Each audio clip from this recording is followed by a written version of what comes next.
Screen. We'll see. Yes. No. Where are my overlays? Shit. Hold on. Hold on. Pause. Pause. Pausing. Why is it not? Oh, it's because I minimized it. There we go. There's my screens. Hello, one and all, and welcome back to a haunting season performance check of Curse of Strahd Tale, Darkest Faerie, told by yours truly, a little Poppy. This is a chilling season where gothic horror meets a little bit of whimsy. You know, your stereotypical nightmares, some morbid curiosity. You know, things that just do things. Sure. This is a story that takes place that once belonged in the realm of Ulstea, which is a homebrew world that Jester and I have created over the tandem over years. It's my little fairy tale world. Some of our bozos are from the fairy tale world, and they got whisked away into Barovia, where this is not fun fairy tale time. There'll be various changes to this story. This is not your typical tale of Curse of Strahd, like many have experienced before. Fuck raw Curse of Strahd. It's stupid. A lot of things need to be fixed, so I'm changing it. And the big thing is Strahd is a vampire, and he's a fey creature. So, congratulations, you get to fight both. Yay. But yeah, this one's got a little bit more of a fairy tale spin to it. You're gonna, if you guys go to a certain shop in Vallaki, there's a little hint to a fairy tale in there somewhere. I will be your beloved host throughout this tale of horror, guided by my cast, who I lovingly call the Broads, through our time and story together. So Broads, who wants to introduce themselves before I start introducing myself? I can go first. Aki. Hello, my name is Bell. I stream here on Twitch as the Paladin Bell. I am playing Allegra de Lamont tonight. She is an Aasimar Oath of Glory Paladin. and she is dealing with her own internal bullshit. And then I'm gonna popcorn it over to Cell. Hi, my name is Celeste. You also know me as Sage the Softcubus. You can find me over there. You can also occasionally find me here at Performance Check running my own games. I ran the last season's campaign, Empire of Blood, and I'm running my own Curse of Strahd campaign on Sundays, which our generous DM is a player for. And I am playing Katerina Durst-Wachter. She is a Barovian human woman. She is a reborn. She looks to be a little bit in her early to mid 20s. She's been living on her own for a number of years. She's got a black robe that's over a torn, ruined red Barovian gown. She's got one eye that has a almost like a port wine stain, but it's deeper and purple with a fetid green eye and a skeletal hand on her left hand. And she's everyone's favorite witch bitch, and I love her. And I will popcorn that over to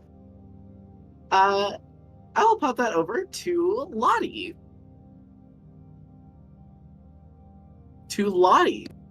Bessie, I bestie. heard you. To Lottie. I heard you. I'll here. popcorn it over to Lottie. I throw the microphone at your head. Sorry, to who? To who again? Sorry, to Lottie? Oh, okay. Jester, the stage. Yeah. I've been standing on the stage already. I've been already here the whole time. Hi, my name is Jester Avoid. You can call me either or. I go by he, him, or his pronoun. Doesn't matter to me. Tonight I'm playing Lottie, who is a reborn Eladrin. Is very fine and nothing is wrong. I'm just happy to be here. Reborn Eladrin, Warlock, Wizard. I throw the microphone over at Lynx. Hey, catch. Oh man, I am so good at catching things. I caught it. Hey, my name's Quark Lynx. You can call me Lynx. You can find me wherever you can socialize your medias, including Twitch and YouTube. I will be playing Ra tonight, who is our delightfully spooky and mysterious half-elf rogue/ranger. Is a bit of a drama queen, if I'm gonna be honest, but that's okay. It's more fun for me. I use any pronouns. Ra uses she, her, and they, them. So far. I think all that's left is Creepy. Yeah, I'm Creepy. I will be playing Elizabeth Porcelain. She is a changeling blood hunter, and she's very happy to be here. And will probably dance or stab somebody today. Or both. Hopefully the latter. Or both. ¿Por qué no los dos? ¿Por qué no los dos? Yeah, why not both? Okay, no los dos. Why not both? stab? Hello, I usher everyone off the stage. I'm grabbing the microphone. I'm sweeping the stage at the same time because you guys made it dusty and dirty. How dare you? Hello, I am Poppy and or Abby. You can find me at A Petite Poppy on all forms of social media. Unless I forgot, then, well, shucks. Sucks for you. And I am the beloved DM who will be playing everyone else. Unfortunately, everyone else. And our beloved sad little meow meows and our sleep deprived meow meow is Mark and Irina. And there's a lot of people in Vallaki you're gonna meet today. Oh my god, it's just a lot. It's a lot. But Lakes, do you want to do the honorary recap? Or do you want to give it to someone else and see We're all how sleep deprived they do right it? now. We are all sleep deprived. I am very sleepy. If anyone wants to try and do the recap, you are more than welcome to. However, I do have All the jurisdiction notes- here. All of the notes I have are from Lottie's POV, so it's not everything. Anyone else? Anyone else? Bueller? Go. I'm liable to confuse it with my own Curse of Strahd campaign, so I'd rather. Same enough. here. Alright, I guess it's down to me then. Just like last time. Oh man. last time on Curse of Strahd, we decided to camp at a normal human hour instead of forcing a march.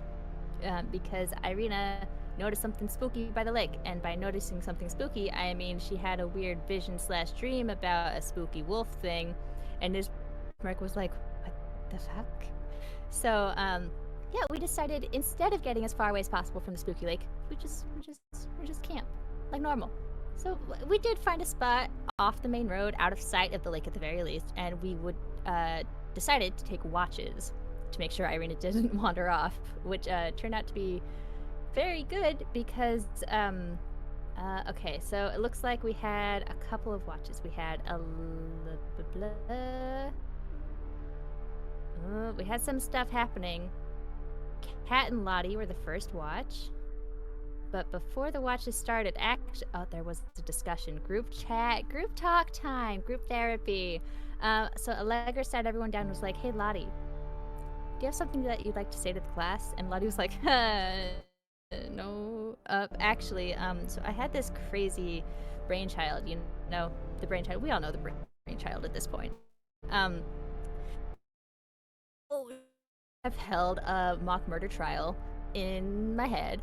And she may or may not have had a rabbit kill a hummingbird. This is not indicative of anything, I'm sure, at all. So, so that was fun and stressful, and everyone liked that. To be fair, it was like, it is very ominous and foreboding, but also had no idea how to put it out there in a way that was well worded. Yeah, it's not a very natural thing to just come out and say, "So, hey, the brainchild that I am friends with, See, I was gonna say, killed an effigy of you." So you know how RA is like a hummingbird for our party? So a rabbit killed a hummingbird, specifically a lady hummingbird. Mm-hmm. I wonder But who everything's the rabbit okay. could symbolize. Wow. Gee willikers. It could be anyone. Foreshadowing is the literary device. Anyway. I feel like that's our catchphrase. I feel like that's going to be the subtext to Curse of Strahd, the Darkest Faerie. Yeah, so Kat cast calm motions, and I was like, "Fuck that, I don't need that." And it turned out to be fine. Ra was more like, Lottie, are you okay? Your brainchild, are they having a good time? Is okay. Okay, are you fine? Is everyone fine? Okay, great. Kind of putting their own concerns aside. Yeah, then we move on to watches for sleep time. Beth and Ismark went second. Lottie and Kat went first. I got them confused just a moment. Okay, so yeah, Lottie and Kat sat down and have a chat. Mostly about prosthetic arms. Just kind of poking each other with them, holding hands. Oh my goodness. For science. Wow. Yeah, exclusively for science, not for any other reason. And then they decided to hang out with Cat and Rabbit and Cat and she's chilling. So then it's Ismark and Beth's turn. Ismark decided, hey, for this watch, I'm gonna tend to my weapons, be responsible, reasonable, do normal person things. And Beth was like, hey, Ismark, do you know how to dance? Ismark was like, yeah, the basics. And Beth's like, no, that's not enough. Dance lessons now. And surprise, surprise, Beth decided, who is most likely to be Ismark's dance partner at the ball that we've been invited to at Strahd's place? I know, Ra. So Beth decided to use her shape-shifting powers for evil, turned into Ra, assuming, obviously, that they'll dance together at the ball. And Ismark was like, what the fuck? Again, but this time, it was a little bit more than just Ra being the image before him. He hadn't actually seen Beth do that before. It was kind of whack. It was a little bit weird. But, you know, eventually, Ismark came to terms with this development and came in a clutch with a natural 20 performance check, so dance lessons went great. He picked up the waltz and, like, really took her instructions to heart. It was a beautiful moment between the two. Beth was even impressed that she didn't have to use friendly bondage on him to get him to do the steps right. Yeah. So after the dance lessons, Beth and Ismark have like, I'm unsure how to word this other than therapy. They chat a little bit about like Irina and how all that's going and what's happening with Strahd and Irina with the, the reincarnation of Tatiana. That of course everyone knows about. Not everyone knows about it. Everyone knows exactly what's going on there, and if you don't, you're not from Barovia. At one point, Ismark asked if Beth's okay, and Beth was like, Uno reverse, how about you? Are you okay? And they're just, none of them are okay. None of them are having fun. But Beth like kept pressing and pressing, trying to get Ismark to vent. And in the end, he picked up his throwing axe and threw it at a tree and was like, you want me to vent? Yeah, so they had a moment. They ended up their conversation spitballing ridiculous methods to deal with Strahd when they meet them. So that was a fun little moment for them to bond. And then it was time to wake up the next watch, Allegra and Are. And Beth had to wake up both of them because Ismark was like, I've already danced with Are tonight. Kind of, technically, sort of, not really. So that's your problem, because as we all do know by now, waking Are is like waking the dead. Difficult, unless you have the right spells. But Beth decided to wake up Are with Ismark's face on. So that's fun. We love pranks. We love pranks here. Anyway, so yeah, Are also kind of decided to do practical things for the most part during the watch. They kind of had they had a good little chat together. I was engaged in the moment, but they talked a bit about how Are felt Allegra was a little bit harsh on Lottie for forcing the issue and making Lottie talk about that in front of the group, in front of everyone, the whole brainchild bird murder thing, which it was kind of a thing. It was kind of a problem. It's kind of an issue. But then they talk, and Are shares something about their own personal stuff, like, hey, I am beholden to a higher power too. Like, you're saying, hey, we should all know if someone has like a bargain or a deal going on with a higher power, with some greater entity, like with whatever's going on with Lottie and her your body for a day I get to use kind of bargain that's going on there with Winnie. So Are shared a secret, but didn't fully share the secret, just said, yeah, I also have a deal that's going on there. I have a task that I have to fulfill. And then Allegra was a little flirty. Well, there was a moment there. There was a moment there in which intentions were expressed, and Are was flustered, and fun. Fun times.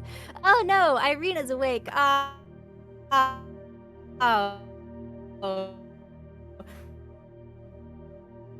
So Irina woke up, decided to well, actually, she didn't wake up. Allegra, like, I'm so tired. So Allegra was like, hey, Are, would you go get Cat, please?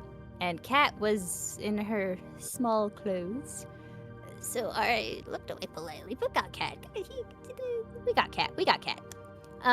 So Cat cast Sleep on Irina. And that was a mistake. So yeah, casting Sleep on Irina was definitely a mistake.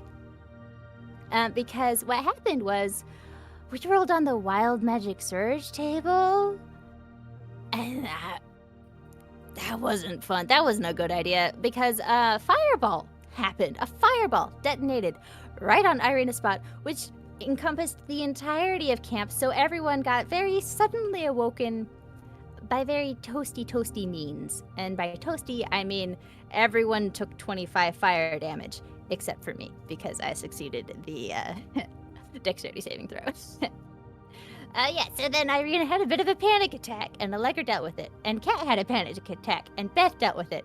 And then Ari was like, okay, I guess no one's getting any more sleep. So Ari went and got everyone's stuff, and we just went straight to Vallaki, because no one's gonna sleep after that, even though we're all, like, at half HP. So we finally started making our way into Vallaki. At long last.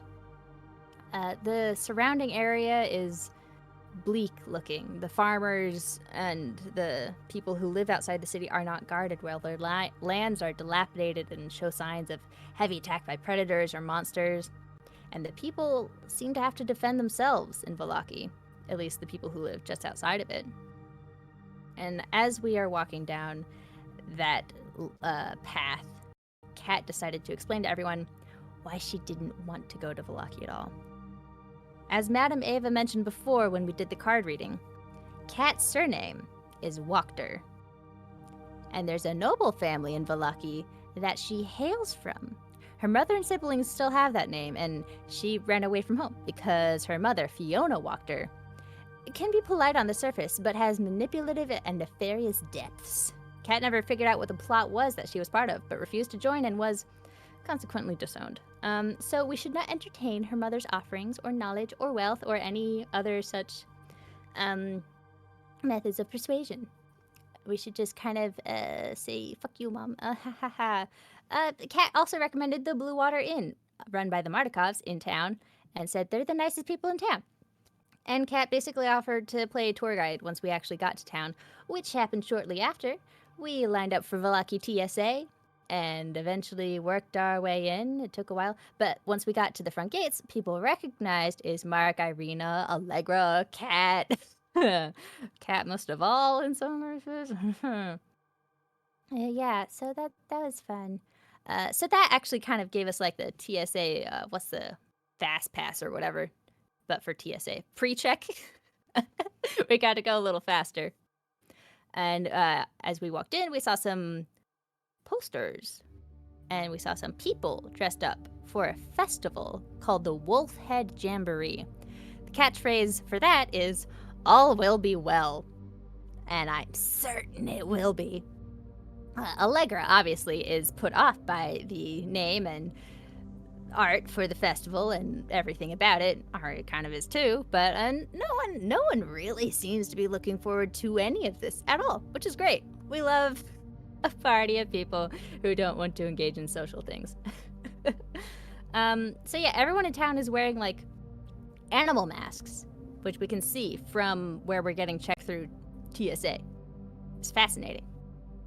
So we at TSA have to report our weapons, our intent, our name, occupation, entry date, place of origin, all that stuff. And some people were truthful on their paperwork, some people were less truthful on their paperwork. Will that ever be a problem? We'll find out. But I know RA definitely kept some of their weapons concealed. Guess we can get away with murder. Anyway, Mr. Stronzi came to see us when we were getting checked in. His crest is like similar to the Vlakovich house, which are like the nobles in this place. So, because it's called Vlakovich, you get it. He is bald, scarred, crystal armed, half elf. He recognized the noble Barovians, and he's the guard captain. And he said that he is there to help us if we need it. He read us the rules of the town, and he told Kat that her paperwork could be conveniently lost before it reaches her mother. So, way to look out for a bro, Mr. Stronzi. Damn, okay. So he also said that we, as visitors, don't have to wear masks or partake in the setup of the festival, but we may have to attend if we are here for it, because all the posters say attendance is mandatory. So in case you can't tell just by that, this place is run a bit like a dictatorship. None can speak ill of the noble in charge or his actions. And there's so many rules. We were given a whole big thing of rules. And it's like, you can't talk about Strahd. You have to attend every weekly festival. You can't talk bad about the festivals. You can't, like, if you're staying longer than a week, you do have to help with the festivals and stuff. Everyone has to attend the festivals. And there's also a crime specific to Vallaki, that any resident or visitor who breaks any of those laws can be charged with malicious unhappiness, which is ridiculous. Anyway, so hopefully that doesn't become a problem. If it does, stocks, I guess. Oh man. There's a bunch of other things too, but the thing that stuck out most on the rule sheet was a statement that said, "Do not acknowledge that which you know you can't see." And Ezek doesn't acknowledge it when Lottie pointed it out and asked about it. So we don't know what's going on there. But he again offered to help us if we got into trouble. And Kat led us into town towards the inn, swiftly for Irina's sake, because she mad eepy. She's been awake for 48 hours probably at this point, a very long time. It's a big, classic-looking place, and once we got there, Allegra pulled Lottie aside briefly, apologized for being a little harsh, and Lottie also apologized for hurting Allegra's feelings without, like, meaning to or realizing it. And they both kind of talked about, like, the rule, and were like, weird, okay. But Allegra gave her a hug, so, all's well that ends well. So, coming back into this session, ending up, Beth rolled a critical success on a perception check coming into the inn, where we will be starting, and saw a house across the street from the inn with a well-kept garden. She may be hallucinating right now from an affliction, but the house seemed too perfect to her. She saw through a shimmer in the air and saw beyond it, where there were broken windows and massive streaks of blood. Woohoo! Yay for spooky things. So Beth got to re-hit that affliction and re-roll for paranoid, so that's fun. Breakfast time? Breakfast, anyone? How about some breakfast? Thank you, Lynx. You may take your point of inspiration for breakfast. Yay! Yay, breakfast! Okay. But yeah, thank you for the recap. Beautiful as always, and very elaborate, so everyone knows what's going on. Thank you. Dun. This is episode 13. I'm slowly catching up to Cell's game. Not really. They play weekly. We play bi-weekly. I'll never catch up. Unless the other game goes on a huge hiatus. But this is episode 13, I think. I don't remember if I changed the number. Note takers. It is session 13. Thank you. And just because we're finally in fucking Vallaki, it has to be the staple. All will be well. All will be well. Wine. No wine. Malicious unhappiness. To the stocks. Damn. Prosecuted. Death. Get vegetabled in the face, idiot. Get tomatoed. That is why Allegra rented a room by herself. Yeah. So she could be maliciously unhappy quietly. Yes. You guys, so Ismark and Irina went ahead and told you that they were going to buy rooms for all of you. While you guys were, like, standing outside of the Blue Water Inn, but also kind of keenly just, like, having, like, small little powwows with each other.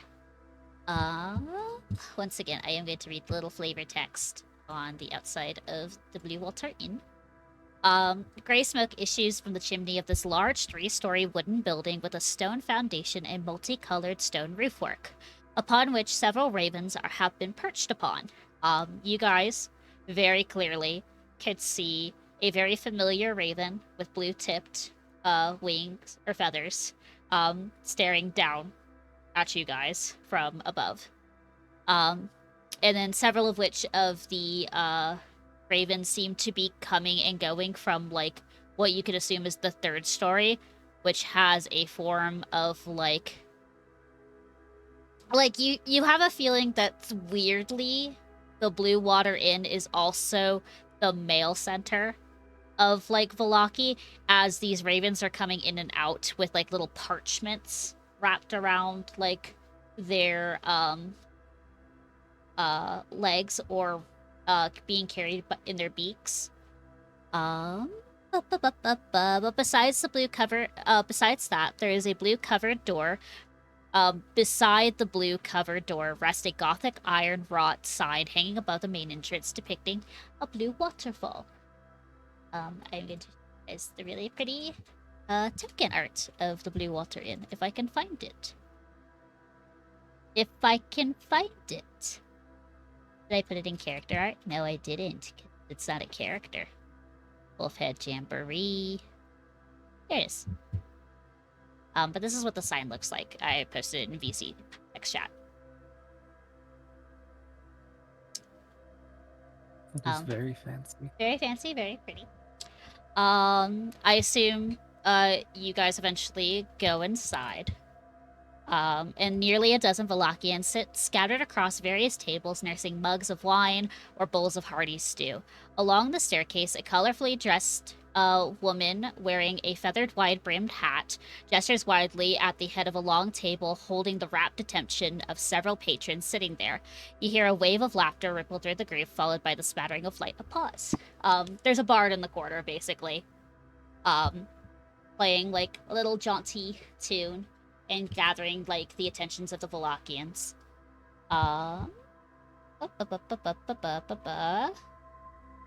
When you guys first enter the inn, there is a woman who smiles, has like a tray that is decked out in like bowls of soup and large pitchers of like, not wine, but I would say ale of different kind of drinks. And she smiles at you guys entering in and just goes, "I'll take a seat wherever you want. I'll be right over. Welcome in, everyone." And she goes towards back to the bar and goes to tend to the patrons that are sitting up at the bar top. Thank you. And then this is the picture of the inside of the inn at the moment. Imagine there's 3 stories, because I have added a 3rd story to the Blue Water Inn. Ooh. But they're like, large tables. And in the corners, there's a couple of booths, and it feels like this, like, inn is very, like, cozy, and also, like, this is the hub center of, like, either adventurers or the hunters that are in Vallaki, as, like, there's, trophies of different types of game on the, side of the wall. They're behind the bar. There is kegs and barrels of different types of, alcoholic beverages, but also, like, as a warning to people to not fuck with the bar owner, there is a very nice rifle just sitting on like just being hung as a mantelpiece of like break just in case of emergency kind of imagery that you're getting. But yeah, you see the woman who is on the floor helping people out with their meals and drinks, and there is a portly, jovial man sitting behind the bar who is just cleaning up some glasses and just talking to people who are sitting at the bar top. He also gives you a very hearty wave when you guys walk in.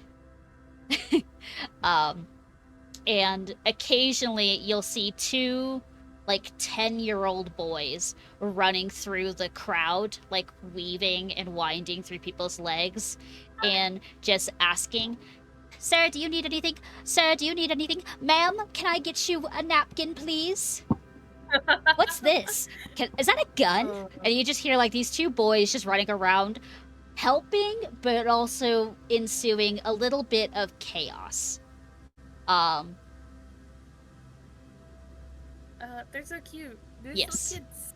Yeah, little nuisances. Yeah, as Lynx pointed out, you guys did see, like, connected to the Blue Water Inn is a stable to keep, like, your horses or any beast of burdens there, and if like you had a cart, like to park your cart inside, to the side, you don't park it inside. You park it to the side of the Blue Water Inn, and those two boys were feeding the horses and then staring at you, and then they bolted back inside when they found out that, you know, people were watching them.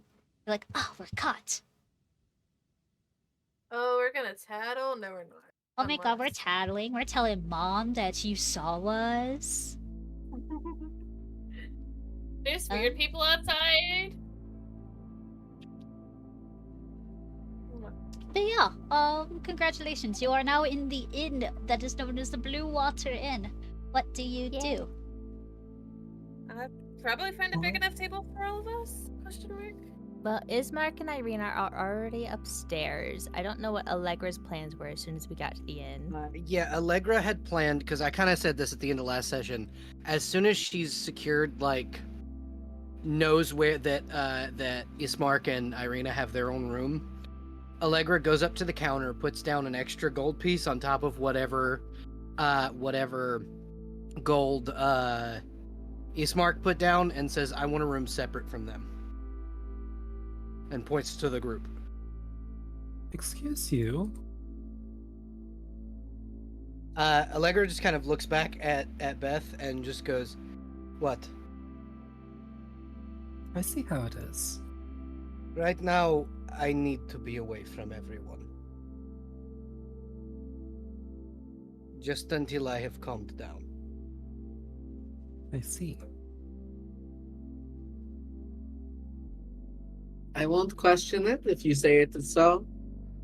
But are you sure isolation is best for you right now? Like, Allegra just kind of takes a deep breath. And, it's not that she grits her teeth, but, like, her jaw sets. And there's, like, a visible glow from underneath her armor. Yes, I believe so. Well, in that case, Personally. I'll take the room that is now vacant and have my own. First, we Alright, should Allegra. do something. but I will swing by on occasion to check on. That is fine. Good. Then do as you will. And then kind of Allegra will look over at the, like, whatever barkeep is kind of behind the thing and goes, is there any way I can have, does this place still have that really hearty beef stew? 'Cause I assume Allegra's been here before. Yes. Yes. You see that the man behind the bar top gives you a big wide smile. You see that he kinda tries to slide the gold piece back towards you. And then in the corner of your eye, you see the woman who is taking an order at a table, like mean mug him, and then he takes the gold piece back away from you and puts it like in a little tip jar, or like in a little jar that they keep like all their coins and what have you. Mhm. But he smiles very jovially and just goes, well, you want the beef stew? Or do you want the beet stew? Which one? The beef with the barley in the mushrooms. Mhm. Mhm. And if I could have that brought to my room. I will have I will have one of I was going to suggest Brahmaberry bringing it up to you, but I'm not going to send rambunctious little boys to deliver food for you. I myself or fine. That is Danico can fine. do. That is not you can send them. It is fine. I am a priestess. It's not something I haven't dealt with before. You see a strong look of disbelief in his eyes, and it's not that he doesn't like distrust you or anything. It is more like, You have no idea what you just signed up for. But he nods his head and goes, okay. One, beef stew delivered by either Brom or Bray. Thank you. Um, And he the largest mug of whatever the cheapest swill you have in this that's alcoholic in this establishment. The largest amount I can possibly buy with, and she'll put down another gold piece. he won't give you. You want like the cheapest kind of ale. Yeah, Yeah. she wants something that tastes like defeat when you drink it. Yes. Oh. You get basically the equivalent of a copper piece worth of ale in like a giant flagon kind of ordeal. And Sweet. he will hand it to you with a couple of cups to accompany it and like a small serving tray. He's like, can't have the boys deliver this, but I figured. if you I need would not more, ask, ring the bell and either myself or Danica will be at your service. Thank you very much. And then Allegra will carry the mug, it's like the flagon, over to the table, set it down, and the cups, and go, drinks are on me tonight, everyone. And then she'll go up to her room. It's morning. It's She doesn't like care. She's it's going like to 10 sleep. a.m. I think. It's 10 a.m. Yep. on a Tuesday. I actually Mhm. don't. We I have to haven't open up my rested. We calendar. need the rest. It's Yeah. 5 o'clock Somewhere. somewhere. Yes, it is. So the drinking law in Barovia is weird. Okay, don't worry about it. But Danica and or Erwin will cut you off if you are becoming too much of a nuisance first thing in the morning. For your case, Allegra, you basically bought yourself a private room. That is a little bit. That is dedicated for one person. So it's got furnishings of a large bed, a foot locker. There's a wardrobe and a writing desk, and you are given a key specifically for that room. Good, and it's because the that is only. exactly what she wanted. Yeah. And then the only people who could come into your room are the owners of the establishment, as they have Yeah. a skeleton key that opens all the doors into the inn. Fantastic. There's nothing strange about the room except a couple of ravens that are sitting outside the window. But they're just kind of nesting on the patchwork tiling of the roof. I had a question about Yes. those ravens. Yes. Is it kind of common knowledge that that's how Strahd, spies on folk? No. Okay. Actually, ravens are a very prominent iconography of the Ladies Three, and also a symbol of Mother Night. Oh, So fantastic. ravens are treated with, and this is what Ismark was getting into when talking to Lottie and RA during the walk, as you were walking to Valaki, that ravens and crows are kind of sacred in belief, and a religious belief for all of Barovia. And so killing a raven and or a crow is kind of like you're hexing yourself. You are creating chaos that is going to follow your footpath for the rest of your time here. So Allegra is going to kind of open the window and feed the ravens some of her hardtack from her pack. As you do when you feed random birds, they're gonna come back and ask for more. They're always gonna be expectantly watching you, going like, this person, this is where we get the food from. But you do hear the mimicry of some of the crows going, thank you, thank you, thank you. So just gently scritch under the beaks and go, you're welcome. You can come back tomorrow and I will maybe give you more. Tomorrow or food. Hooray! And you just hear a cajole of ravens talking as they're just going, hooray, hooray, hooray, in different octaves over the fact that they have successfully got another one under their beak to feed them. And then Um, I think after that, Allegra's just going to shut the door and go into deep meditation. the others. Allegra, you watched go upstairs and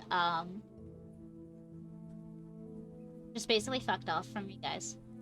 Gonna do Yeah, her little after powwow. But before she did that, she dropped off a flagon of very cheap ale. she also ordered food, which is gonna remind RA. Ra's gonna go up to the same dude and ask, Ismark and Irina should have arrived shortly before us. Do you know if they've had anything to eat yet? The gentleman behind the bar smiles widely and goes, whenever you purchase a room or establishment, hot beef soup and homemade bread bowls are always provided whenever they need it. I Has believe anything been brought Danica up? is about to bring it up. Well, don't trouble her. I can do it. I was gonna ask if I could buy something in addition as well. Anyway. You see, like, the glee of salesmanship kind of sparkle through his eyes, and he slides you the Blue Water Inn menu. You'll see, like, it's got ravens on the menu itself. Very simplistic compared to, like, most that you have come across. And it's their little tagline is "Wine proudly supplied by the Wizard of Wines Winery." But you got classic wolf steak.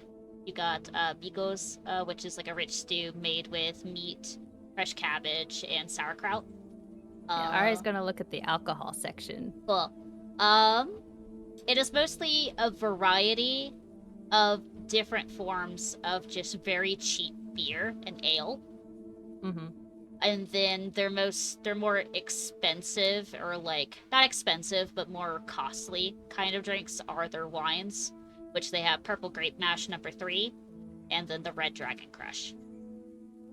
Do they have like a mead or anything that's stronger than your average fruit wine at all? I would assume they would have like a honey mead. Okay. Ari would point to that and go, or actually, it probably has the price on it. How much is it? Yeah. I would say based on the others, I think it would just be like a gold piece. Okay. For like the bottle? Yeah, for a bottle. Okay. Yeah, Ari would order some of that if it's... Oh, I turned the number lock off. That's why it's not letting me use my numbers. Okay, I fixed it. Ari would put down a gold piece, pay for the bottle, and then sticking to their offer of offering to take stuff up when it's ready, just hang around there, I guess, and wait.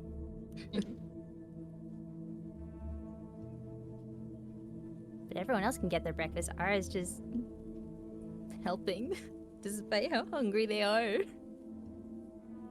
Poor baby little guy. Yeah. Shit. I got nothing. I was probably just getting think despite not having to eat is probably eating just to do something other than write. What are you eating? Shit. There's the menu. Did I get yoinked to eat it to us? I'll post. I gave you both of them. I am a benevolent DM who hyperfixates. I have both the Blue Water Inn menu, and I also made a bakery menu. This is where my session planning goes to. Baking menus. Bakery, emoji. Gimme. I know you posted it before. We're not at the bakery yet. You gotta walk to the bakery. Damn. I made you guys an interactive map. Look where it is. I think it does sound. Damn, we're all here for breakfast. What if I just went to the bakery? You can go to the bakery. Ismark basically bought all of you room and board. In which case you guys are all treated to like a warm soup in a bread bowl, like free of Mhm. charge for your stay here. And if you want anything else, that is where the cost expenses. And like breakfast is free, so you could just get like eggs. They have like a Yeah. potato like pancake kind of meal that you could Yeah, I think I have. should do that for now. I'll do that for now, then go down to the bakery after breakfast. Yeah. To bakery, then bookstore. The bakery, Later, the yeah. bakery. Okay. Yeah. The woman will walk by. Descriptor wise, the family all has like a very common trait. Beyond like, visual similarities, well, with the kids and the mother and the father. You can see the lineage, like the parental lineage of like, okay, yeah, those are their kids. They all have like some form of deep raven black hair and a streak of either silver or white that goes through their hair, which is very odd to see it in two 10-year-old boys who already have a streak of white in their hair, but it's okay. Mhm. They're not overstressing. It's normal. It's just genetic.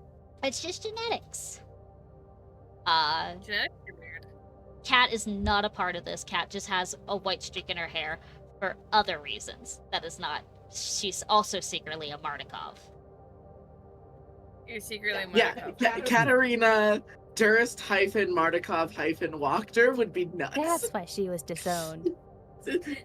Joke where every time we meet a new noble family, everyone's like, "Are you one of them too?" And Kat's like, "No, I'm not."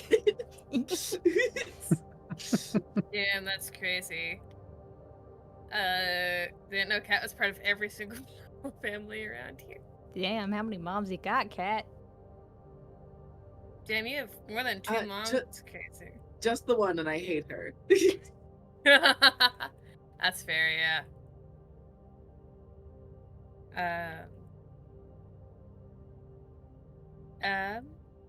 I guess, during breakfast or whatever, and as everyone's eating and what have you, Lottie will pipe up. I'm probably gonna head over to the bakery and maybe that bookstore later, if anybody wants to go with me. Kat sort of looks around at her, like, ruined gown that she had when she first ran away. It's been like torn by twigs. It's got like patches of dirt and mud caked onto it. It's ripped. And she'll say, "If you don't mind also hitting a tailor on the way, I'd be more than welcome to join. I don't I was mind. looking at procuring some new garments." Yeah, I don't mind at all. Gets me out to other places around here, so I don't mind at all. Anyone else thinking of swinging by the tailor? We could make it a group trip. Are you guys sitting close to What do you? the front? Probably. Oh, wait, yeah, I forgot that Beth is a tailor. What do you need a tailor for? I see. You can go if you'd like. I just don't understand why. This is me forgetting that Beth is a tailor. This is... You could just do both. Beth could get more material. You can get different clothes that Beth can't tailor quickly. I could pick up more material. That's not a bad idea. Yeah. Mhm. So Kat will say, "Well, Beth, you could pick up some more material, and I don't know, maybe you want to explore a couple of styles." Okay, I'm gonna assume Maybe. for the sake of this, Aria is walking by with this stuff for Uh-huh. Ismark and Irina, possibly. Because Aria, I also actually need to stop by the tailor, so I suppose I'll join you all. Yes, that's good. See you when you get back. This won't take long, but I definitely want some of that bread when I get back down. So that is going to be one of my secondary activities, is just seeing a merchant, going to the tailor, getting Kat some new clothes. Okie dokie. Yeah. Like, full rest is very just up in the air of how we're doing it. Structure. It's a loose structure. I want to do a full rest, but Abby has evil DM plans. So the structure gets really wishy-washy, I would say. This could be something that you guys all accomplish the first day, and then if you have other plans that happens throughout the week, then we can do that. But I do think that I want you guys to enjoy your first day on your own, and then we'll just move to downtime, kind of ish, where it's more like fast pace. Okay. So like how RA wants to work, like do odd jobs to earn income, that would just be something that RA does throughout the week. Yeah, Kind of ordeal. Ari now has 8 whole gold pieces. Yay. Yeah. Do you want to go visit the siblings before you get pivoted and swept away by... Yeah. At least very briefly. Ari's gonna drop off food and alcohol. You come to realize that the man behind the bar is named Erwin Mardikov. He is the he is the owner of the establishment that he co-owns with his wife Danica. And occasionally you see that these two like rift on each other a lot, but in like a very like lovey-dovey kind of way. What was his name again? Erwin. Okay.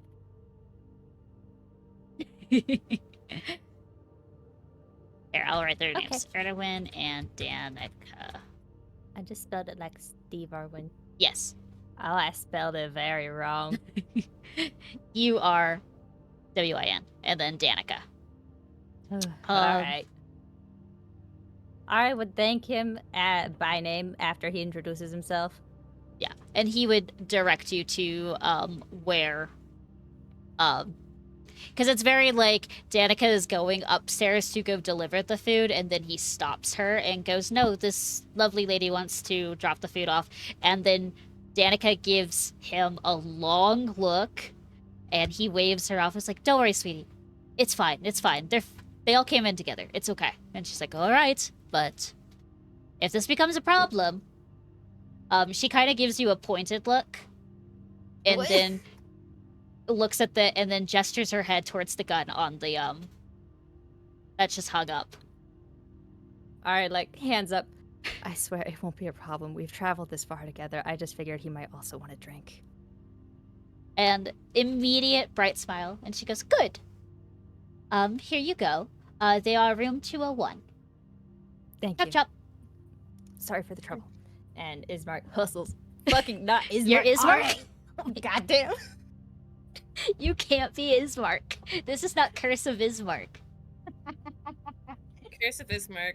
Time. Watch me run my own Curse of Strahd, make it Curse of Ismark. No, don't. This man doesn't need to be accursed. Alright, yeah. So Ari takes it upstairs, up to room 208. Knock, knock, knock. You knock, knock, knock. You realize 208 was the wrong door. As you get silence, it was 201. And then you're like, oh, right. Okay, goes down to 201. Knock, knock, knock. Sorry, a little red in the face. I had to fuck with you a little bit.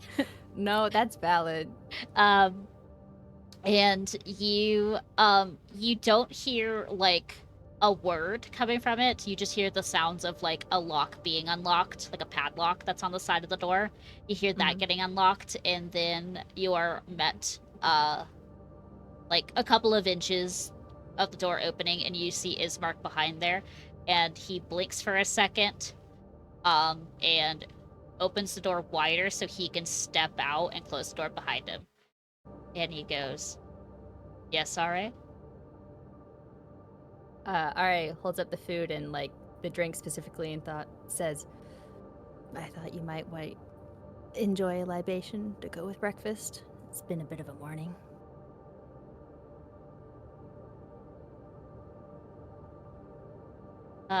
He looks longingly at the alcohol for a little bit too long. And then he goes, I'm sure this will become abuse. Thank you. Irina's fine. She's finally passed the fuck out and is not exploding, which I think is a good sign. Well, thank goodness for that. If I I don't would hate to put the Markovs out. They seem very nice. Yeah, no. Probably the most trustworthy group of people you could meet in this backwater town of a city. Mm-hmm. Um, and he like clicks his tongue and just goes, "Okay. As long as we keep her away from the lake, I don't think any of this ticking time bomb shenaniganry will happen. Um, I am gonna be up here for a bit to make sure she does not, sleepwalk and jump out of a window." That seems wise. The rest of the girls, it seems, want to go about town a little, so I suspect we'll all head out soon. And you see he nods his head, listening, and goes, hold on one moment. And he, like, closes the door. You hear him walking away from the door. And then a couple of seconds later, he comes back and opens the door back and gestures for your hand to open. Alright, holds up the tray of food and the bottle as if to indicate with what hand. he smacks his face with the other hand and goes, right. And he takes, like, the tray away from you, and as he's taking the tray away from you, he drops a coin purse in your now open What's hand. this? For? I don't know. If you find something for Irina, get her something nice, treat yourselves. No offense. You and Lottie don't look like you have a lot on your person since arriving here. Ouch. Wow, okay. Yeah, well, no, that's a fair assessment. Your coinage We'll wouldn't find work something here nice. anyway, unless you want to go to the bank, you want to go visit the treasury, deal with getting your change, get shortchanged by your former currency, and then lose money. Oh, is there a currency exchange here? And Ari, like, puts the pouch away. He nods his head and goes, in Barovia, we really don't care about coinage. The Vistani don't really care either. Mostly because villagers come in and out. Or not villagers, adventurers come in and out so frequently. But, Balaki is the trade center of Immol, Rezik, and the village of Barovia. So all coinage seems to have to reflect under the laws of the Lord. Or, the devil. Well, I will see if we have to figure anything out for that. Yeah, like you said, I don't have much on me, but what I do have is from Sylvestris, so I would hate for that to cause any issues. He nods his head. He gives you a coin pouch that has 50 gold pieces in it. Okay. This is your pity Ismark loan. Uh-huh. Because What seems I on that? I know deep down Arya would never ask for money, so Ismark has to give it to you guys. No, definitely not. Okay, so yeah, Ari is taking it under the assumption that essentially just to transfer currency, and Ari will be giving money back of equivalent value, and also to get Irina something nice. So that's Ari's goal with this. Yes. Whether or not that's what Ismark intends, that's what's gonna happen. Oh yes. You So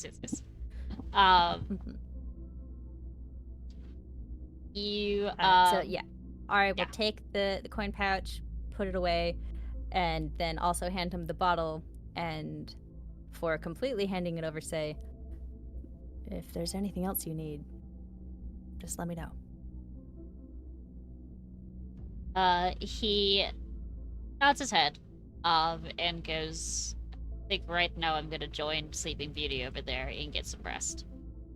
No offense, being woken up with a fireball and your sister screaming is not a pleasant way to wake up first thing in the morning. Yeah. Well, I hope you rest well. He nods his head. There's like a slight smile, and he goes, "I'll try." I do want you to make an insight check on his mark. Ooh, insight. Yes, I want What you do to. I want you to. receive? I want you to look at my boy. Okay, what do I see with my elf eyes with the half elf eyes with the 17? With your half elven eyes and your ears wiggling in anticipation, it's hard to ascertain, but you can just see that Ismark very similarly, and he mentioned it, he is also dead ass tired. But there's just like it is hard for him to focus on you. Like his eyes are just like unfocusing, and there's like a little bit of a sweat going through him. But he seems to be trying his best to represent a person who is fine and standing, but the moment he hits that bed, he is collapsing. Okay. Yeah. Ara's gonna put a hand on his shoulder before he goes back in and say, seriously, if you need anything at all, anything, I'm here. Oh. Thanks, alright. He doesn't ask for anything in the moment. He just kinda pats a hand on... He pats the hand that's on his shoulder. Whoa, what are words? What are words? Are they? He just pats you back on the hand, going like, as a gesture of just going, I am fine. Alright, let's go. Before he walks back in and then hear the door close behind him. As the door's closing, Ara will say one last thing. I'll ask Katerina if she can have Percival keep an eye out on you guys while we're out. Just in case. You don't get a response back, but you do hear his footstep like retreat from the door back to what assumes he bought pretty much like a two-bed bedroom. So he is just collapsing on the other bed. Or no. Okay, yeah. Alright, go back downstairs. I assume everyone else has finished breakfast by now, probably. Lottie's just like chilling, writing in her book, waiting for you to come back down. Okay, so it looks like Ismark and Irina are both down for the count. Kat, would you be willing to lend them Percival to keep an eye on their room? Celeste is currently BRB'd. Okay. But Kat has gone to the bathroom, never mind. you walk downstairs and it's just Lottie there. Beth is at the counter. Oh, Kat. Oh, never mind. Okay. Everyone just kind of dispersed, so there's just Lottie kicking her feet, eating from a Red Bull. I can lend Ghost Dog. That's or my a good familiar. Idea. Either one. Maybe both. I don't know. Ismark looked really tired. I look at Kira. What you doing? Kira, your little stuffed rabbit, your flying stuffed rabbit familiar, kind of is, looking like she is de-animated on, like, the bench beside you, because there are two kids who are just eyeballing the stuffed animal that's right next to you. So she's in this moment of, like, if I don't move, can't see me. I pick her up. Yeah, you pick her up, and then immediately the ears go floppy, and she, like, animates a little bit more and goes, hello. Hey. Hello. You playing dead? Hi, you playing dead over there? I don't think I can die. Okay, Is playing dead fun? Do we want to play dead? No. I mean, no. No, the Yes? answer is no. No. Okay. Okay. Do you want to do me a big favor? You can't. There is no eyes to see because her eyes are buttons. So there's no like pupils undilating and getting big. So instead it's I imagine she's like one of those stuffed animals that have like a little bit of the beads inside of them, Yeah. but also fluff, and you just hear the rattling of beads as like she gets like a little. Yeah, her eyes are buttons. They're like little black buttons. Yeah, Lottie has created a familiar that is supposed to be a flying rabbit, but because of her influence of her patron Winnie, Winnie has made her look like a stuffed animal. So like you can't see big button eyes getting bigger, but instead you just feel shaking of anticipation of like favor. Yeah. Fair. So if you would do me this really cool favor, and I'll like point to the ghost dog. I'm gonna put you guys outside of a room, and all you have to do is make sure that nobody goes into it. Nobody goes into it. And what do I get Or- out of it? Guys Become my out. birthday again? It becomes your birthday again. If you do a good job, it becomes your birthday again. Yes! Second birthday! Second birthday. Speaking Sylvan, right? Yes, this is all in silver. Yeah. Okay. All right, Chuckles. Okay, so you get a really cool second birthday. Uh-huh. All right. I can show you where the room is, and all you have to do is sit there, and don't let anybody that's not us. You know the people that are traveling with us. Nobody besides them, Uh-huh. and exit into the room unless nobody else into the room. Okay. We Does also don't want Irina leaving. It's still uncommon or Sylvan. Sylvan. the rabbit intensifies in shaking. You hear the sounds of beads going swish washing. And then Kira turns her head towards you and goes, "Ooh, is she the red-haired one or is she the white-haired one?" The red-haired one. Okay. Red-haired one doesn't leave room. Only you go into room. Okay. I don't Only. need. Only? Okay. All right. Only the people that are traveling with us, like me, Katerina, Beth, RA, Allegra, and then so like they're already in there. I don't expect Allegra will feel up to that anytime soon, though. So don't let but yeah, Allegra in? Or let Allegra in? I'll let Allegra in if she wants. Okay. You don't have to tell us the room numbers. I'll blink into rooms and find them. No, Oh, no. Oh, okay. Let RA take you. Let RA take you. Yeah, let me. But you won't get your I'll second. carry you. You won't get your second birthday if you teleport into rooms. no, my favor doesn't apply to that. You can't add rules after we've accepted. Okay. Just please don't teleport into rooms. Okay, I haven't held you yet, though, right? You gotta wonder what it feels like to be held by this person, too. So I'll carry you up the stairs and then set you down, so there's no need for teleportation. Okay.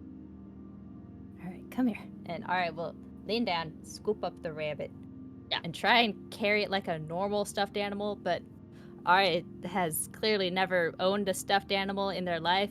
Yeah. So. Ghost Dog is following behind very cheerfully. Okay, Ari carts them upstairs, puts them in front of the correct door. Room 201.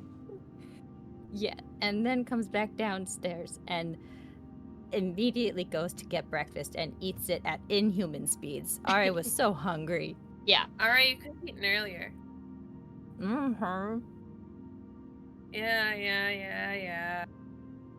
Well, we're waiting for Beth's back. We're still waiting on Cat's come back anyway, so. Yeah. I wanted to make sure Ismark got something to eat before he passed out. I don't think he's gonna eat, to be honest. I think he's just gonna go to bed. Yeah, that looked like what was going to happen, but I thought it would be good to at least have it up there. So, question: how many rooms did they pay for us? So Ismark would have bought. How many are there for you guys? There's 1, 2, 5 of you fucks. Plus the siblings, which makes you 7. Ismark would have bought 3 additional rooms. In assumption that 2 people would sleep in each room. With one person Okay. having a bedroom to themselves. Which could look like 2 people can have a bedroom to themselves since Allegra bought her own room. Mm-hmm. Beth Or- will take a bedroom to herself. Okay. We can bunk the remaining person with another person and save Ismark the money. You could.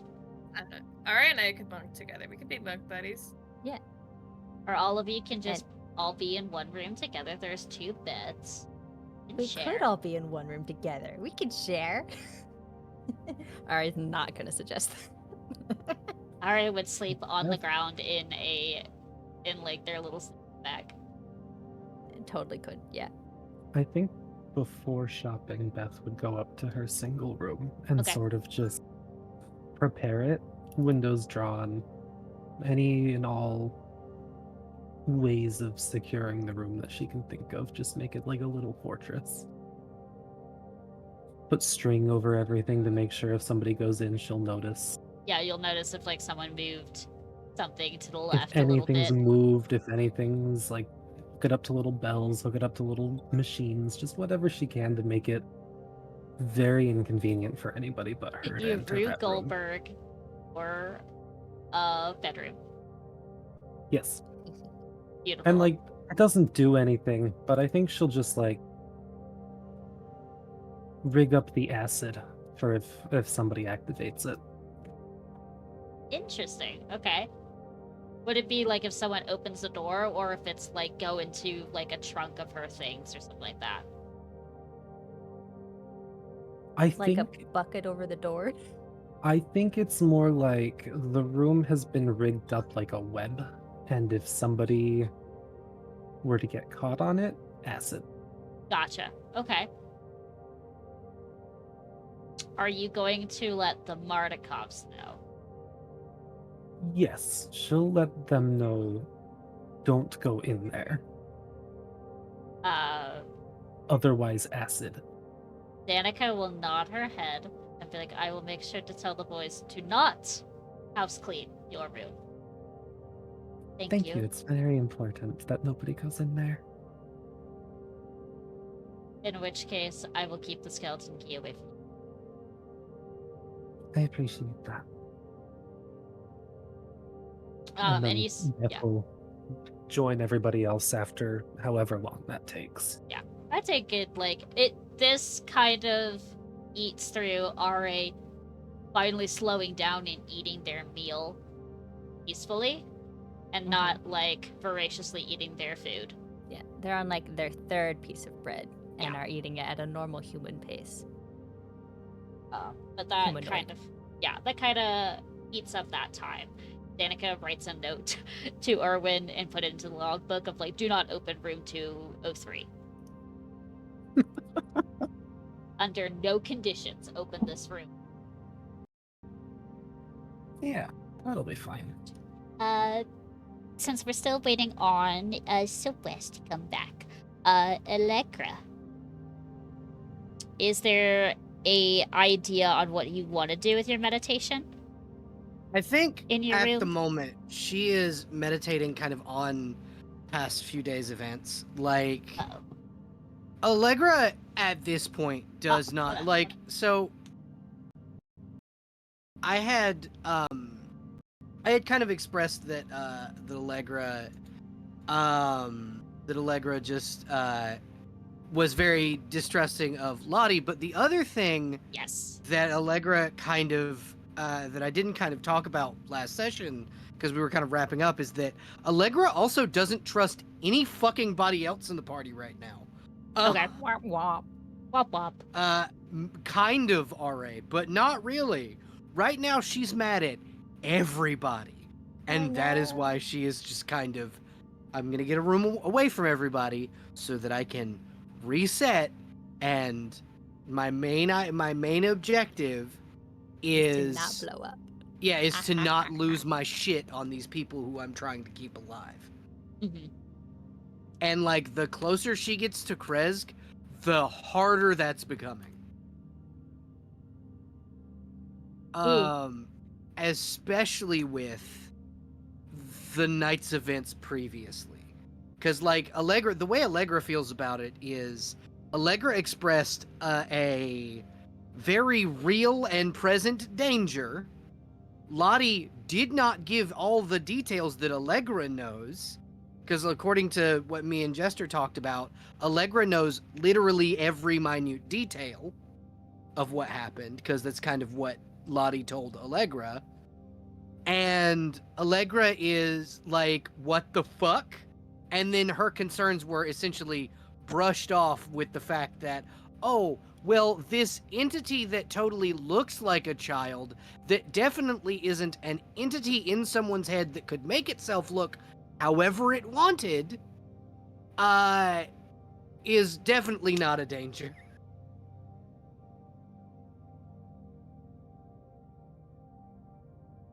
Fun. Yay. That's what Allegra's doing. Allegra Yes. is like attempting to try and find some form of inner peace, just long enough to keep her shit together, till at least after the ball with Strahd, because Mhm. she's not okay right now. Okay. Two things will happen. I would like to ask you to make a religion check with advantage. Okay.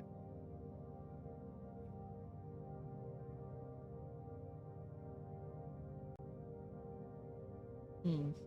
Mm-hmm. Mm-hmm. Double Interesting. nines. Double nines. At least they're not sixes.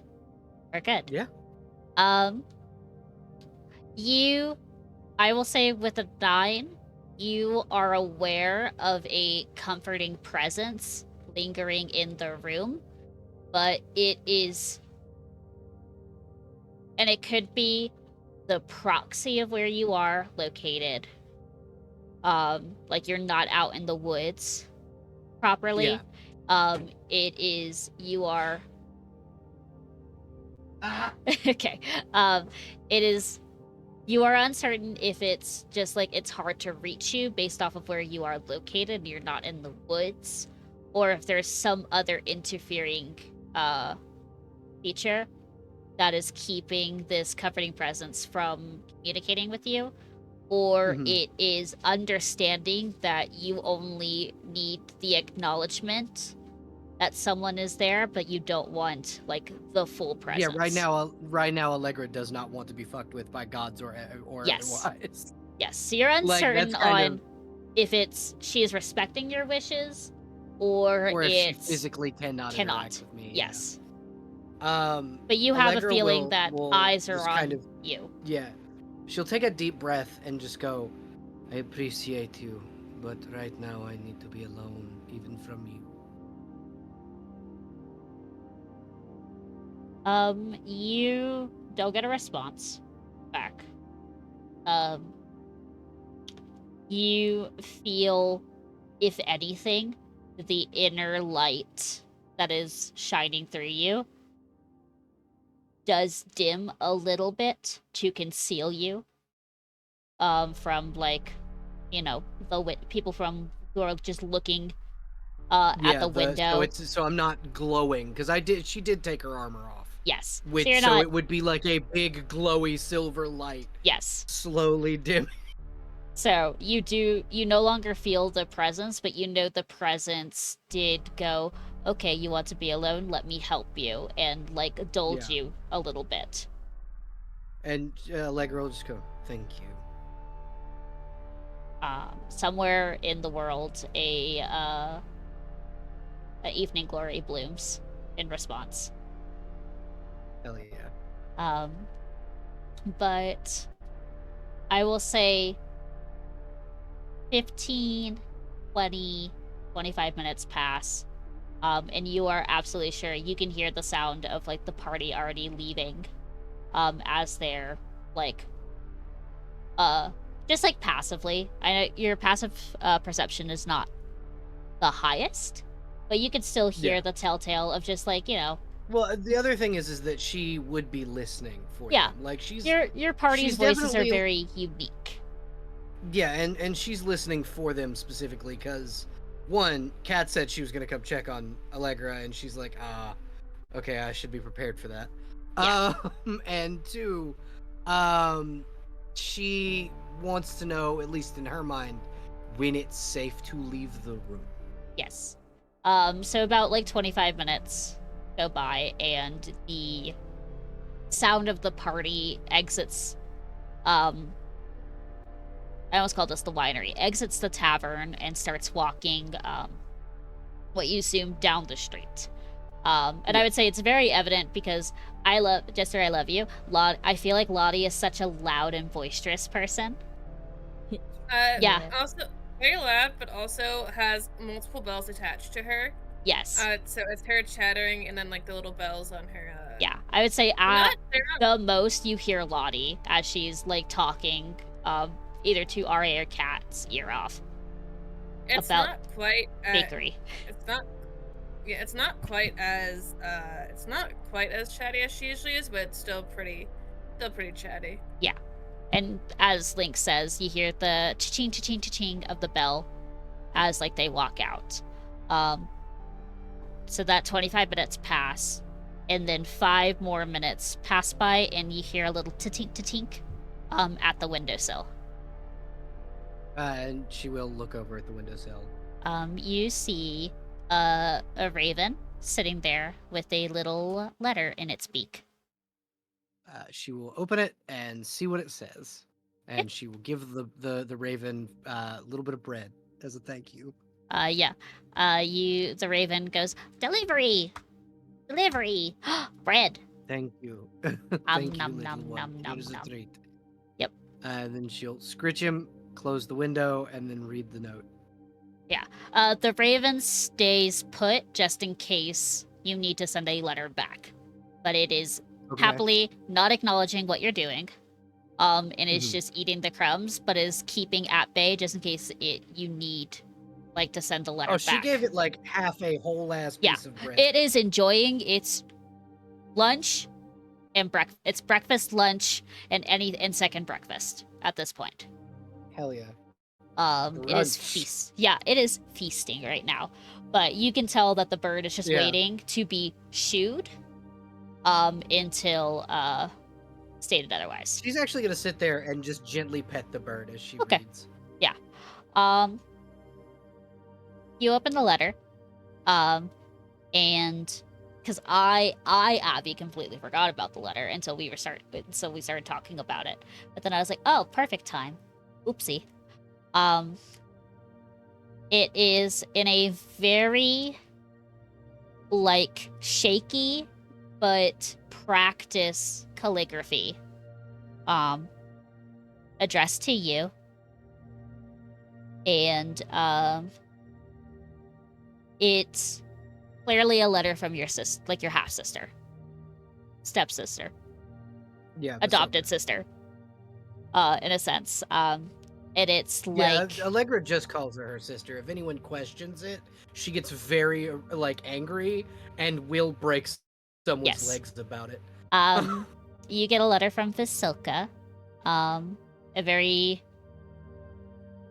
easy letter to like you know your sister's penmanship. It is shaky but very neat in practice, and she does the little like cutesy kid thing of just like dotting her eyes with like little hearts or like little bubbles occasionally, just to make it totally her, As totally Allegra unique. like starts to read, realizing it's hers, she'll like let out a little trill like for the raven to follow her and sit down at the writing desk so that once she's done reading, she can reply. Yes, let me find your letter that you sent me ages ago.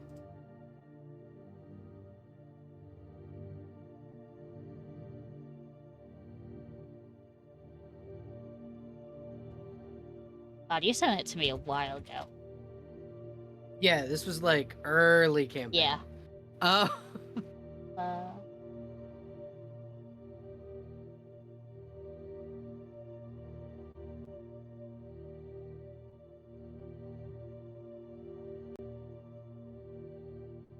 okay, yes, I found it. I was gonna say, yeah, didn't I like whole ass make an image Yes. for it? Yep, I found it. You get a response back going, and it's dear sister with like a little exclamation point. Yeah. I am sorry to hear that you have become acquaintances and captives of the devil, but I am glad to hear that you have escaped. I do hope you do get to tell the Count of her oversights. And there's like a little question mark. But I am sure if anyone can do it, it will be you. Do you need assistance in fixing the plague? Or have you already done it? Father is teaching me how to dance now. I would like to show it to you the next time you come home. If you need anything, please write back. With love, Vasilka. At this point, Allegra is sitting in her room, openly sobbing. The past few like weeks have been fucking hard on her. And getting this from probably one of the only people she trusts right now Mm-hmm. Was almost like a punch in the gut, Mm-hmm. but also like it's that, oh, so I'm not alone. I don't have to feel like shit because I don't trust the people whom I'm supposed to be helping. And so she will write back and essentially respond with, we did, dear sister, your letter has found me well. We have fixed the plague. I am for a week in Vallaki. If you can get away from the Abbey, it would overjoy me to see your face. The festival, the Wolf's Head Festival the Wolf's Head Jamboree is ongoing in Vallaki right now, and having you here would be a comfort. Sincerely yours, Allegra.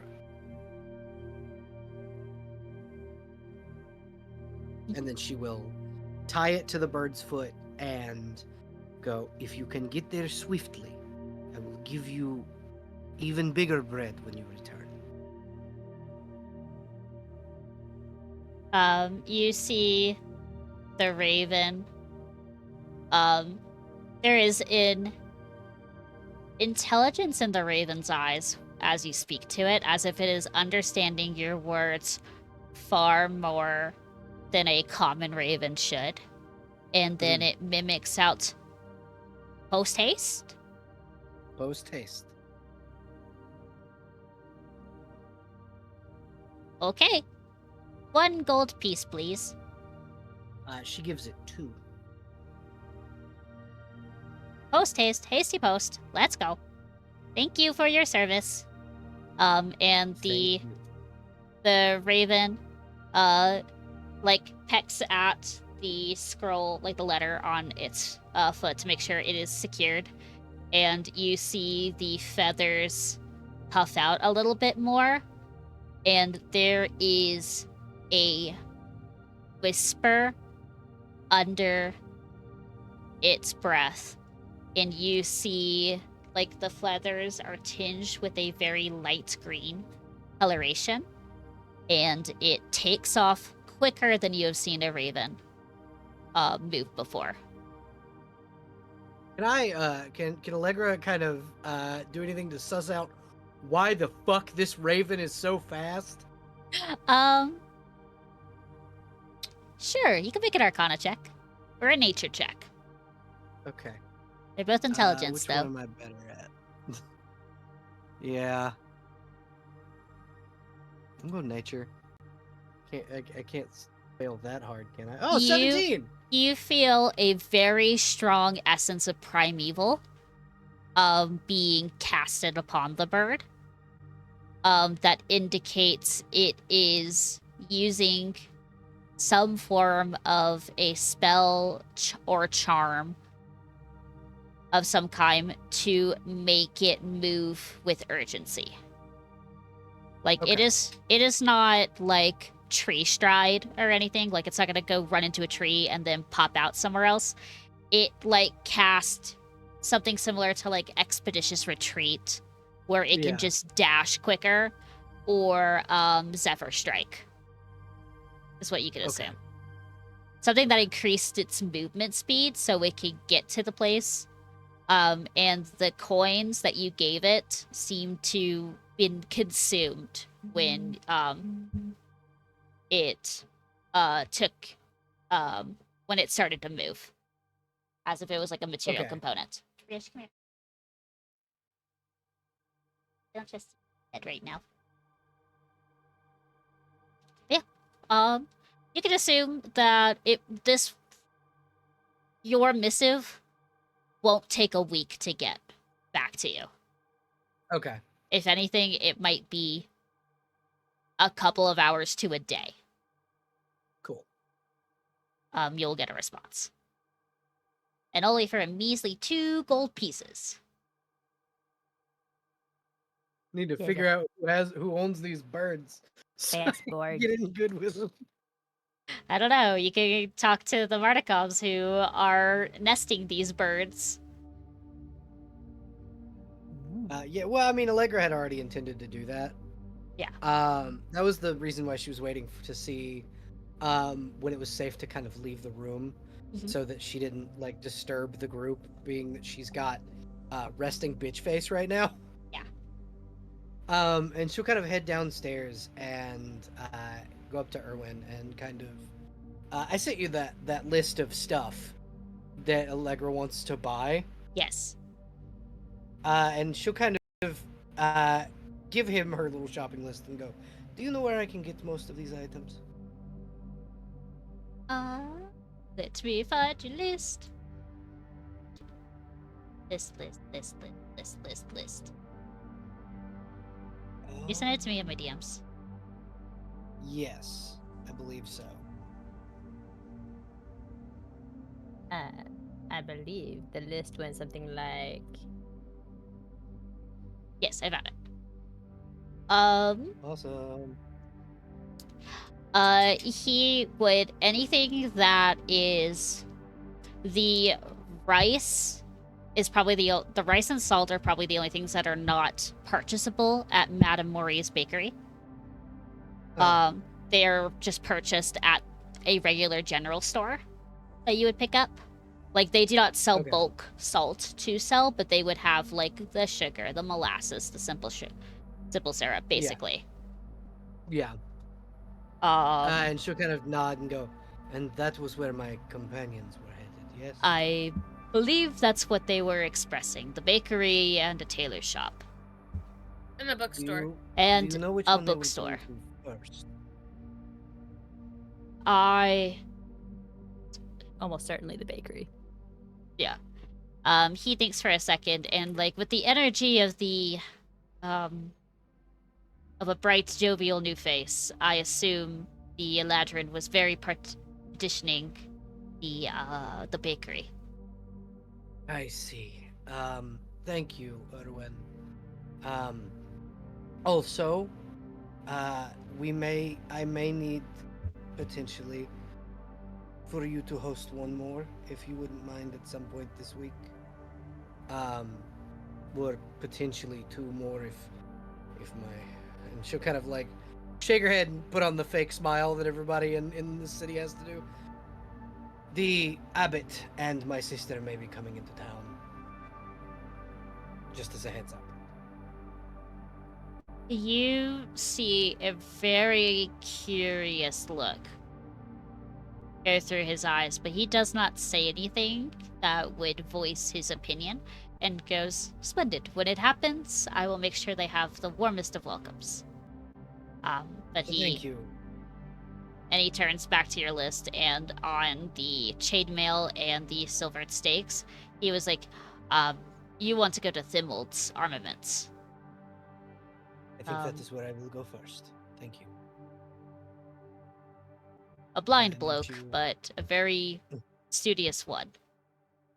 You know, most of the time, I find that those who are missing something are always the strongest of us. And she says this to kind of keep her own spirits up about about her fucking missing wings. Yeah. But that's something she's starting to actually believe.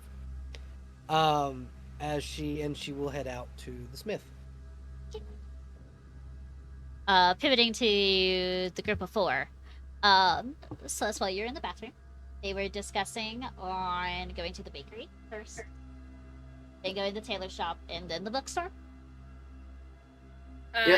Did you have to out that I was using the restroom to chat like that? Kat was canonically going to the bathroom, actually. So Yes. Kat's a reborn. She does. We don't need to go into the She's logistics dead. in there.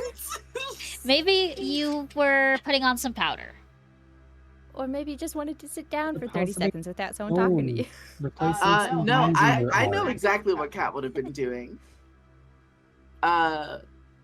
She would have, maybe with Beth's help, would have been sketching out the idea she had for her new outfit, which is much more reasonable. Ooh, cute. Okay, bakery first, though. I guess Bakery. Lottie, Bakery. yeah, Lottie and RA just assumed that you went to the powder room when coincidentally on the side, you were at the barkeep with Beth sketching out an outfit idea. There is just a very tall, broad person standing in the way. We couldn't see. Exactly.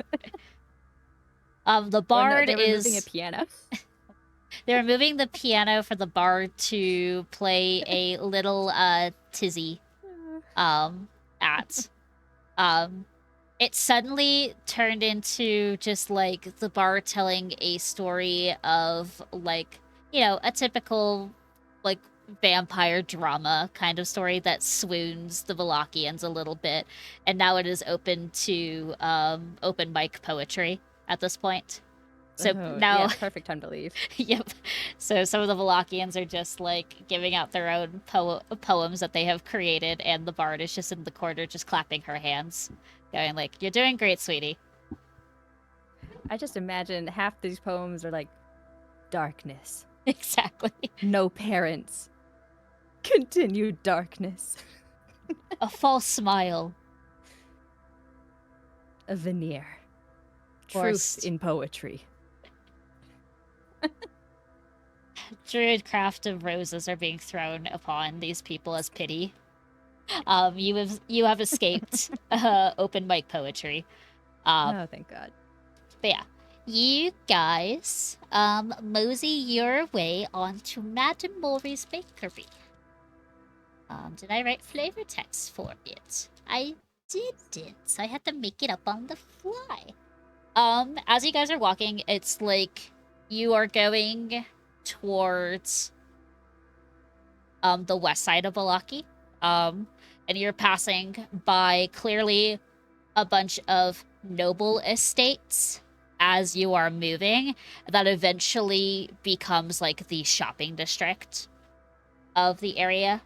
And there are still people out on the streets setting up like stalls and banners and handing out posters to just like people who are coming and going into Vallaki to celebrate the Wolfhead Jamboree.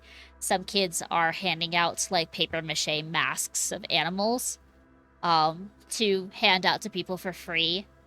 And if anyone wants to pick up like a little rabbit or small bird, anything that you could associate as prey animal kind of mask, as you're walking to the bakery, you may add that to your inventory. Whatever it is, go for it. Absolutely.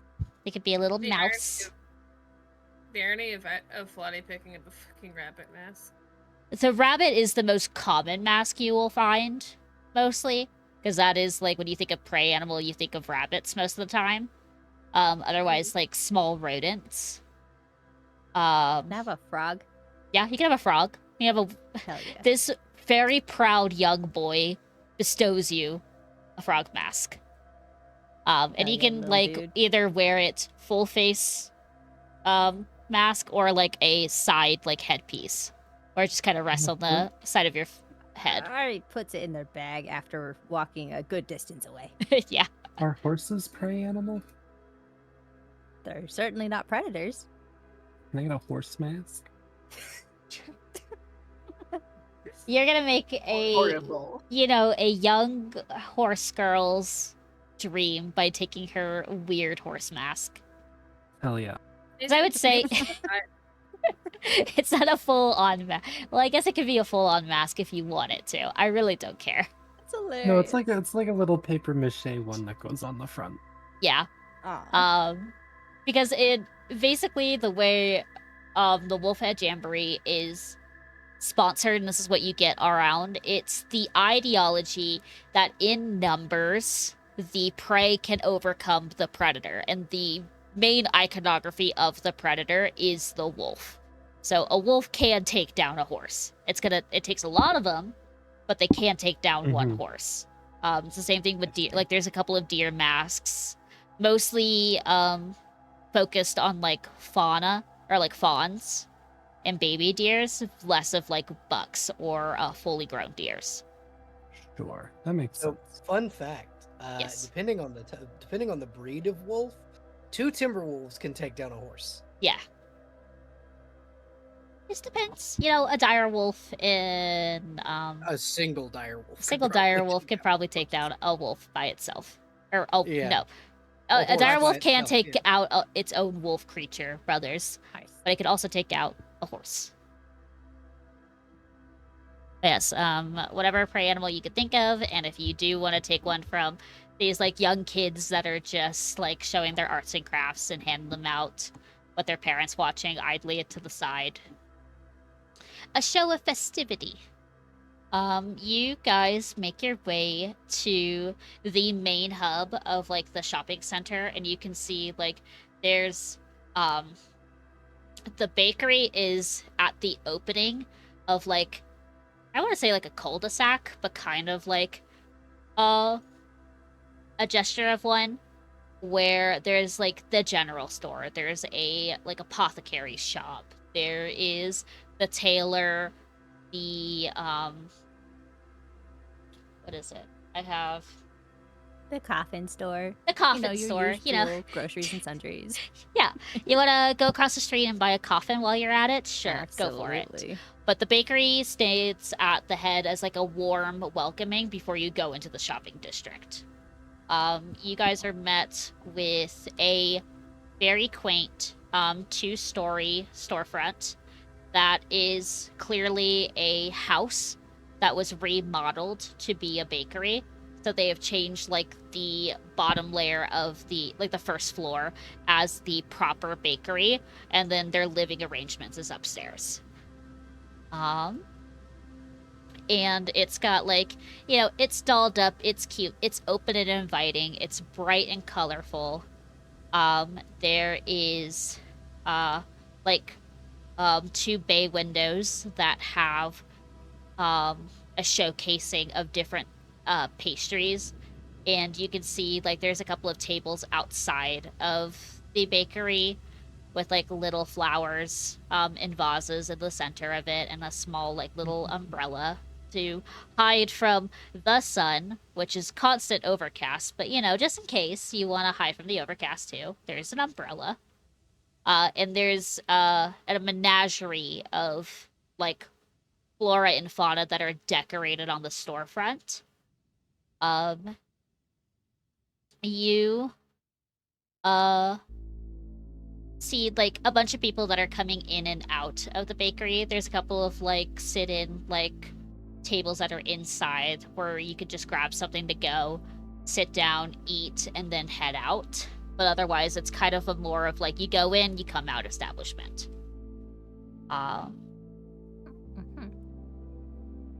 But you guys are all welcome. To the one person who can smell really well, Ra.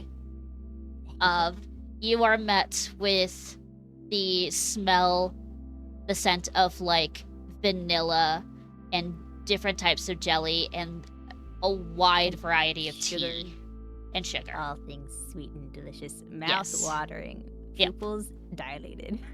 Your diluted Fey heritage is like, give me all the sweets. Yeah. And like it takes Lottie a little bit to like, to notice it, but like Lottie, when the overwhelming baked goods smell hits your nose, it's immediate like, oh shit. When was the last time you had a baked good? A while, probably. Yeah. And it's like open door, so you can walk in. There's like a little, it's like not like an automated, like when you walk into a store, there's like the beep beep sound effect. It's like the moment you walk through the threshold, a bell goes off to signify your arrival. And you see what lineage did I make them? You see 3 half-elven sisters, 2 of which are one who's all the way in the back, starting to work on baking, like pulling out bread out of a artificer's infused form of an oven. Is pulling out fresh bread, and her other sister is like casting spells in the air as like a knife is just like dancing. Think of like, the 3 fairies in Sleeping Beauty. That's exactly what came to mind. Yeah, where they're baking the giant elaborate cake for Aurora, and it's just like a bunch of things are just floating in the air, and there's a clearly the older one of the 3 is like grabbing a bunch of like a plate of jelly, like an apricot jelly, and putting it on like a small little plateware and handing it to someone who takes it away and goes sits like out on the patio, so to speak. And she goes back to like packaging other sweets in teas for other guests who are just coming and going. But when she hears the bell open, you see her bright-eyed, and smiles so wide. She goes, "Thank you for coming to Madame Maury's Bakery. How may I help you?" Sick. Okay, I'm assuming the menu I'm staring at is like posted up somewhere. Yes, it is on the door, like on the window beside the door. It is on like a small little painted sign that is more handwritten, like less of like iconography and newer pictures. And then there are like small little pamphlets on like the counter. Fun. All right, I would offer pleasantries and indicate that they need a moment to look at the menu then. I have question, God. Yes. I think we got starting gold. Would that be in Barovian gold or Sylvestrian? No. No, be in Sylvestrian gold. The only people who have Barovian gold is Kat, Allegra, and Beth. And Ari then would have explained that she was given some money by Ismark to exchange currencies as needed. So how much gold does Lottie have on her right now? 250 gold pieces. Okay, so whatever Lottie needs to spend, I will put in a pouch aside for Ismark to exchange later. Don't worry about it. I will buy for everybody. Are you sure? We couldn't ask you to do that for us. I come from wealth. It's truly no problem. Okay, That's I know alright, what I thank you, want. though. I know what I want. I know what I want. I think Glady will approach the counter and leave everyone else to deliberate. I would like a classic Sylvestrian latte and the masked vanilla mooncake, please. You see that the woman behind your counter smiles and goes, "Oh, do we have a fellow resident?" Most people look at Sylvestrian and then they go, "Ah, Yes. nonsense." Oh my- Oh my gosh, where were you from? I kind of. No, I don't remember a lot. I've been all over, and she'll start naming places she's visited. Ophalia came from the Enchanted Wood, and then my other sister over there was from the Shorewood Forest. You would not believe, at one point she was masquerading as a tabaxi. Oh my god, I'm from the Enchanted Forest. Ophalia, you have a sister. Come over here. Come over here. And this woman gestures to her younger sister, who and you can see like they're sort of color coded in like their the way that they present. Like the head woman is more of a green palette color, very earthy, very warm and inviting, and then her other two sisters are more of like a red and an orange. Or red and yellow, I would say, like an orangey red and then a yellow yellow orange, just kind of to to be like background not background characters, but basically just like they don't stand out as much. Not main character colored. Yeah, not main colored, character coded. But Ophalia comes over, and she's got like small like little antlers that are growing through her hair that is twisted in like different types of foliage that hints to Fae ancestries of sorts. And then she goes, "Yes, sister, how can I help you?" I'm like, "She is from the Enchanted Wood. We have another sister amongst us." And Ophalia looks at you and goes, "No, you don't look familiar, but I'm pretty sure we saw each other at some point." At some point, yeah. Of course. I don't, when you live there, you don't really get out that much. Oh no, you never get out. The lady is always very strict on never leave the forest. The forest will always protect you. Oh my god. I guess she was right. We're here, aren't we? I guess so, yeah. But I feel like I've been out for a while, and I only just got here recently. Oh, So you're lucky. The moment I escaped, then I ran into this yahoo of a sister, and then I ran into my other sister, and then oops, we're all in, welcome to Barovia. welcome to Barovia. It's a place. It's not terrible. A place of color, yes, and enjoyment and something. But we are here to, bring festivity and wonder and bewilderment into our baked goods. Oh my god, when you were going up, did they also tell you that arcane magic bad, evil, terrible, awful? Yes, no, that's... Unfortunately, we're very primeval casters, so it kind of stuck. Yeah, I mean, when you're in the area, it's like you shouldn't be casting any of that around there anyway. Oh, no. And here, it's like there's areas where you can't cast magic, and then it goes kablooey, and then there's areas where you can cast magic, and fun things happen. Hey, God. Yes. Question. I know I only remember leaving, and I don't know that much else. Yes. Do I know my parents' names? I would say you would know your parents' names. You just don't know that one person's name. Yeah. I think so. I think she'd stop for a second. She'd say the name of her parents. Do you know them, or like, have you heard of them? I mean, it's a pretty small area. It'd be hard to miss them, but You watch like the cogs moving and turning in their head, and Ophalia shakes her head, looks over at the other woman, and she shakes her head and be like, "No, maybe time's weird. Maybe we were before your time. The last time, when was the last time we?"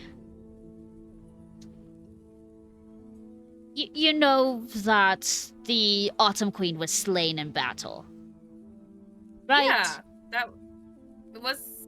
God, that was a while ago, right? That was. For you, that was several hundred, it was like a couple hundred years ago.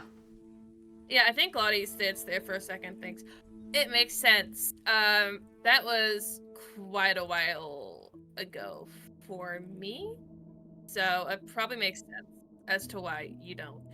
But it's so good to meet somebody that's not that's from the place I am from. Yes. We are going to make it a drink suited for home. I'll go brew it up. Maury, you get the cake. And Ophalia walks back to start brewing the latte for you.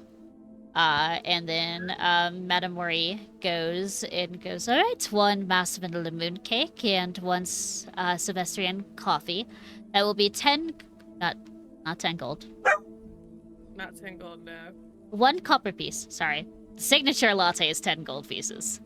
1 copper piece, so 1 copper piece and 2 silver pieces, please. I look over at Cat.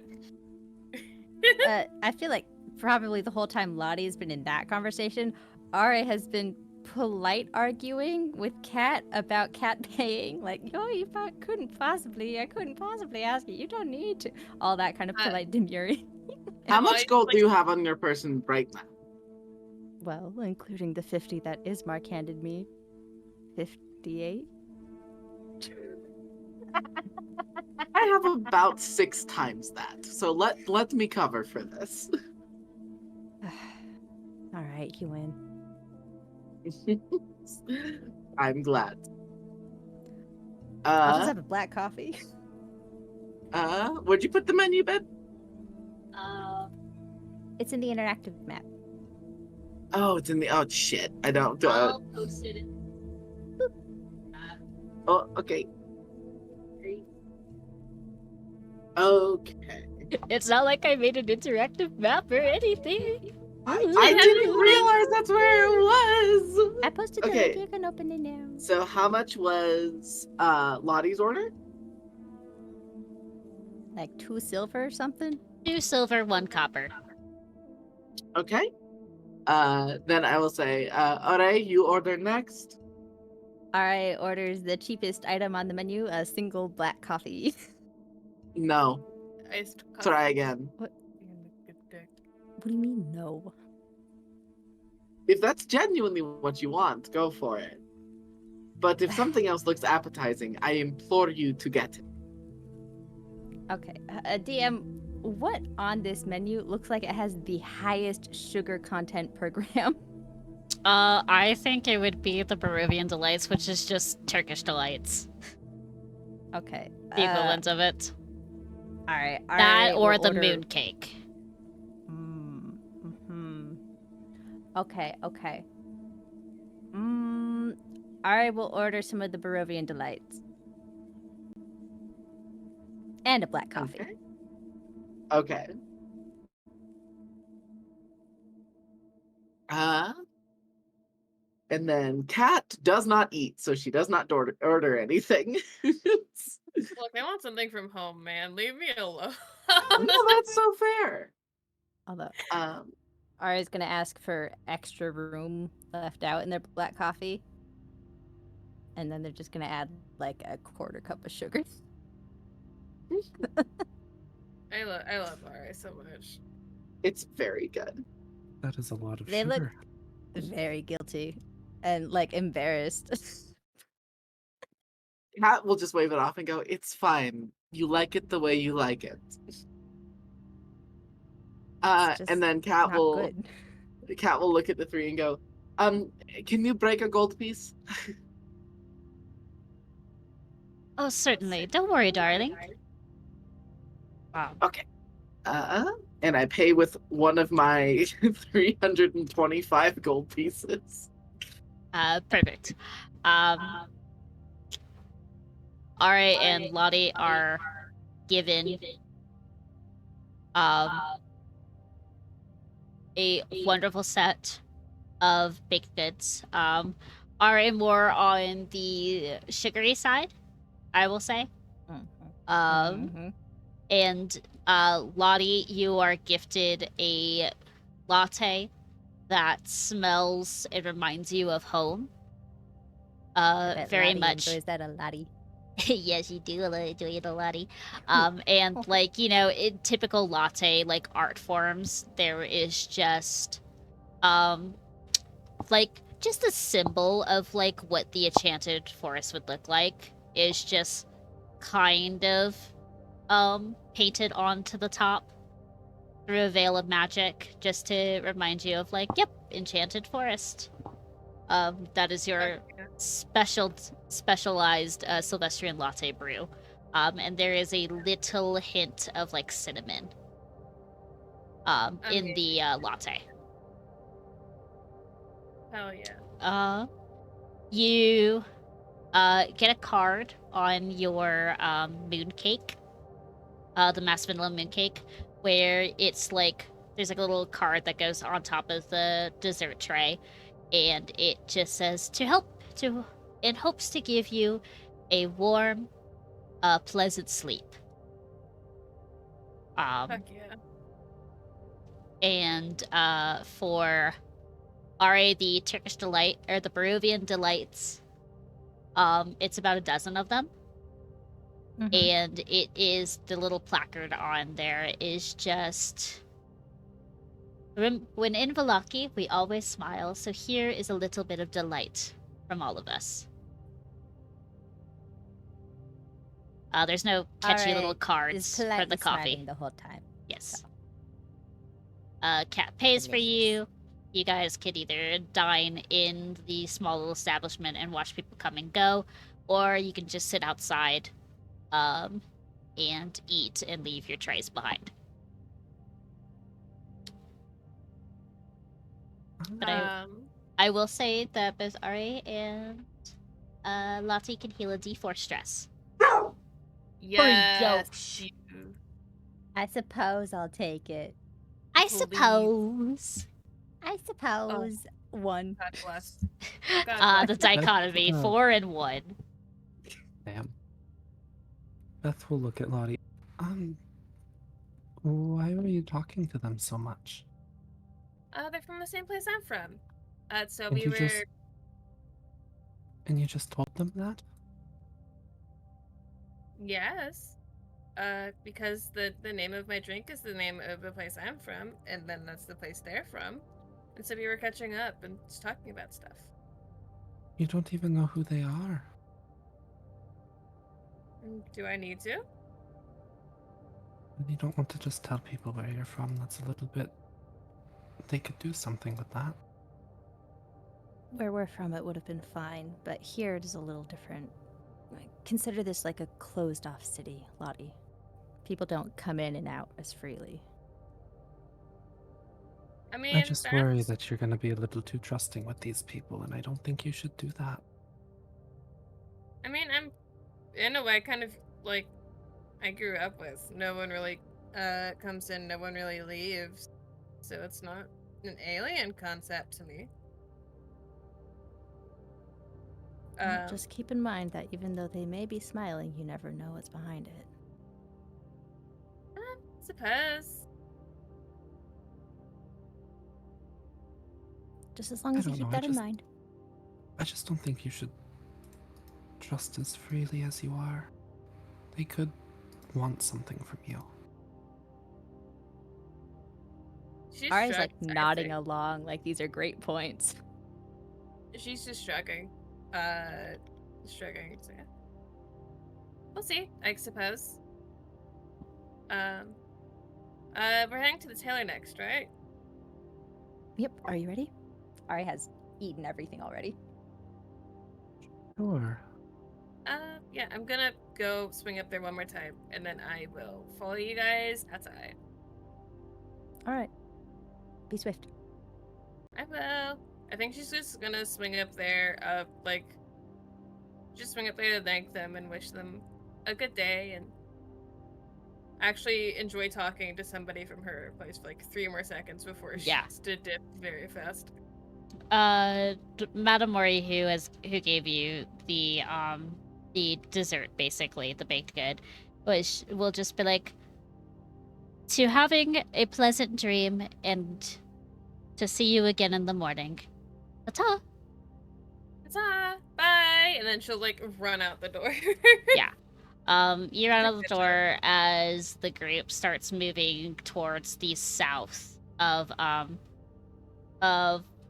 like into the proper shopping districts. And then there is something unbecoming of having a coffin factory and then like a general store that's kind of off to the side. There is like a little bit of like a stockyard, kind of like they make like the stocks and everything.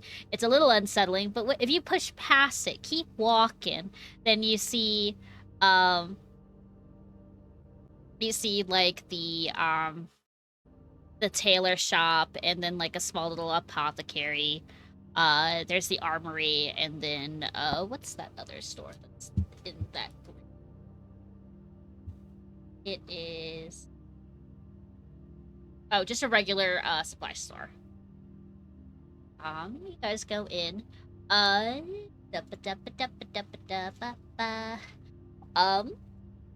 When you go into, compared to like the bakery and most of the other shopping districts, the tailor shop is very like meek and unimposing, like a regular walk-in general store.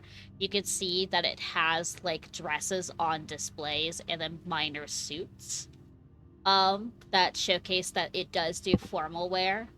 And then it has like what you could assume a rotating catalog, and right now it's a bunch of winter outfits that are on the other side of like a display window. And there is a beautiful scripture of like a rose on the doorframe. Like I would imagine it's a regular like deep brown door frame, and then it's got like a glass window pane that has like a rose in it, and there's a placard on the door that reads "The Beast's Rose." When you guys walk in, you are met with, very similar to the bakery, the smell of just different kinds of flora, and most of which you see are just roses that are just hanging in potted plants throughout the city, or not throughout the city, throughout the storefront, or just fake flowers that are just adding a bit of color into the shop. When you walk in, everything felt small on the outdoors, and then when you come in, it's high vaulted ceilings, and in most of the like shelving and ledges are held up high to someone who is a taller height, so around 6 to 7 feet tall. And you look around and you notice it's like, oh, okay, this makes sense, because behind like the countertop, there is a minotaur who is kind of structured to look like a Highland cow in a sense, like a very orange, Fluffy.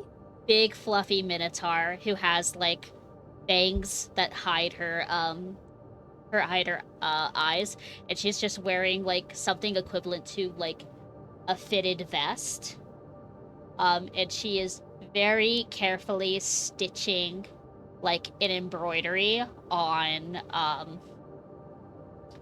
like a skirt behind the counter, and a sound of like a chime states your arrival, And it takes a couple of seconds before she lifts like her big head and turns towards you. There is no eyes, there's just bangs you see, and you hear her go, "Oh, welcome. How can I help?" I look at Cat. This is the place she wanted to go, so. The cat smiles, will walk forward and will ruffle through her bag before pulling out the concept that she has for her outfit. I posted it in Art Dump a while ago, but I'm calling it Cat's Regal Witch attire, and it's like a long like here. I'll just hold on. I'll just link it in the Art Dump. But like it's like an off the shoulder dress, kind of like the shirt I'm physically wearing right now. High collar, like button up in the front, long flowing skirt, nice boots, and Kat will say, hello, as you can see by my current garments, I'm a bit in need of some finery and was hoping to get some new clothes fashioned. You see the Minotaur lady like nods her head very slowly and then looks down at like the parchment that you have of a sketch design and then go, "Do you have colors in mind?" Much like the colors that I'm currently wearing, some reds, some blacks, darker tones fit me quite well. She nods her head again. Oh, sorry. She nods her head again, very slowly, and then goes, let me see what Rosemary thinks."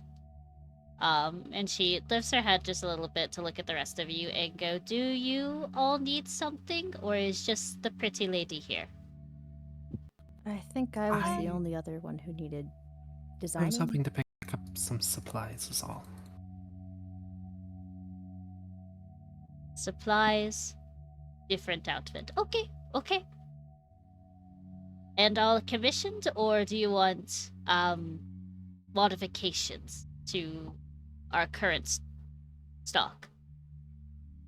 I can do I'll either have or. to leave that up to the experts. We'll have to discuss it, but take care of Kat's request first. I can wait. Lottie, you can intently feel the gaze of the Minotaur. She just shakes her head. She looks back at the sketch before her,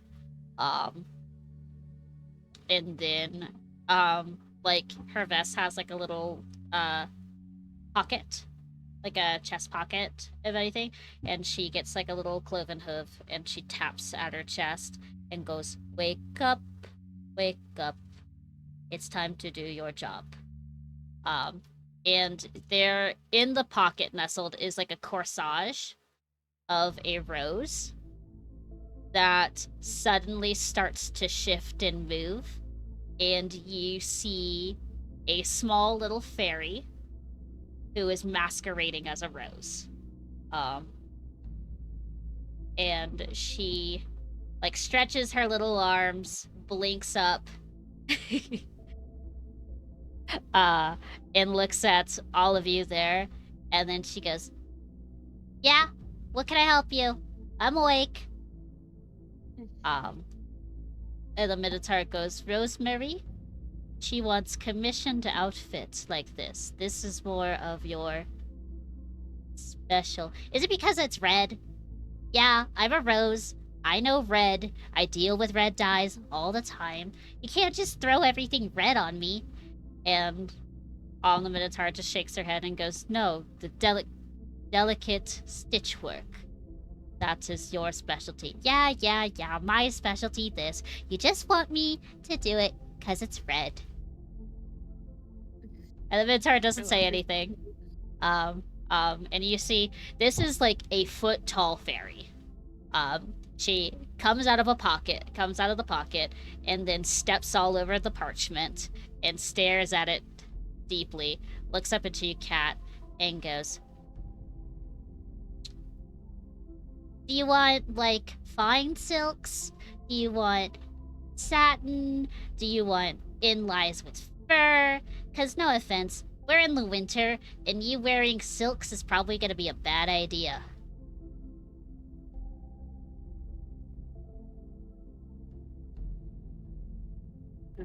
You need not worry about that. I am unbothered by the cold. She gives you a long look, and it goes, alright, freeze to death. Not my job. I gave you the warning. Okay, so reds, blacks, do you want some purples? Do you want some greens in it? Some off colors of gray? Some browns? What do you want? Or is it just a red and black palette?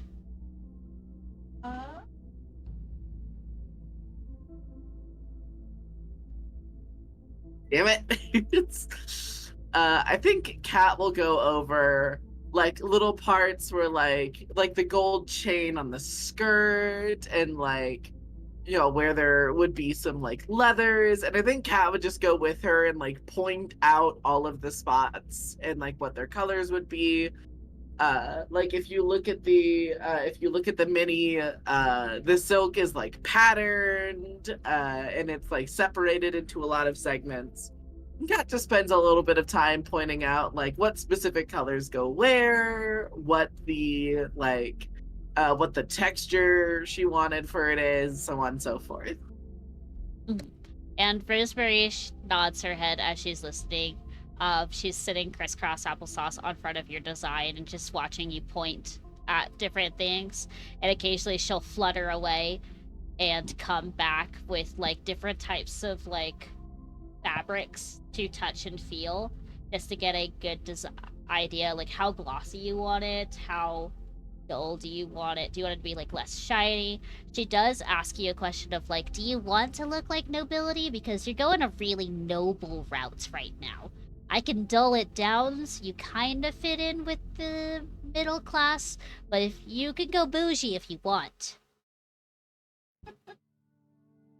You did. I am more. Oh, can you think it?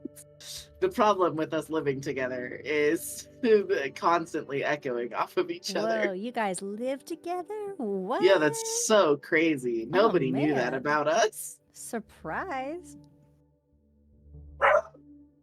Brioche. Bark. No barky. Bark, bark, bark. But yeah, Kat will think about it for a bit and then say, I am nobility, and I think it's about time I dress accordingly. Okay. So are you aware? Are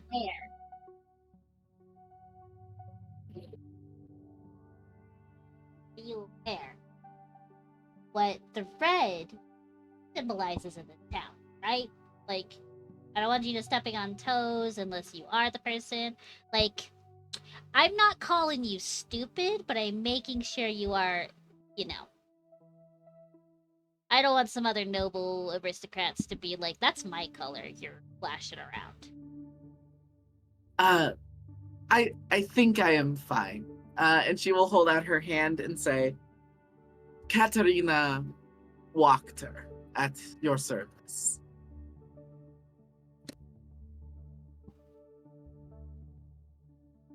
You're related to her. Okay, I guess that makes sense. Now that I see it. Unfortunately, yes, I am related to her. No, it's fine. She pays us really well, actually, so I have no big deal. It's just politics and what have you. Fairy politics, that's important. I don't care about your mortal politics. No offense. I'm just here with Minnie. But yeah, okay. I guess I have to give you the noble discount. Like instead of 50 gold, like E for this custom piece. Pat will think about it and go, no, I will pay you 50. No, you pay me 20, and then you give the rest to Minnie as a tip. Wink. Yes, I will pay you 20 and I will tip 30. The deal is sealed. Thank you for your service. It will be done in 2 days. 3 days? A day? What do you need? You're welcome to take your time on it. I'm in no particular rush. Okay. 2 days. Well, it should be plenty. Unless you want really intricate embroidery, then probably 3 days. Minnie takes a while, but she's really good at the embroidery. Whatever makes it look best in the end. Everything's the best when we make it. And then she turns towards Minnie, who is like showing, I imagine, Beth different forms of like material that you've been asking for, and she's just like, she brings like a large roll of like silks and goes, "How much yard do Yeah. you need?" Whatever 10 gold could buy. Oh, that's a lot. Could I give you? It should be enough to last me a while. Yes. Let me get you a bag. Is Yes. And then this Highland cow Minotaur turns towards Rosemary, her little flower sprite companion, and goes, "Am I okay to give? She is purchasing 10 gold's worth of fabric. Can I give her the bag of fabric?" And Rosemary thinks for a very long time and goes, "I don't know. I did get you tipped like 35 gold, so I guess we can afford it." And then Minnie goes, "Okay, 1 bag of fabric for you." It is basically what you get is like a little shopping bag that fits all your fabric in. It's a bag of holding, but only for fabric. Incredible. Only It for has fabric. so Only much for fabric. Only for fabric, silks, like anything that you need for sewing material wise that you buy at this shop, it will go into the bag and you can pull it out. So you're So not it's not just a Perfect. bag of fabric. It's a bag of fabric. Yeah. but it's Incredible. But yeah, I imagine you get several yards of different fabrics in different colors. Of course, if you go into like purples and reds and greens, which are typical royalty colors, or noble colors, it is a little bit more of the pricier, so you get less fabric for it in order to purchase more. Okay. I'd say you can make a great deal, either patchwork style outfits, or you can make like maybe. Considering she may spend probably the last of her string rigging up her room, this is probably enough to supply for her for a while. Yes. And then if you know where to get more fabric if you need to come back here. Yes. But because of the generous tip that Minnie suddenly came across, the bag is free of charge. You don't have to pay extra for it, and anything that you point out just kind of goes seamlessly into the bag, and then Minnie shows you how to like take out the fabric if you need it. And she just hands it to you. Thank you. Of course. If you need anything else, an outfit to design, or something that you need modified, I can help you. Otherwise, button work, not embroidery. Embroidery's my thing. Other things, dye work, that is all Rosemary's job. She's very good at it, and a great haggler. Interesting. Thank you very much. Of course, please come again. I will. And Minnie turns expectantly towards Lottie and Arya, going, "Did you find anything you want?" Or- I'm okay, thank you. I've just been writing the entire time.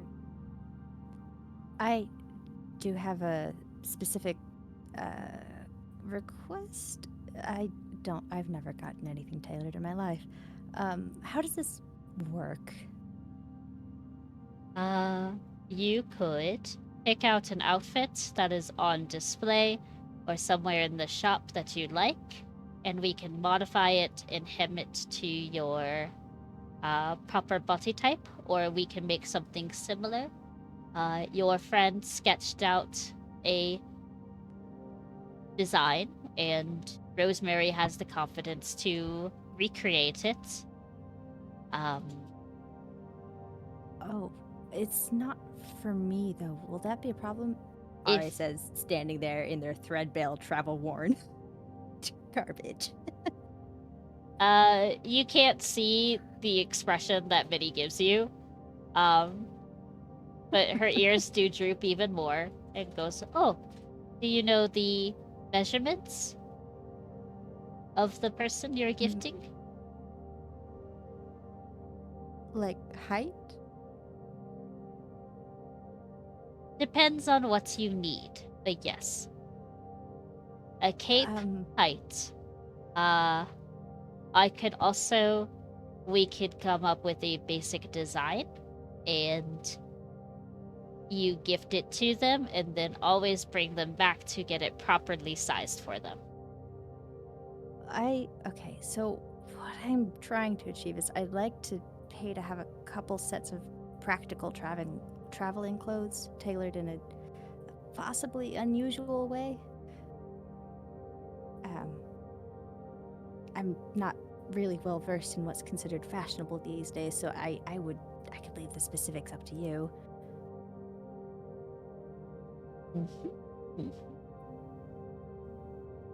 We could go with the basics of, are they small, are they medium size, or are they large like myself? Medium size, a bit taller than me, and Ari sticks their hand up at about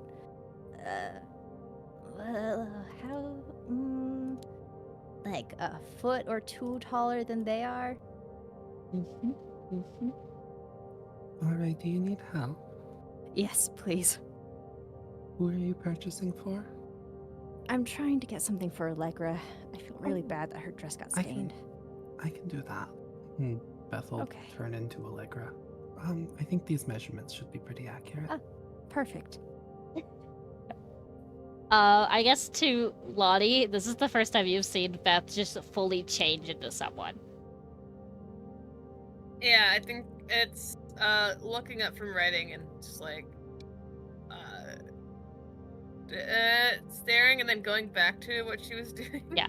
Rosemary pipes up and goes, "Oh, okay. Yeah, no, that's easier. Just stay still. Let me just okay."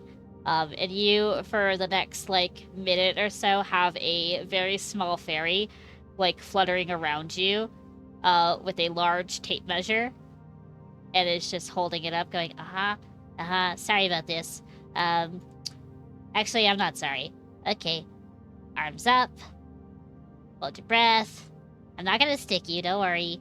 Okay, great. Do you want it to be tight on them or loose? Loose, practical, not too tight. Not that would be unseemly.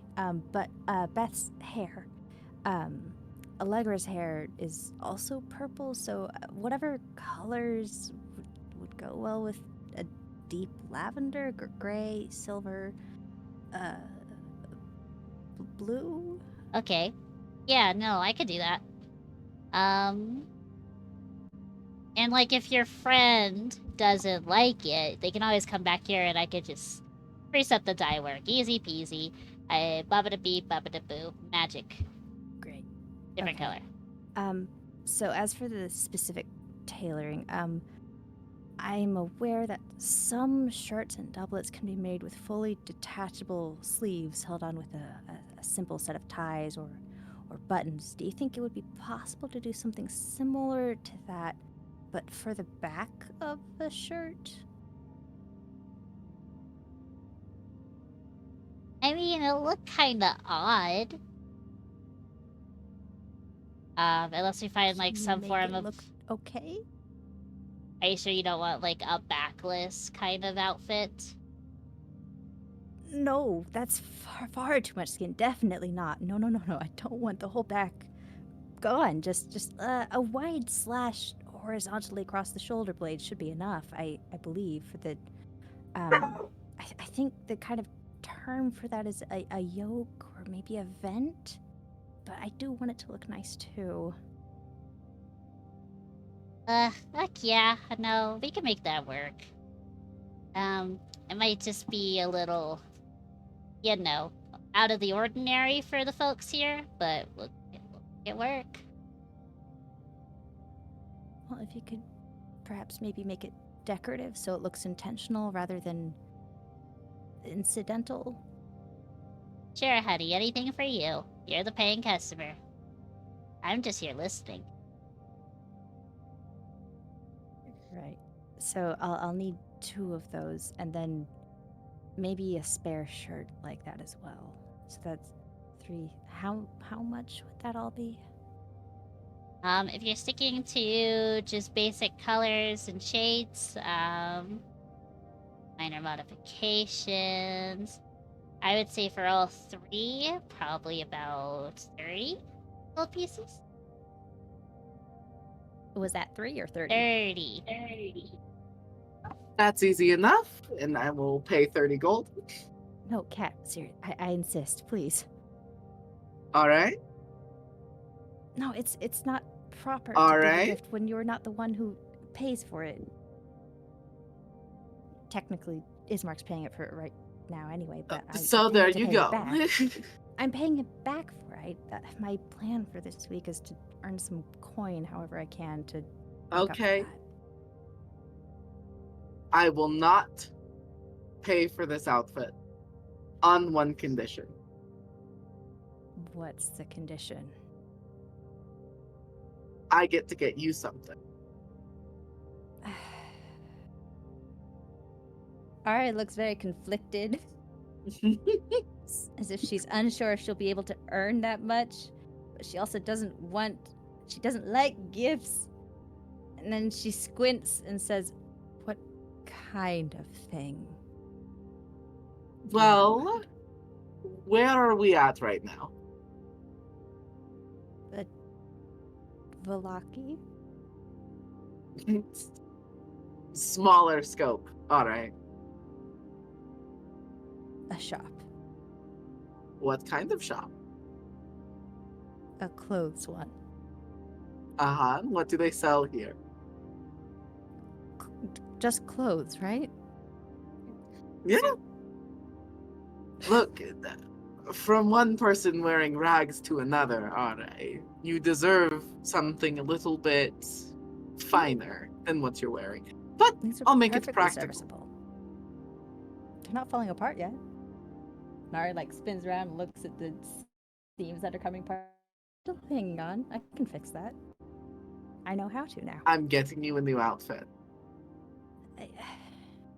Okay. Nothing fancy or expensive, though. And I'll pay you back for... no, No, what's the point of a gift if I'm not the one who pays for it? You're right. Alright. Okay. Yep. Alright. So that's happening then. Okay. You need my measurements? Looking at the store owners.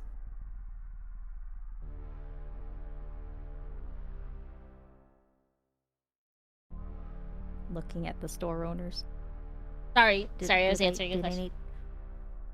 they need Ari's measurements if Cat's getting Ari new clothes? They would ask if you know the measurements, at the top of your head.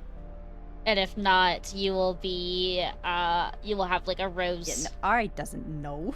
Yeah, so for a brief while, you have a flower sprite fluttering around you, poking you a little bit to get proper measurements. Because I imagine Mm-hmm. Ari's outfit is very loose, so it's not form-fitting in certain parts. And Yeah. then she And tells... Ari's going to specifically pipe up and say, like, during probably the chest measurement, could you perhaps keep the chest loose? I'd prefer not to be restricted. Yeah, no problem. I was about to ask, do you want it to be loose? Gonna be tight in certain places? Anything you want. She's paying, and she pays nice. I'm gonna listen to her. Loose, practical, comfortable. Perhaps if I change weight, I would like to be able to accommodate that. Okay. Or if I were to somehow put on you want to 50 keep the pounds of greens? muscle. I like green. It's good for blending into plants. As for the design, let's do something that leans more androgynous. Something riding the line between masculine and feminine. Let's get some nice tailored pants. Let's get a fine dress shirt. Do you like the frilly sleeves, alright? Ari's kind of like taken aback, but like their expression is complicated. Let's say that. And then Ari says, I prefer simpler. Yeah. Okay. Simple sleeves. Those sleeves that have the little V in the cuffs so that she can move her wrists unrestricted. And if we could get it so that armor could be placed over it, that would also be wonderful. Rosemary nods her head and goes, gotcha. 3 days. Does that work for you? Looks to Cat. I think that's fine. Alright, one noble outfit, one very androgynous leading thing. Minnie, you're gonna have to help me on androgyny. It's gender's weird. And then Minnie just kind of nods her head. Stress yourself Cat about will- it too hard. It's fine. Cat will smile and nod and say, yes, gender is weird. Gender is weird and you have 2 of them when you could have multiple. Like, what the fuck? But, y'all are weird. But yeah, we'll figure out what androgyny looks like and get that ready for you in like 3 days tops. I mean, I started as one, then I became another. It happens sometimes. See? Okay. Ari just kind of silently looks over and then looks back to the shopkeepers. Should I pay for the outfits I'm paying for now for my tall friend? If you want to give me 30 up front, you can. Otherwise, I'll just take half up front and then you get the other half when, you pay the other half before I give you the clothes. Like commission work, We'll do that. We'll do that then. 'Kay. Thank you. Alright, 15 gold pieces from you, to the pretty lady who is sponsoring everything. Alright, no, sorry. It's Katarina. I know your name. I remembered. You can pay up front or halvesies. I will pay it all up front. What is the damage, my friend? Thank you. I'm treating Minnie for a nice dinner tonight. All on the noble.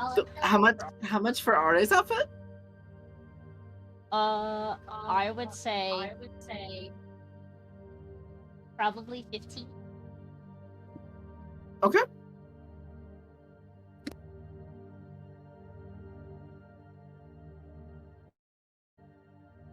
And if you need anything else, we are sponsored by the jeweler shop in Town Square. If you need, like, your pretty Eladrin friend, hello sister. If you Hello. need, like, ornaments for your horns or like decorations. You can go over there, tell them that Rosemary sent them. She punches her hand in her fist when she says this. And they will accommodate you greatly. She nods. Listen, bud, I'm trying to set you up with a good deal so you can also get something nice for yourself. She's writing this down and nodding. Are you so like? she's taking- Are you sure you don't want like a pretty shawl or something, like with flowers that complements your hair? I mean, Glasses. she look at Kat. See if Kat's still paying. Cat will just Which give you a has- nod. I'll take a shawl, I guess. That could be nice. Okay, one shawl. Do you want it to be associated to your current season? Do you want it to be associated to a different season? Do you want something that kind of blends with all four? Oh, can you make a blend with all four? So that I think that'd be nice. I could do like a shift weave kind of thing. It'll be a little bit pricier asides, but then it just kind of accommodates whatever season you're in. I'm fine with one that just blends in with all of them. Okay. I feel like a nice white or very pastel color would look nice. Okay. Yeah, it's just a shawl. It's out of season. Like, 10 gold. 5 gold. We'll make it 5. It's out of season. Who wears a shawl in the winter? Right. Yeah, Lottie is, I don't think incredibly fashionably gifted. So she's just nodding along. Yeah, as like if- Rosemary is looking at like the bright, vibrant colors that Lottie has and goes like, what would make this piece like fit something wispy and flowy to accommodate like the brightness that it is? And it's like, yeah, you're gonna come with like a little shawl that's like an accent piece. But it doesn't really protect you from the harsh winter. It's just nice to look at. And so she's like, yeah, well, 5 gold. I have to make a profit somehow.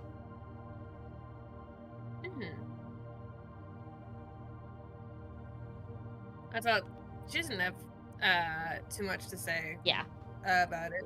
She's just happy to be here. Rosemary collects all the gold from all you guys, writes your names down, and asks where you will be staying, which inevitably you say the Blue Water Inn. And she's like, Minnie can deliver it, I can deliver it, or you can come pick it up in like 3 days. It's up to you. No charge for hand delivery.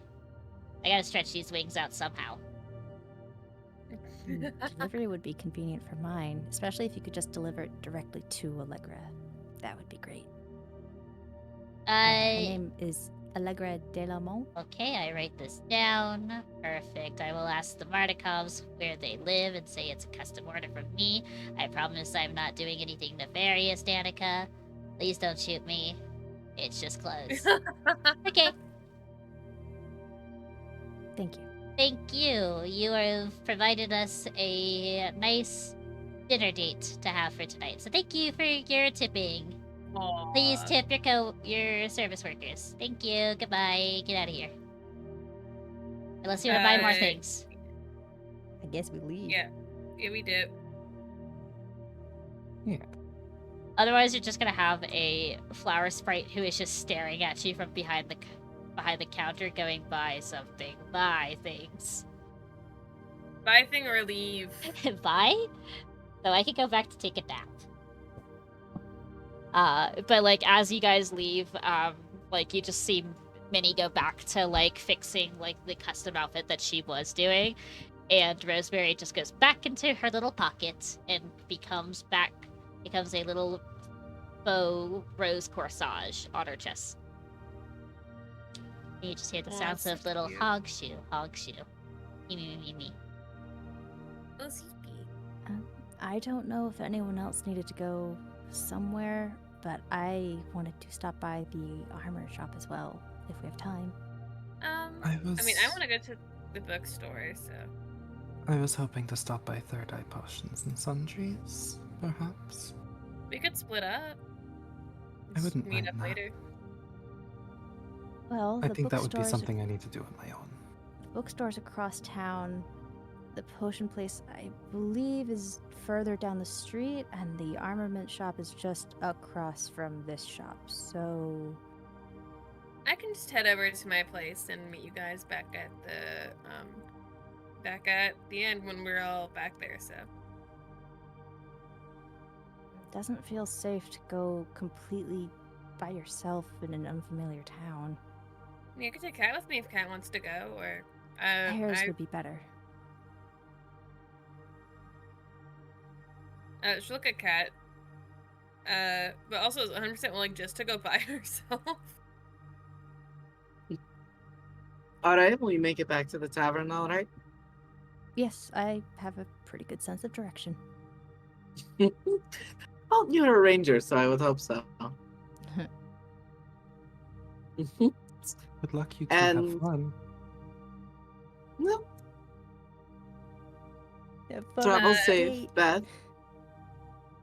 I will. And, all right? Mhm. Thank you for letting me get you something nice. I still feel like I'm going to regret it, but thank you for thinking to do so. Of course. What are friends for, Audrey? That's a very good question. Well, I hope you find an answer that you like. Fingers crossed. Okay. Beth, do you want to go alone to the potion shop, or are you all right with pairs? Alone, but we could meet up somewhere afterwards. Okay. We're only just across the street from each other. Meet me back here in an hour or less? Sure. All right. If not, I'll come looking for you. Sounds good. That's a threat. Yes, it is. It is. It's okay. For I have a scene specifically for the bookshop. For RA, do you have a scene in mind for the armory shop, or are you I just just- picking something up? Ari wants to look for something for Irina, because she was specifically asked to do so by Ismark.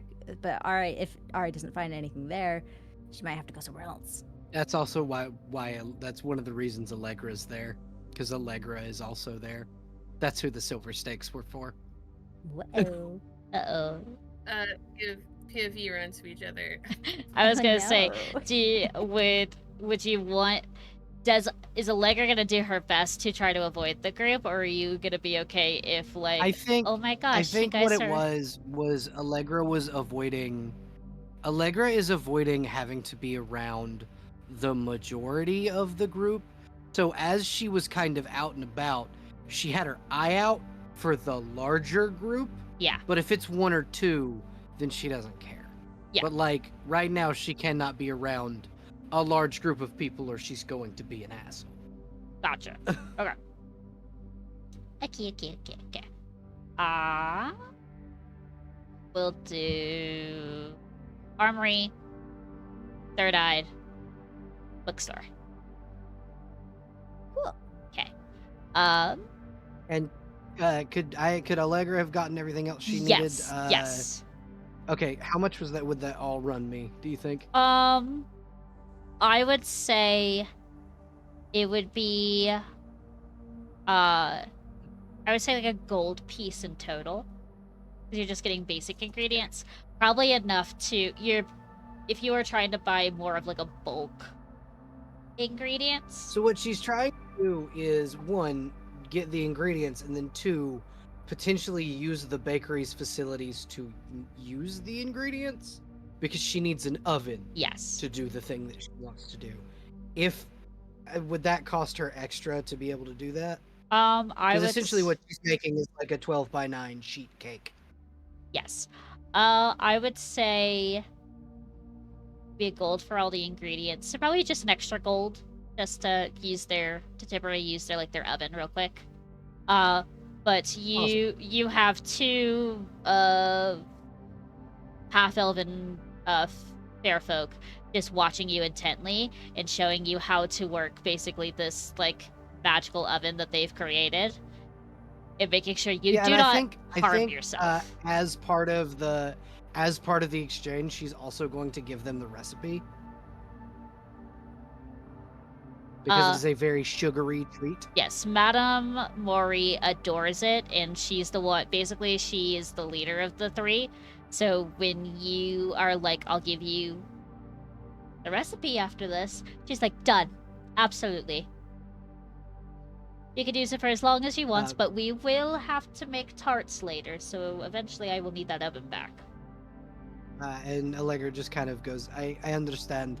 I am not as versed in this as my mother was, so if you could help me as well, that would be greatly appreciated. And if I could, because I'm going to cut these into squares, little ones, like lemon bars, but sugarier.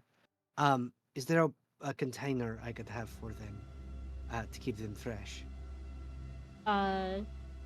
She's like, "Throw in a copper piece, and you can get like a small plateware set. You're fine, darling. Bello will help you cut everything up accordingly. Ignore the flying knife. It makes it fun for us.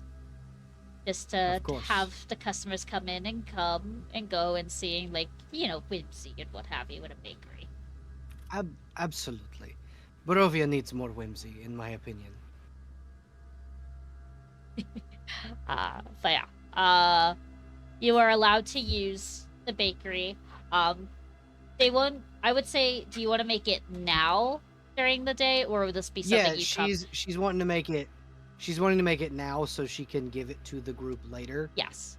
When everybody meets back up at the tavern. Okay. This is a kind of I'm sorry I've been an asshole kind of treat. Okay. Uh, And like when you, like by the time the group was at the bakery, and like you went to the general shop when they were at the bakery, and Yeah. then when they went to and then I the was in the tailor bakery shop, while they were at the tailor. yeah. So during that time, they kind of usher you off, and they was like, "We'll keep an eye out on the baked goods. Come back in like 30 minutes." Yeah. Yeah, like come back in 30 minutes, and then everything will be fine. Or like they'll Fantastic. hold your pastry for you, basically. So you can go do other shopping if you Awesome. expressed it to them. Yeah, she was just like, I'm going to run to the smith quickly, and then I will be back. Take your time. We're open to the late evenings of the night because some people need some sweet moon jelly before they go to bed. Of course. And then that would probably be when Allegra and Ari ran into each other at the smith. Yeah, I would say Oopsie. you would probably be the person who is entering the shop while Ra is looking at intricate rapiers that are being sold, like, on display. Mhm. Allegra's going to just kind of walk up behind RA as quietly certainly as she notices. can.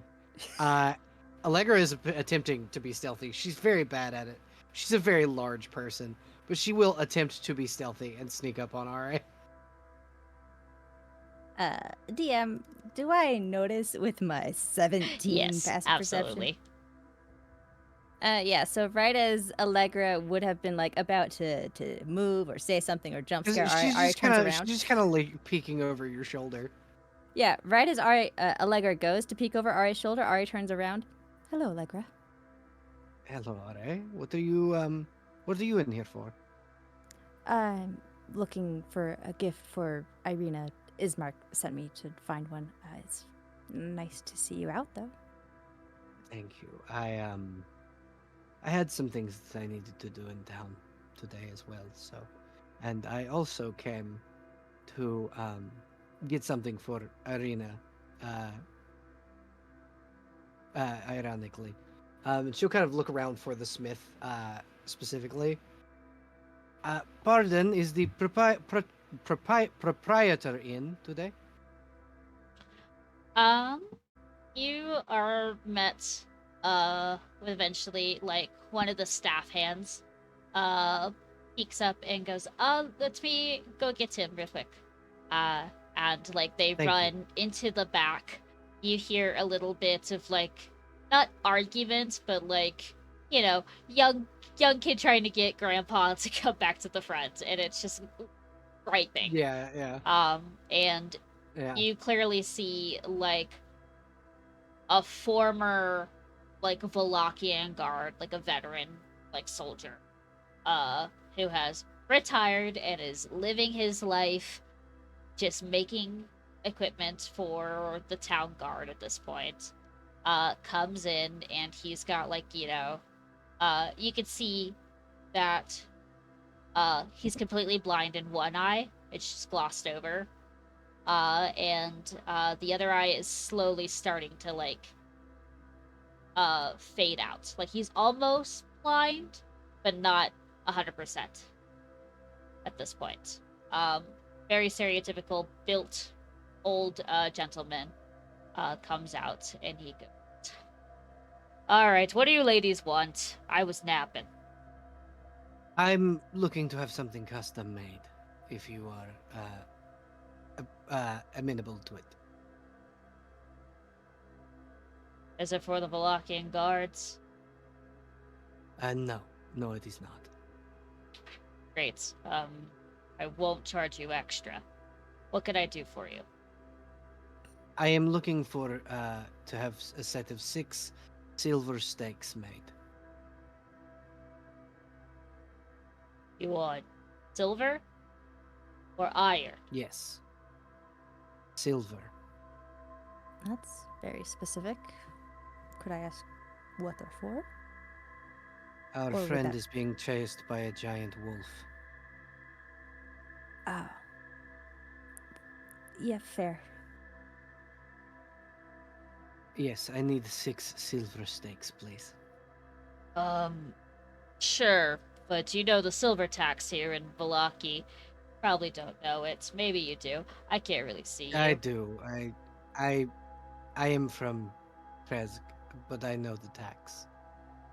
As long as you're fine paying way too much extra for silver, then sure. Okay. So, I may not have enough for 6, but how much could 16 gold get me? I'd say 2. That's fine. It's more than enough. What would be the difference for the full set?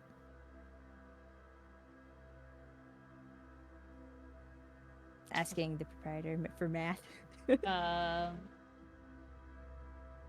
Basically 7 gold pieces per stake. So,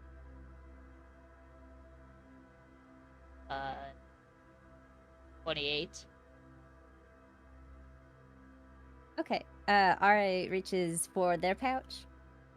And by their, I mean Ismark's. Uh-huh. Your real life is shopping money. Mm-hmm. Ismark asked me to find a gift for his sister, so I figure he would appreciate this, so let's get her a full set. Yes, I think that would be, You know what? What we could do? Hmm? Do you make crossbow quarrels? He shakes his head and goes, "If you want crossbows, longbows, any of that kind of stuff, you go to the Vistani camp. Talk to the Eladrins Not the there." bow itself. I'm saying a bolt made of pure silver, all the way through. No, I don't touch that stuff. No offense. Not my cup of tea. Don't want to really mess with their trade either. You can I buy. understand. I just I do not wish to leave the walls of the city just yet. Fair. It is the Wolfhead Jamboree. So,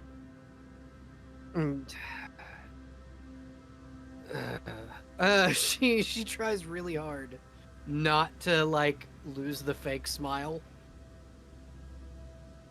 Out of Yeah. idle curiosity, how much would a silvered rapier cost? Trying to distract so that I can have a moment to compose herself. Let's see how much a rapier is in D&D. Oh, rapiers are expensive. Shit. Yeah, Yeah, they they're are. a fine. They're a fine weapon. Like Yeah. they're a noble's sword. Mhm. Maths. Like just maybe applying silver to one that's already made.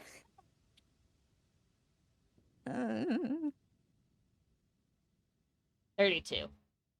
Perhaps, Are, we could get a scimitar instead. It's less. I believe it's less expensive. If you want, I believe she mentioned having training in a rapier, though. if the fine lady has a rapier and you take it, I could silver it for just 7 gold. DM, does she have one? I thought she Yes. didn't. Yes. No. Irina has a rapier that she does. never touches.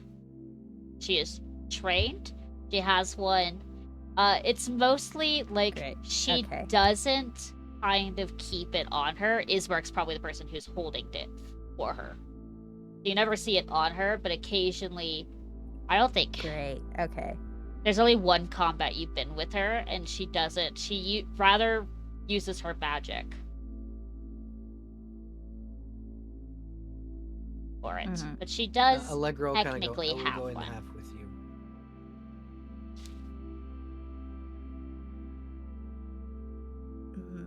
If we want to just go ahead and buy her a whole new one, that way both of them have a. That way, it seems more like a gift. So, Irina is more inclined to use it. You know her better than I do. You know what she'd prefer. Yes. So why don't we go ahead, buy her one that is not just a hand-me-down from her brother, and I will go in half. He said 30. I'll put in 15. You put in 15. Okay, and then.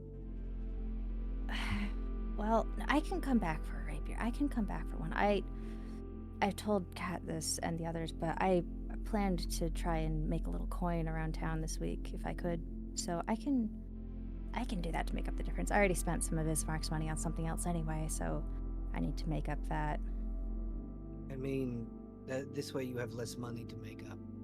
If I put in half, Okay, it could be from you and Ismark then. and you. I am just the delivery person, essentially. Uh-huh. You're doing a kindness for someone.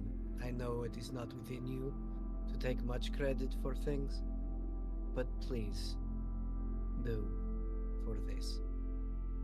Well, I feel bad because I also want you to be able to do your stakes. That was your idea. Yes, but I feel that the silver rapier could be more effective than the stakes would be. Stakes are just easier to conceal. Mm. And she'll kind of gently bring her cloak to the side.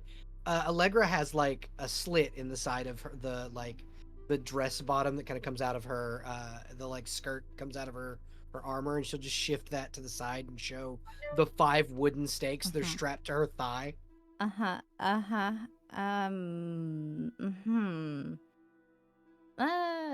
Okay. Ara's blushing and looking away. We're in public. Yes, I know, but I'm demonstrating the concealment process. Anyway, Yes, put them away. and she throw the skirt back over her leg.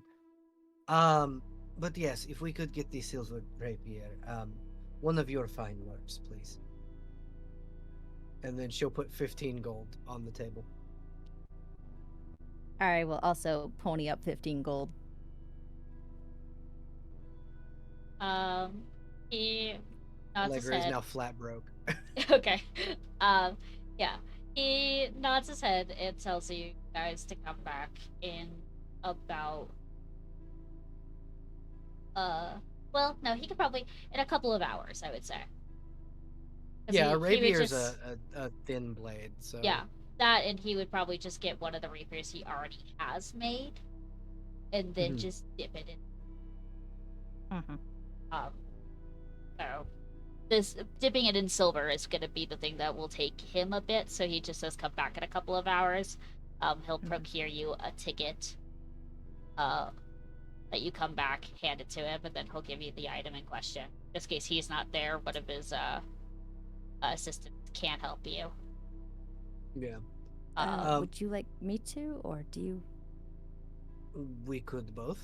If you would like to accompany to the other to the other thing I was doing. I told Beth I would meet her in an hour to make sure that she doesn't get abducted or anything. Well, this whole exchange should have taken about the amount of time I needed to take before I had to get back to the thing I was doing. So if you'd like to accompany me to the bakery so I can procure the item I had purchased, and then we can both meet up with Beth. All right, if you'd like that, I do have some time to kill. There are very few whose company that I enjoy currently. Yours is among those few. Alright, looks slightly pleased, but mostly just kind of quiet. As usual, just follows you. Yeah, and then Allegra will go and collect the Rice Krispie treats that Yeah. she just had made. Alright, you can't help but to notice how sweet the gift that or the thing that Allegra picks up, and it's just like, don't know what it is under like the plateware set, but it's like, damn, that smells good. I can smell the Allegra will sugar. actually open the thing, grab one of the squares, close it, and then offer it to Are. For me? Are you sure? Yes, for you. I had these made for not just you, but a good few of them are for you. Thank you. And I would gratefully accept it and try very hard to eat it politely and not scarf it down in one mouthful. They keep well on the road as well once they have cooled. So my mother used to make these for us when we were me and my sister Vasilka. Hmm? I sent her a letter earlier. That crow is probably back at the fuck. I can take care of the roof here. It's fine. No. I need to tell the group that my sister is coming to town potentially. Oh,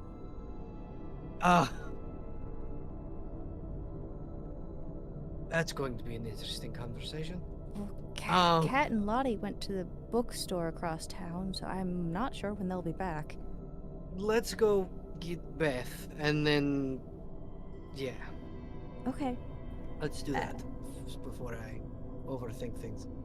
I guess we're going to the potion shop to pick up Beth, Yes. Yeah. Meanwhile, even though she said she wanted to go alone. yeah. Meanwhile, you would catch her at the tail end of like her exiting the shop while you guys meet her over there. I would imagine. Oh, goody. Yes. Beth, you are heading over to what is my shop called? The Third Eye Potions and Sundries. Yeah. Compared to the other shops that are in the shopping districts, this is something that is very close to the entrance, has been isolated from like all the other shops, and is a little Okay. bit more on the dilapidated side, as if like either the owner doesn't take care of it or the city of Alaki doesn't take care of like the exterior Mm-hmm. exterior design of the shop. And you are, when you walk in, it is very like you are met with the smell of like dried herbs and like, you know, the odd magical components like a newt's eye, something strange and unbecoming for people. Like a regular commoner walking into the store would get creeped out by just like, yeah, okay, there's a newt, just like a whole eyeball in a jar on the countertop. That's not normal. No, this is exactly what Beth is looking Yes. And you are met with a winter eladrin sitting behind her counter with a mortar and pestle, and it looks like she is in the middle of creating like what you could assume is a health potion. Like she is Mhm. mashing a bunch of like the medicinal herbs to create a potion. And she doesn't lift an eye when you walk in and just goes, "Welcome to the shop. Let me know when you need something." Yes, I am sorry, I had a question. Are you I assume you're very familiar with the more esoteric of ingredients? You see she lifts her head up, and you just see like the very deep ice blue eyes staring at you, and goes, "Go on." I had a I saw something recently. Um had I seen the same flowers as before? When I saw all the weird shit?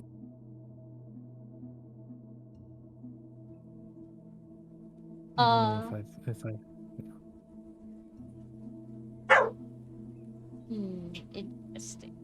I would say you, in the moment of seeing the weird shit, the potted plants that were in like that was masquerading like the perfect house was just like, Mhm. stereotypical like flowers that you would find native to Bermuda that bloom in the winter. And then when you saw the blood streaks in the broken window, the shattered window, and the potted plants on the ground, I would say you saw crushed white lilies. And I would say because you saw what you saw and it switched your afflictions from maladaptive to paranoia, it's like that imagery of the flower is stuck in your head. Okay. I saw some interesting silver lily flowers that altered my perception of things. I wasn't sure if that was something you were familiar with. The woman licks her tongue a couple of times, and then like she's on a stool with wheels, and she kicks back and like moves to like the back part of the shop and grabs like a book and grabs another book and brings them over, and she gets like a book that labels Talia's Encyclopedia of Flora and Fauna, and she goes, here, look through this, see if you can find the flower you're looking for. All right. Uh, I How old did you say this woman was? it's very hard to tell because she's a ladrin, but you see Sure. some like human. It's like she's half a ladrin, half Okay. um like in her, I would say, but you're not sure if that's young for an eladrin or if that's like middle age for the ancestry that she is. Okay. Thank you.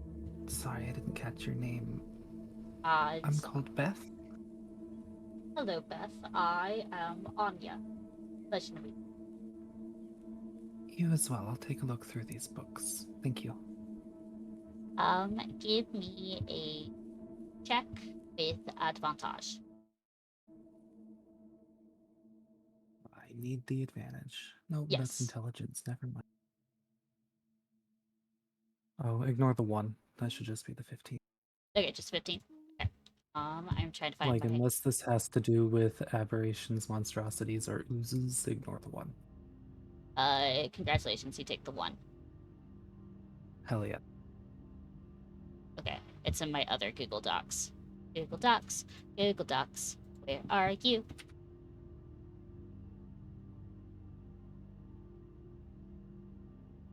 Thinking.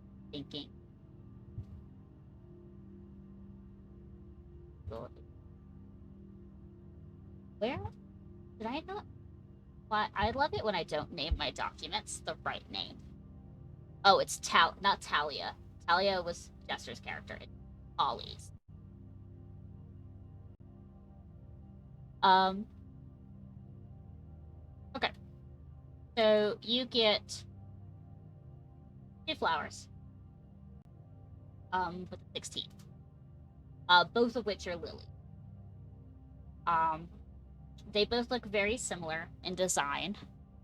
Albeit, one has like in the center of like where the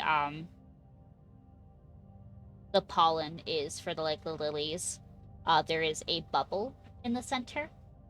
One of which is called a bubble lily. It's a large white flower encased in a delicate bubble. The nectar of a bubble lily is sweet and is known for its healing and rejuvenation powers. However, if the bubble is ever popped, the flower will become shriveled and die, thus spoiling the nectar. The only way to harvest the nectar is with a long needle capable of piercing bubbles without popping. However, it is said that there are rare insects that drink bubble lily. So think of like a honeysuckle mixed with like a lily. But it's that same white and silver attunements and same white and silver flower that you saw in like the moment of like periphery. But you don't know if you recall like if there was a bubble in the center or not. It was very quick. But you see that under magical uses, it is for very strong healing purposes because of how hard it is to extract the nectar. Otherwise, if like you crush the flower petals together, it acts as though medicinal herbs or a healing thing. Interesting. Okay. And if you mix it into an elixir, it grants the ability to water breathe for an hour. Let's see. And then this is lichen. I didn't finish this. And then the other one is called the winter blossom. It's a fragile-looking lily that's found in forgotten places. Its pale-colored petals are almost transparent and droop sadly down its like stalks. And again, it was really hard in the moment because the flowers were on the ground, almost destroyed. It's hard to ascertain which one it is. But this is a flower that has an attunement purpose to it. If like you attune yourself to this flower through magical means, you impart a magical imprint of your very being into it, and thus the flower will change colors based on like your emotion or like something that best represents your state of person. And once you attune to this, you can gift this item to another person. And when a willing creature accepts this flower, they immediately forget all memories that pertain to you. Without realizing what is happening. They're unaware of any holes in their memories, but can detect them when it's pointed out. And then in order to... The only remedies that people have found are is a very strong restorative magic that can fix like a modify memory kind of spell or the wish spell. And once the flower like consumes the idea of like, you know, you give the flower to someone and they forget you, the flower immediately like fades away. Leave no trace behind of like, aha, you got japed. Congratulations, you forgot who Are is. Okay, and you said the name of this flower was? The winter blossom. Okay, Anya, I believe I have found it. It's, I think, this winter blossom here. Have you had experience with it? She looks over at the flower, and studies it for a bit and goes, like once or twice in stories. They used to grow over a graveyard on the outskirts. Yeah, like after the war happened, like the siege on the castle happened several years ago. Interesting. And it's a flower that attunes itself to emotion, right? So occasionally, if someone a great deal of depression, emotion, strong negative emotion happens, or the will to not be forgotten happens, these flowers bloom in order to suppress those emotions. So no lingering spirits can walk around and haunt. No, it's kind of like a anti-specter lingering spirit kind of flower on your grave. Therefore, your spirit can't haunt the realm of birth around you.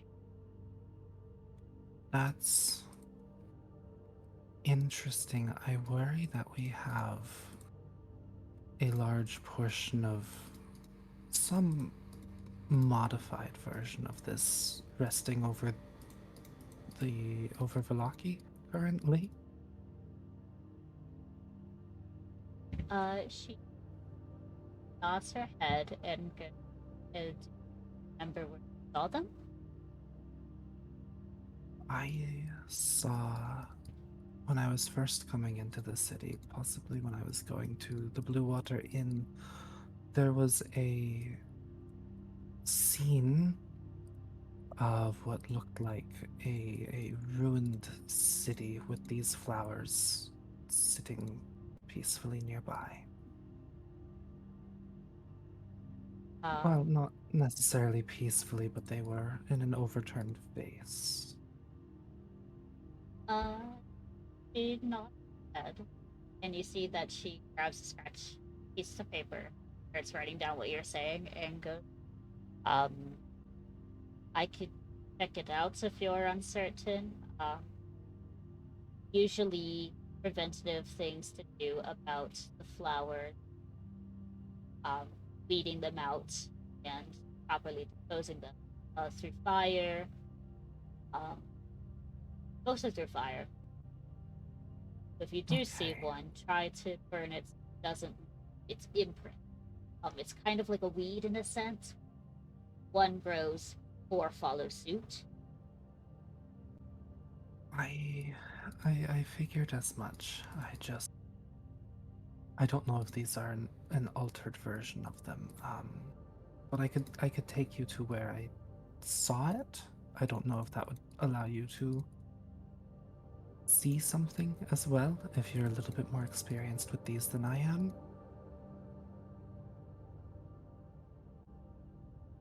She scratches the back of her head and goes, "I am not an experienced apothecary. Direct you to one, but um, I can certainly do." At least take a look, and if you I mean, I assume you know a little bit more about identifying plants, so maybe you can see it and have a better sense of what I'm looking at. Still nod her Or head. what everybody else is not looking at. And I would say, during the time that RA and Allegra are going back and forth on buying weaponry, you have enough time to show Anya like the location and be back Mhm. at the Third Eye um, sundries. Instead of you walking out of the establishment, it'd be more of like Anya walks back in, and then RA and Allegra will catch up to you before you walk back in. But this will Okay. change on a check. Um, you direct her towards the location, like the house that's on the side in front of the Blue Water Inn. Um, I will give her the help action.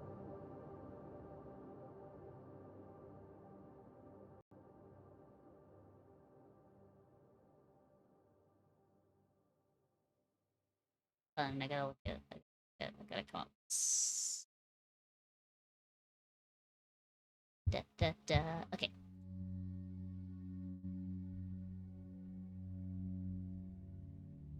I will give her advantage on this because you are helping her. Let's try to force to see something that is unbecoming.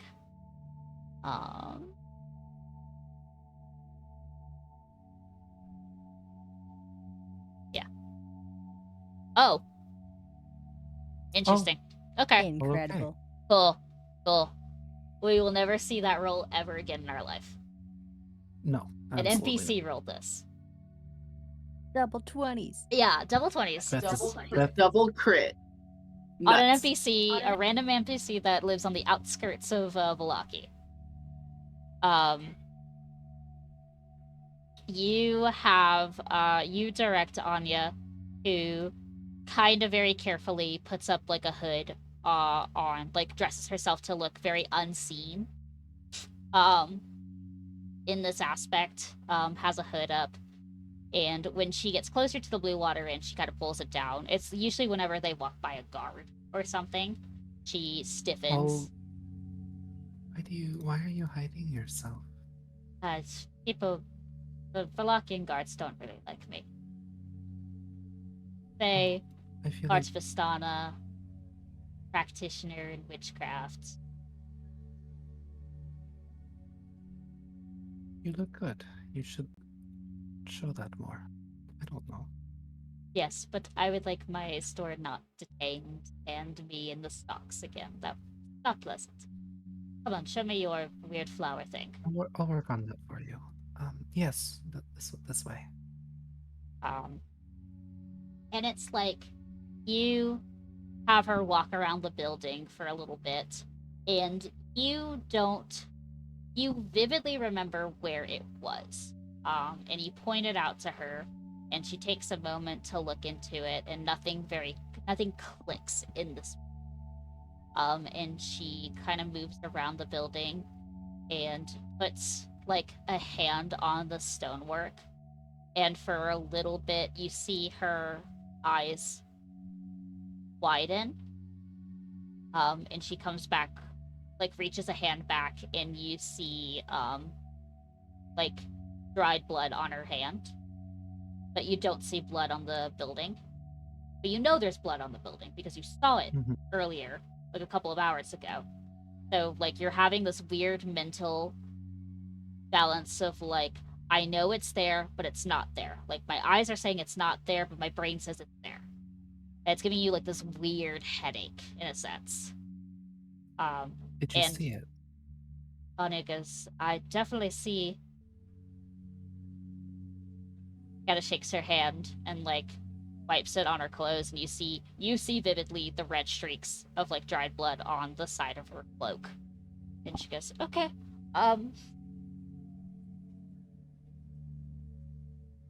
so someone planted flowers here so we could see this, I guess. I Or see her. something. I don't know why it's hidden. She shakes her head, and like you see that she bends over, and it looks like she is grabbing something that is deep into like the stonework. Like her hand just goes through the stonework, and your eyes are having a very hard time like rationalizing what the fuck she's doing. Like her hand is now in the floor, and she grabs back, and when she pulls back, it's this like remnants of a vase and about 5 flowers that are slowly becoming transparent and wilting, as if they're now fading from use. And she looks at the building and goes, well, someone was trying to hide. I'm seeing clearly. That's what it looks like. I don't know if it's restricted to this area only or not, but is that... if you have a piece of the flower, are you able to make some sort of counter for it? Some way of letting people see it more easily? He thinks for a long moment and goes, let me get back to you. I think I'm gonna close up shop real quick and go back home. Talk to Miss Greenteeth and see if she can make something real quick. Okay. Do you live in town or something? Or staying somewhere? Can I come find you when I know the answer? I'm staying at the Blue Water Inn. Excellent. Room 203. Make sure to knock. Don't just enter. Okay, 203, Beth. Don't enter. Okay, yes. Thank you for enlightening me. Do you mind being a test dummy for a spell then? Or an elixir? Because she's gonna make something weird, probably. No, I don't mind. I just appreciate you not calling me crazy. He smiles very, coyly while she's holding the flower in her hand and goes, No, you're fine. You're not crazy. It's this fucker that's doing it to you. Unless we're both crazy. That's always an option. I've been branded crazy here, so it tracks. When you dabble into witchcraft, everyone labels you much. If I don't return by tomorrow, she writes something very quick. Like, she pulls out a book, tears out like a scrap piece of paper, and then writes down, find Casimir, tell him, come here, go to the Basadi camp, find Casimir. He should know where I am. Okay. Thank you. And she writes basic directions how to get to the Basadi camp outside of Sure. Balaki. All right. Thank you. I will hopefully see you tomorrow. Till tomorrow. Good luck. And she nods her head. She lingers a little bit around the crime scene, to ensure that she's not missing anything. And then you recall, oh shit, I'm supposed to be meeting RA in 10 minutes. Yeah. So you just I kind of rushed. you speed your way back there, and it kind of, RA and Allegra see Beth just kind of waiting outside of the Third Eye Sundries and Potions, or Third Eyed Potions and Sundries shop. I assume casually just waiting for them. Yeah, I mean, Ari would be peeking in the windows surreptitiously, but yeah. Yeah, Allegra is very she's trying to hold the flatware she was given with the fucking food in it so it doesn't get cold. Hi. Was your shopping okay? Beth, yep, got everything. Have to go back for a rapier in an hour or so. Ari's brushing off their pants like they were climbing around. Did you Okay. get everything you needed? Turns out the shop is closed. Unfortunate.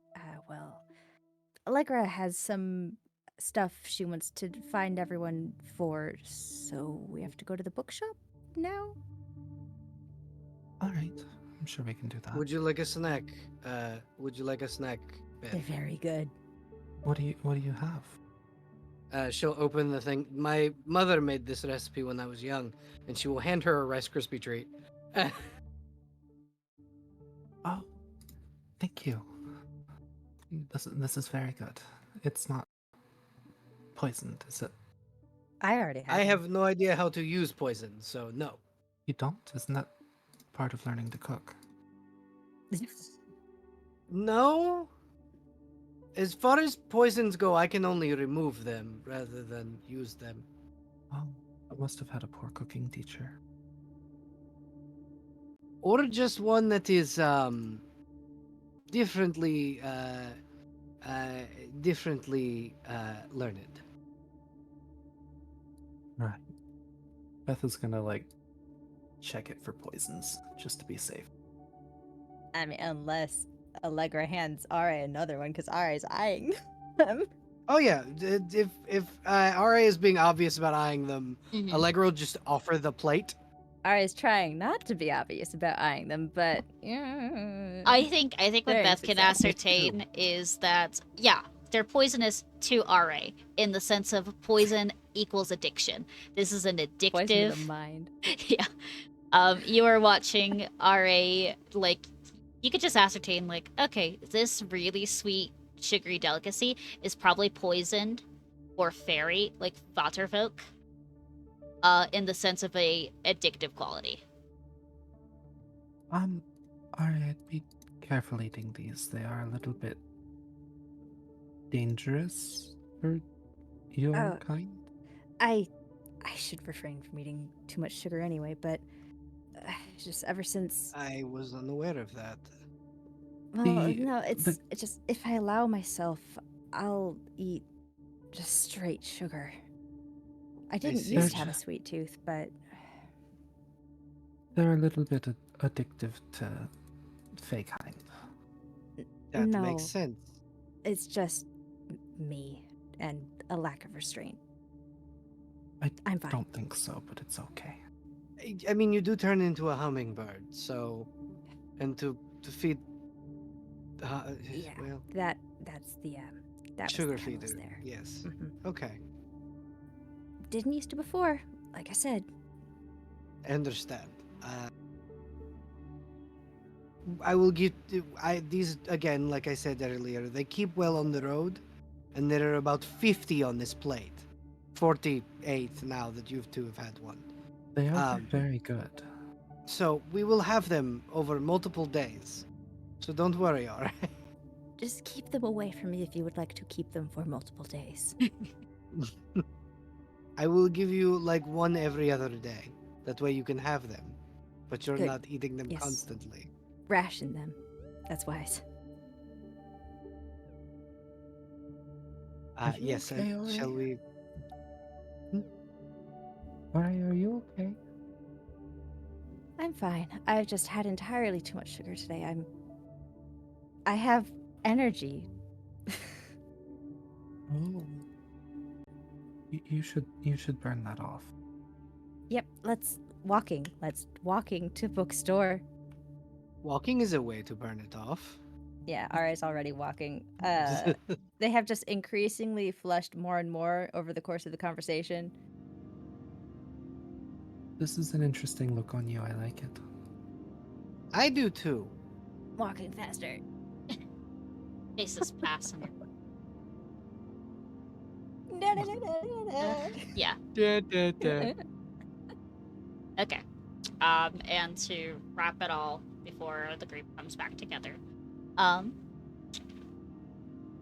Lottie, leading the way, towards the page turner, the bookshop, with Kat slowly giving directions. But I feel like, Kat, you would know that the bookstore is literally across the street from your house, your old home. Oh, Yeah. no. No, I did put them right across the street from each other for a reason. God damn it. So,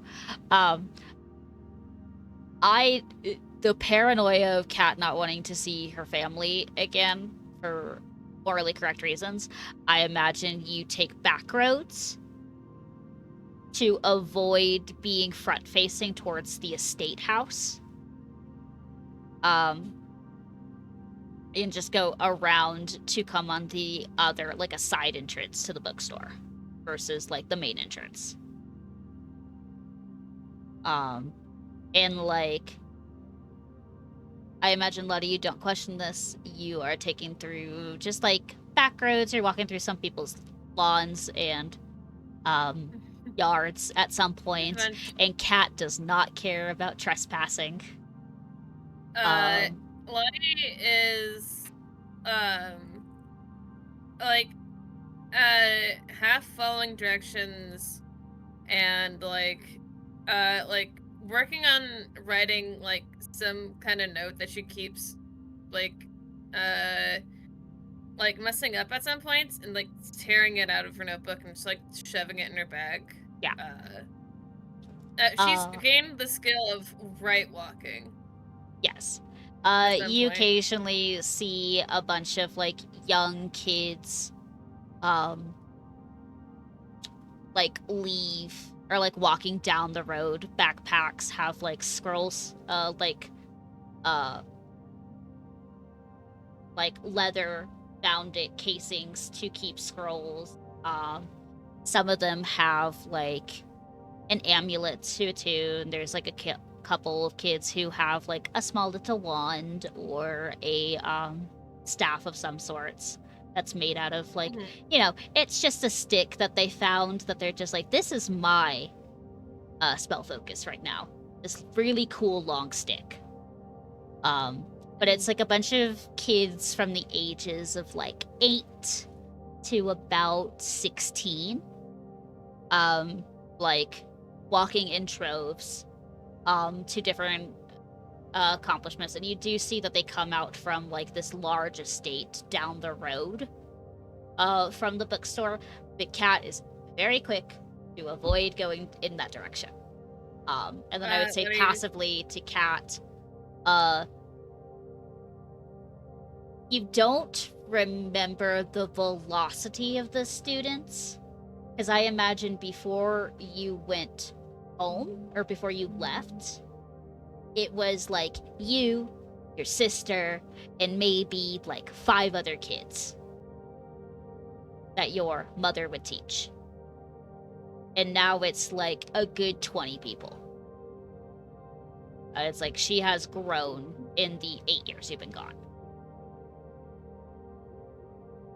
But that's not where we're going.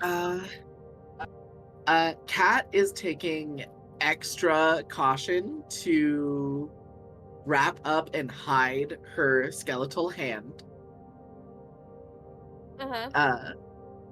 And I think Lottie can see that Kat's gaze lingers a little bit too long on that house up the street where all the students are gathering. Before she says, it should be right across the way over here. Come on. Okay. She will move to where if, like, you know when you're walking on the sidewalk and someone always walks where the road the road is? Lottie is like not saying anything but walking to where her body is imposed between Cat and the house. Yes, perfect. And you do that, none the wiser. You feel like anything is happening. Hold on, I'm a liar. Just do. It's more of like, you And know, the wiser. Nothing happens. Not gonna say anything. Yeah, not gonna say anything about it. Just gonna be like, I'm gonna put myself between you and the thing that's stressing you out. Yes. And across the street of what you glean over and what Cat knows as the name, yeah, across the street of St. Andrew's Preparatory School of Esoteric Advancements, and nestled in between a few quaint high-end houses, sits a 2-story building, one with 2 giant bay windows that spells out the purpose of the storefront. Books, books, and more books. The side above the double doors reads The Page Turner, and with a small plaque on the door front stating that it was sponsored by Lady Van Holtz.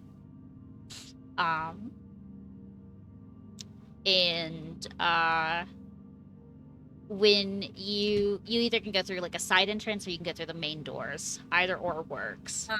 Go through the side. Yeah, you go through like a side entrance, and like if you went through the main entrance, you would have been met by, like, it is 2 stories, so you are on ground level, Well, it's technically 3 stories because there's a bottom floor. Like, you can go down some steps and you go down to a different level. So it's 3 levels. If you walk in through the main entrance, there is a level, like a staircase that goes downwards and has like a circular round counter where there's a couple of like residents that are here grabbing books and scrolls and then taking parchments away. And there are desks and small like nooks and crannies where people can just grab a book, sit down and read, and then take notes. Or like, you know, people have after school study sessions, they go to this location. On the ground level, it's just aligned with like artifacts and like magical, like where you would go to the third eye potions to grab like components. This is more of just like, okay, here's a custom stave, here is a holy symbol, here is a wand, you can get it custom. Here's like the material components for diamonds, like the actual costly material components are here, or like, you know, parchment and a cauldron and incenses to cast Find Familiar. Like those basic ones, versus like if you want to get the more esoteric ones that like most of the warlock class uses as material components, then you would go to the Third Eye Sentry. This is more of like the tame version. So like the ground floor is more of like artifacts, little artifacts, scrolls of magical components, or scrolls from level 0 to I think 2nd level is what would be bought or studied through. If like you are a wizard and you want to copy a spell into your spellbook, you could get this for a certain price. And then on the 3rd floor, there's like 2 winding staircases. And the upper floor is just nothing but a library of books. Lottie, you walk in, and this is like your dream. This is an Archivist stream. Oh, 100%. I'll post a picture of the map for it. It's no longer like right walking when she gets inside. It's an utter awe of this fucking goddamn place. Can I ask you, Lottie, what your bonus to insight checks is? Yeah. Let me pull my sheet up. I have a +3 to insight. You can tell that cat just looks a little bit on edge. That's all. I think she'll, yeah. I think she'll stop and look over at you. I'm not gonna pry or anything, but are you good? That domicile that we just passed by, do you remember it? Yeah, that was making you uncomfortable, so I tried to get myself between that. That is my mother's estate. Oh, I'm sorry. It's all right. I forgot the bookstore was so close to it. It's been 8 years since I've been in Talaki. So I will be fine. I just don't want to linger in this area for too terribly long. Yeah, no. Once we're done, I will get us out of here.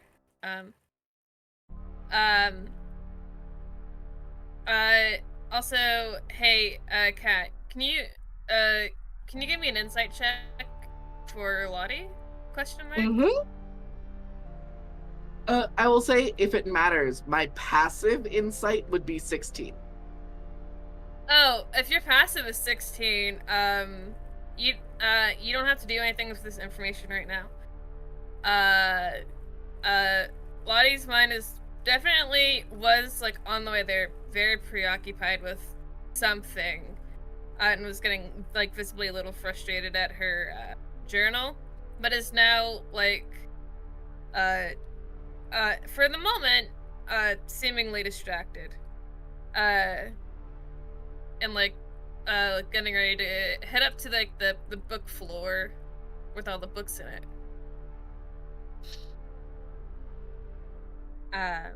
But I figured, Cat will in fact not pry about that right now.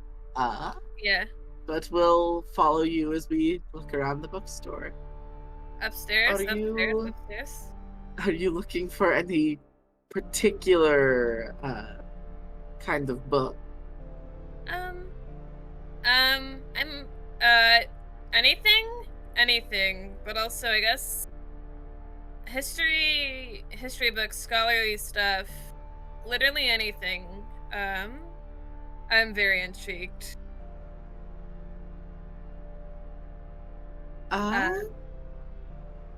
Sure. If you don't have anything in mind, we can just wander. Otherwise, I'm sure they have a DDC here. We can take a look and see if there's anything in particular. I think she stops to think for a solid second. I guess more so looking at like history stuff, or like I don't know, like sometimes places have I don't know, like a history stuff. I think would be what I'm more so looking for right now. Of course. And I think Kat will find the closest Dewey Decimal System and look for historical texts. I will have to write these out for you, Jester. Yeah. Whatever you would want. Yeah. You can always get back to me about that later. Yes. If there is specific history text that you're looking for, like if you have a specific thing in mind, it would require a check. Like if you want to get like narrow on a thing. But if like you just want to know the history of Vallaki, you want to know the history of Barovia itself, you want to know about Barovian monsters and what fucks. I will say Cat will look for like old articles spread by like paper boys and like criers, just looking for like ways to catch up on what's been happening in Vallaki since she left it specifically. I could also I think I have a thing that specifically helps with doing stuff like that. Let me pull up my shit. Oh. So I took the archivist background. Yes, that was the one I recommended for you because I gave that to Sheersha.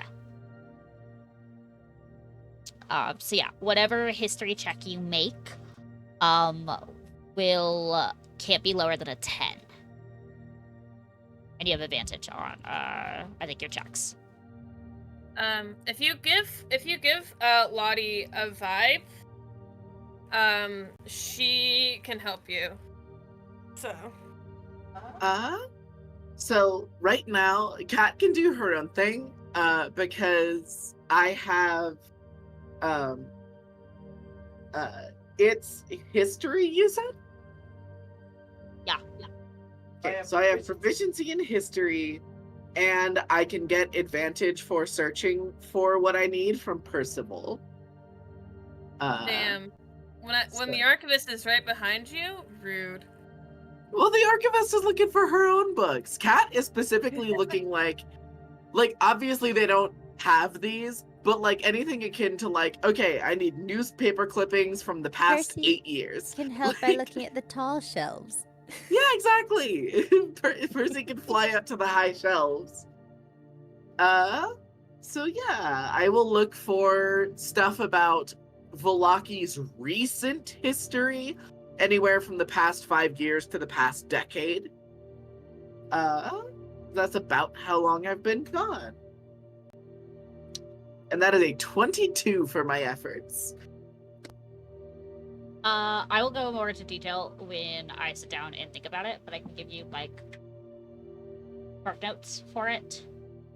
In the 8 years that you have been gone, the first thing you notice is that when you lived here, there weren't a lot of it wasn't a lot of money in Vallaki. And upon your arrival, you have noticed that there's far more shops, and it's truly become like a proper trade center. So when you lived here, Vallaki was more closed off and did not like strangers or passerbys. It was like if a merchant came into town, they would be here for a couple of days and then they had to leave. Like it was very much like a stronghold to keep outsiders out of Vallaki. And eventually, trade agreements with the village of Barovia, Krezk, and Immel that they kind of had to open up, and then they started realizing, like, because of the trade that they were getting from the Vistani camp outside, they were getting, like, shipments that were not from Barovia, and they were making trade deals with them. And then the Mardikovs bringing in very expensive wine and bringing in people from different locations of Barovia into the establishment. And they realized, oh, if we have more people open up shops here, this could be more of like a trade hub city, less of a like defending structure. Like Vallaki was kind of built to be during like the war and the battles when like battles between Strahd and the Order of, and then like you get to the Order of, and then the text is just like static. You can't read. It's just an order, but you know there's something else to it. But it's just an order.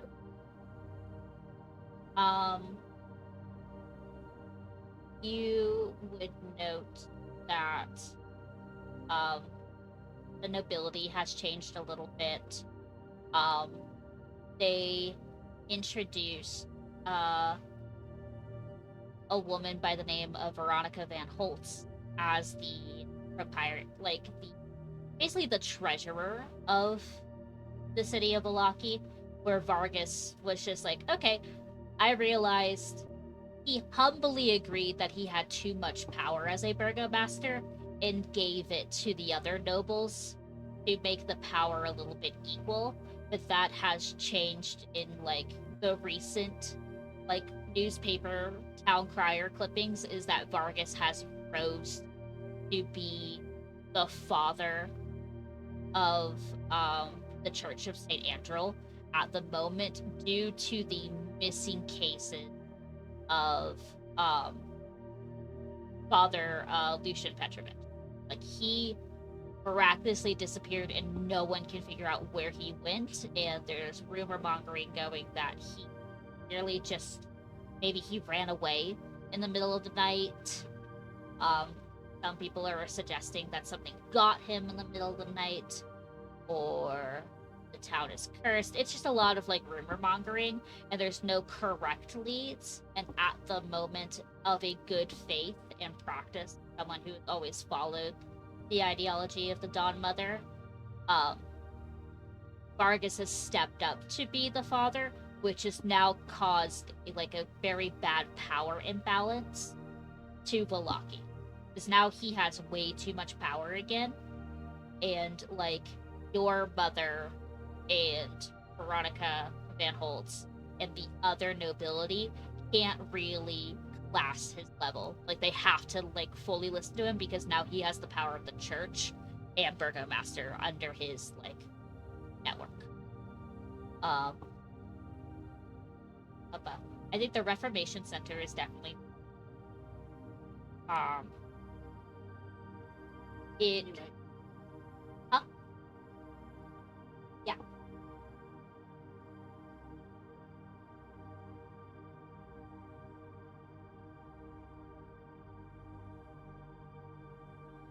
Okay. Sorry, Sal was asking me a clarifying question.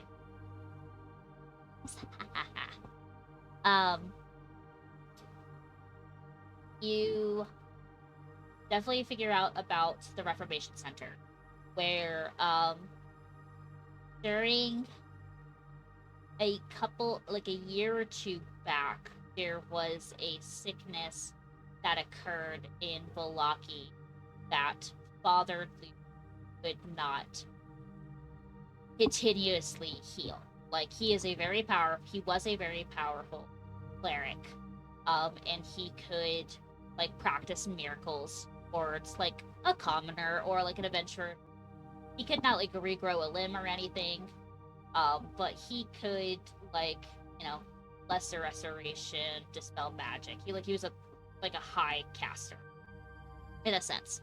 But it got to a point where he got so overwhelmed by the sickness that the people of Volaki opened up like a small shelter, which ended up becoming a rudimentary version of like a pharmacy and like a minor hospital, where people where when Father Lucian was in um having sermons and what have you, or was taking care of people that were brought into the church for major healing, the minor healing would go to like the practice clergy, who could take care of like, you broke an arm, okay, cure wounds. You need therapy, let's go over here. And the roles have kind of swapped in the past couple of years, where the lesser forms of um medical care is taken care by the church, but anything extraneous or um majorly altering, like you lose a limb, phantom pains, memory loss, that would be taken to Reformation Center.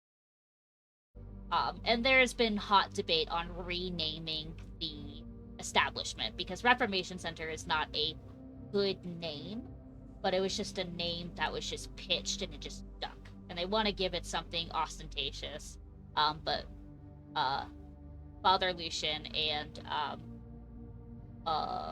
Vargas had like a little bit of an argument on whether to make it ostentatious or just to keep it plain and simple, and no name came across. At the current moment, the owner, the people who are in charge of the Reformation Center, I have their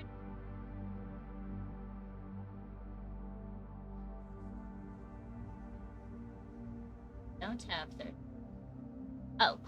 their names are Hubert and Bellatrix. They have a surname, I just don't think I have it. I don't have it on there somewhere on my name, but I know their names are Bellatrix and Hubert. And Vargas has kept a careful eye on them, and occasionally goes in there and just makes sure hunky dory. Fiona Wachter has opened up a school system, a proper school system. Like when you were here, it was just for the noble class, so it was just like your family and any of the other nobles. In the past few years, she has opened it up to the lower class and anyone who just wants to learn magic, or just to learn how to read, write. It is something that she teaches with the help of other parents who want to just make everyone have on an equal ground. And it's kind of weighed the opinion of the people, and you'll see a bunch of like paper clippings of like people who Vargas, people who kind of want Veronica to be the new burgomaster, or Fiona to be the new burgomaster, but nothing has happened as is. Like if Vargas dies or something like that, it will go to his son Victor Velakovich, who will then Volaki, unless the Lord of the Land steps in and removes him of power, like removes the family of power. But I think that's all. That is all I can think of that has happened in 8 years. Documents that state people who have passed away. I want to do this now.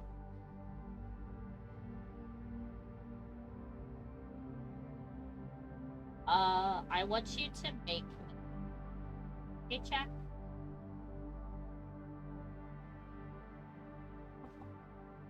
Alrighty.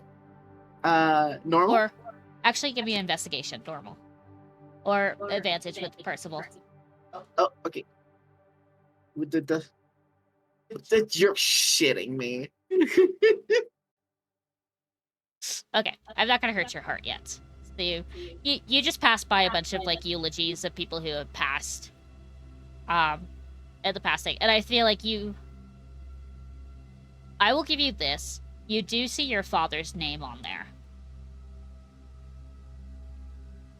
Ooh.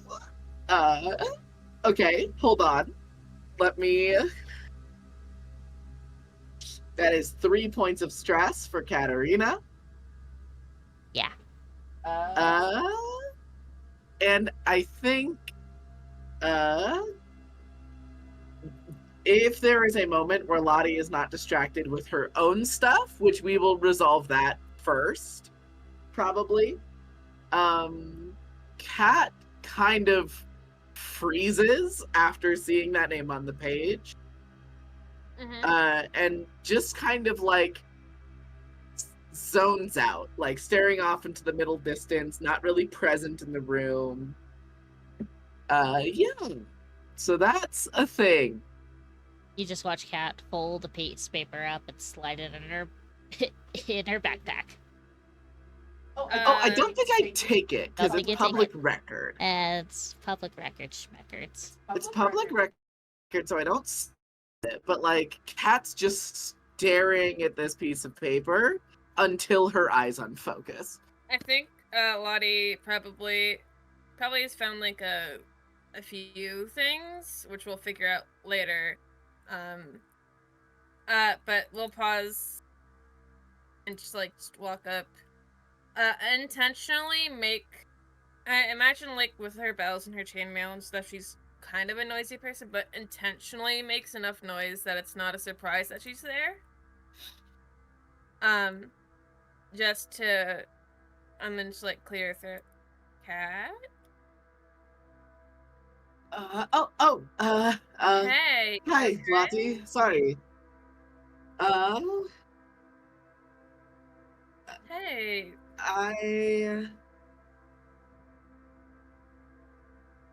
Do you want to step outside? Yes. I was hoping this wasn't the case, but I have more to share about why I left Vallaki. Okay. Let's get you out of here. We can take whatever back way you want to take, so you don't go by your house. Mm-hmm. And if like Kat doesn't move, she'll move to start guiding her out once she puts her stuff away. Right. Let me put this back. Kat returns the paper. It's public record. And then, yeah, she'll start following Lottie back to the inn. Lottie will offer her like a hand if she needs it. Kat will take it. Yeah, so she'll just take her hand and guide her out, because I imagine she's a little out of it, so it's I don't want to lose you. So yeah. Her grip is pretty tight on your hand. She's clearly very stressed. She offered to use a porcelain hand. So it's fair enough. So yeah, they will leave the back way, and Lonnie, remembering the way they came in, will start going that way back. Chattering about basically nothing as a distraction. I think literally just talking about her spells and anything that just happens to cross her mind as a white noise, if that makes sense. You found an interesting record of like a case where someone like, you know, fabricate for a spell. It's like, did you know that like there's a spell out there that can turn gold into a rock? Or like I could get a Yeah, rock it's- and I could turn it into like iron. Yeah, and it's just a bunch of like and it's just like a bunch of like stories and like offhanded records of you know, hey, check out this cool shit that I know, you know, as a the thing to help, at least for a moment, to help keep her mind off of whatever the fuck she was happening to find. Yeah, and then I think when we do return to the tavern, Kat makes the point to try to get the whole group together. Because I think the group is trying to intercept us, so we probably like leaving an alley Yeah. run into like the group of people. And Yeah, exactly. and Lottie is very very excited and like very visibly just trying to help you out. And I think the moment makes eye contact and like sees the group, and specifically Allegra, will like stop talking for a second, like tense up a little bit, but like clear her throat and like save face, and still wave with her hand that's currently not holding Kat's hand. Hey guys, glad to find you. Sorry about that. You get everything? I did at least. Yes. The store was closed, so I wasn't able to get anything, no. Oh, that sucks. Sorry to hear that. It's okay, I left them a note. Oh gosh, yeah, so, if you need someone to take you back there, when I'm not doing anything, I could take you. No, that's okay. Yeah. So you're just about to head back anyway, so... Perfect timing then. Awesome! It's good we found you. Yeah, great. Then be on our way, I suppose? Might as well. I think that would be a good idea, yes. I would like to talk to everyone, if that is okay. That's I was- concerning. Sure, Are yeah. you alright? Here right now? No, inside. And, no, Beth, I am not. I feel like she's I squeezing have- Lottie's hand incredibly Oh, hard. for sure. Oh, yeah, oh, yeah. It's fine, it's the fake.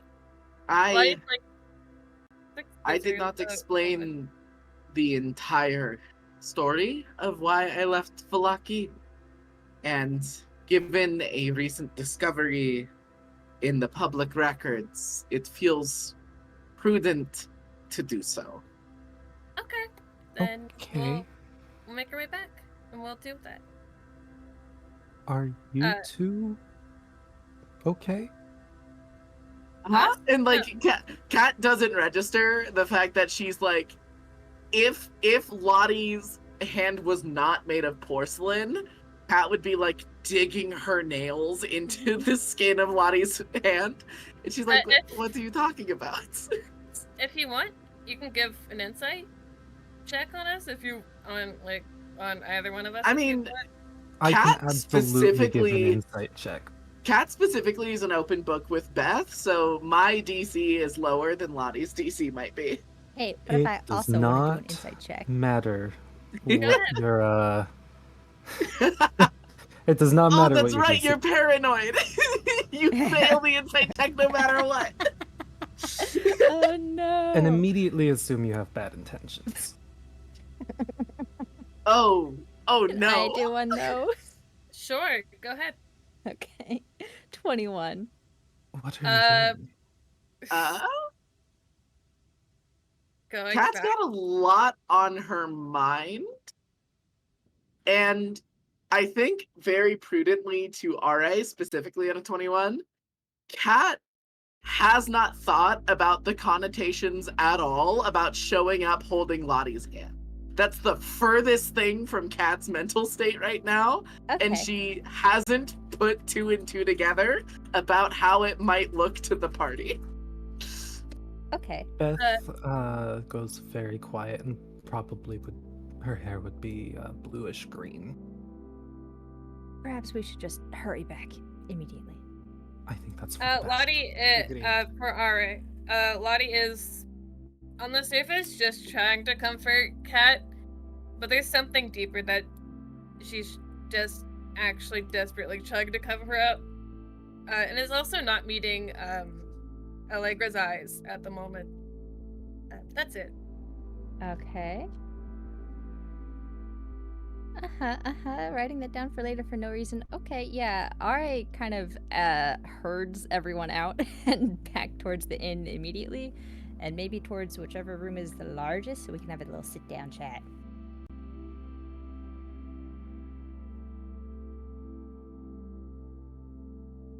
Sure. I don't know whose room is biggest. It would probably be Allegra's room because Allegra bought basically A the private king, room, yeah. a private Okay. king size room. Ra would ask if that would be all right by Allegra, just for a brief chat, and then everyone can leave. I was going to volunteer my room anyway. Excellent. All right, everyone in. I need to check my window. And she'll kind of go up and see if the crow is there. Roll me a d20. If it's high, then there is a crow. If it's 11 and above, there is a raven. If it's 10 and below, That's a 9, so no. no, not yet. So probably by in the morning when you wake up. Yeah.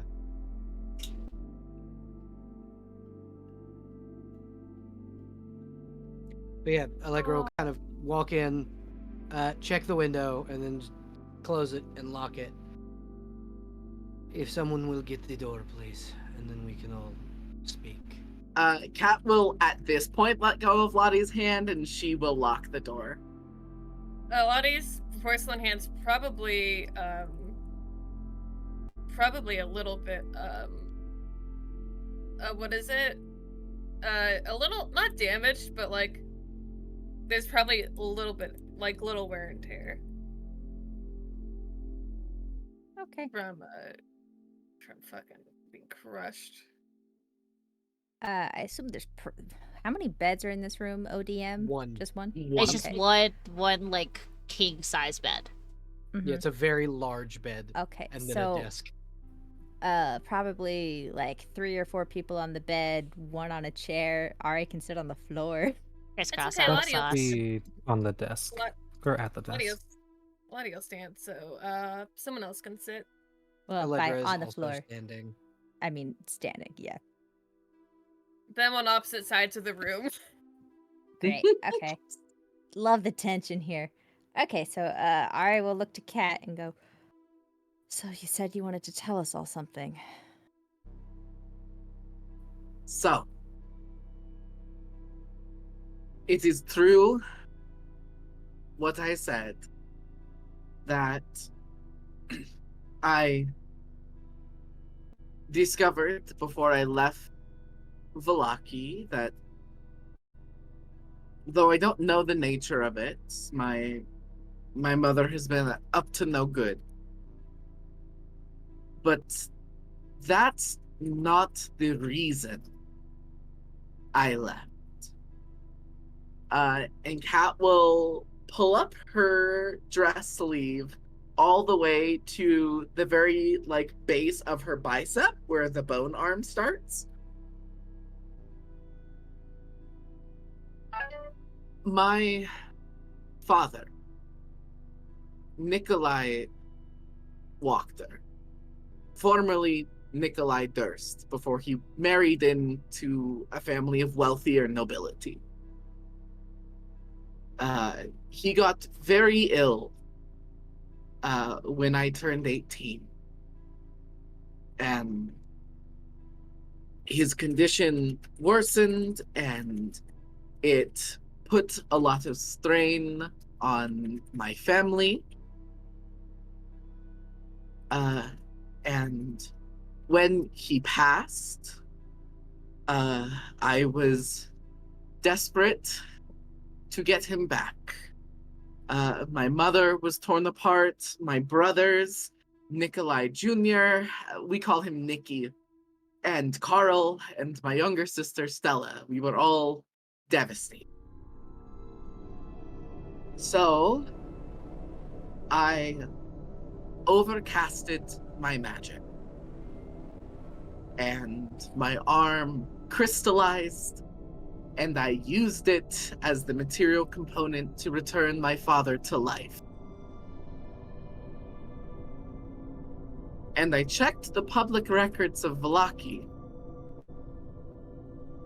and he was listed as having been deceased 3 weeks after I ran away from home,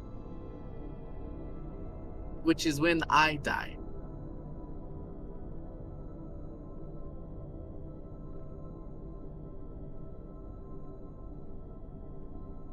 That is, as someone who's lost a parent very recently, something that has probably hurt very, very deeply. And I appreciate you for sharing this moment of vulnerability with us. It is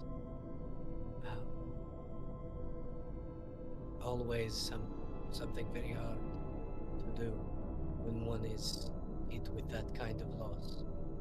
And if there is anything that needs doing, please do not hesitate to ask.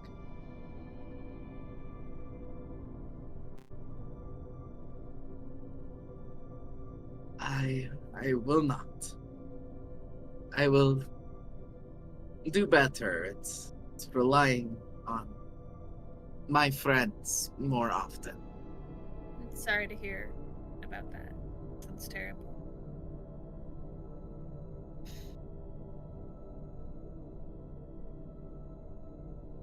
But you didn't know about this until after.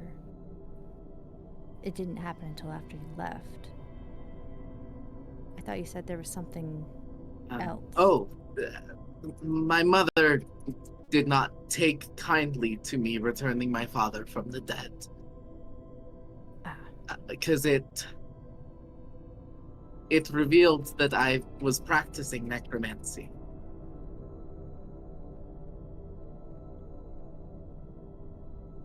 And she did not take kindly to it.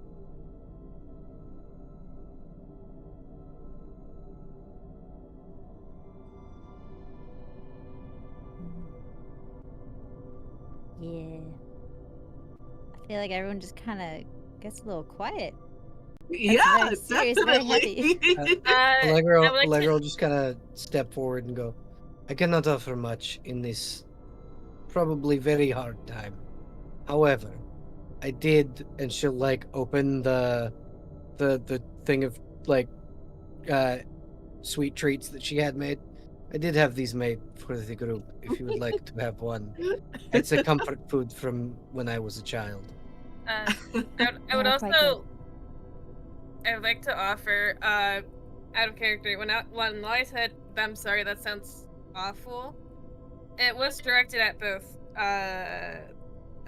Kat and Allegra, which is probably the only time she's made eye contact with Allegra since yesterday. Yeah. Anyone who About- partakes in a sweet treat gets to heal a D4 stress.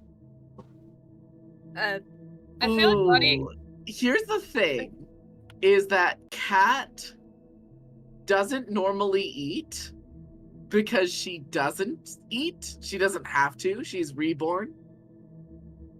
Mm-hmm. Lottie, I And- think. Go ahead. She will, in this moment, as a gesture of good faith, take the treat, which Beth would flag as very abnormal for Yeah. Katarina. Oh no. Beth would. Oh, sorry, you going first. No. Lottie looks like she is nervous to approach Allegra, but is staring at them, at the treats. Like Allegra does will want pick one. up 2 of them, approach you, and put them in your hand. Give me Allegra, when you're close, I think you visibly see Lottie flinch just a little bit. Lottie, But she does take them. look at me. Mhm. It is Yeah. okay. I'm not angry with you. Mm. That's Okay. why I had these made. It is a treat. I treated everyone poorly, not just you. Please, this is a gesture of good faith. She'll give you not as big as a smile as she's ever given, but it's a smile nonetheless. That she'll take them. Hey, bestie. Which You one? know that 21 I rolled? Uh-huh. Is Lottie upset about that? Is that what's on her mind? What Allegra pushing Lottie before? Or does it seem like there's something else? Does the apology soothe things at all? Or is Lottie just putting on a face? Helps a little. Is still dealing with some things, but is not talking about them. But yeah, I think she's taking the chance of not being able to talk by eating, and that's what she's doing. Sorry, what were you saying, Beth? Or creepy, whichever one. Are you okay, Katarina? What is happening to you? What happened to you? I just revealed that, did I not, Beth? No, I've been- you. Who are you? That Beth, what Katarina. are you talking about? You don't. You don't hold hands. You don't eat food. You're not this oblivious. Oblivious. What changed? Did you see the flowers? What are you? Beth, if this is a joke, I don't find it very funny. No, I'm just not sure. It's me, same as I have ever been. Katarina Durstwachter. I fled from home. I lost my life. I was reached out to by a spirit. I learned how to communicate with the long dead. I went all the way down to Berez, traveled downriver from Lake Zarevich. I trained under the purview of Mother and Baba Aksinia. We met and have been inseparable ever since. Same as I have ever been, just under more stress lately. I think Lottie will raise her hand a little bit as a fun distraction from Allegra situation. Beth, are you sure you're not under something to do with the stress also? It's been a very hard couple of days. We Could it were all possibly woken be that? very early this morning. No, that can't. I mean, I mean, I happens. don't I have- sleep, so I wasn't woken up early. I'm just dormant when I'm not actively awake. Something's wrong here. I don't get it. There's some sick, twisted game happening here, and I don't know what to do about it. Beth, just talk to me. What feels different? What can I do to help? There's blood on the walls. Kat will look around and try to see what Beth is seeing. There's just everything is. It's two places in one place, and I wasn't very truthful about the shop being closed. I just don't think I can tell you what I saw. Yet. The shop wasn't closed? Beth. No, you why should would tell it be us. closed? I don't know, you said it was. Because I don't know if I can trust you with this information. Fair enough. Beth, trust is a hard thing to earn and an easy thing to lose. It is Evidently, understandable we don't have that if yours. a few of you do not, that is true. Uh, clear my throat. Sorry, I'm not talking. It is true. There are a few of you have lost my trust. But Allegra? What? How so? yesterday, Lottie, and I don't mean to bring this up again, Lottie left out quite a lot of detail from the little explanation that was given. And my concerns of real and present danger were brushed off, so to speak. And the last time my feelings were brushed aside, people died. Specifically my mother. So, yes, that lost quite a lot of goodwill that I had with the majority of this group. But, as I was saying, Beth, if you do not trust us, allow us time to earn it back. I feel like Lottie goes to like open her mouth, closes it. Mm-hmm. It's just Taking a trust talk. Lottie. stress. I trust Lottie and I trust Dore. Kat's gonna take stress with her name not being mentioned. These Okay. flowers got her fucked up. Hold on. I'm- What's? Uh-oh. Hold on. Matt. Well, I'm Okay, gonna we're say still it's- good. guys, please. Don't do this to yourself. I liked it a good. little bit. We're fine. I'm just gonna scooch closer to Kat, I think. Okay, you're familiar with the wilds and such. Yes. Yeah, to some extent. Not the same extent that a druid or someone studied in that field would be, but... Why? Are you aware of flowers that eat emotions and memories? That is a question for our gracious DM. It's a nature check. Nature? Kat was not asked about it, but she is also making this check. It's a 9. I'm gonna burn an inspiration. No. Okay. Great. I That's love a that for 15. me. I'm going to roll a d6 to get knowledge from a past life on top of that. 21.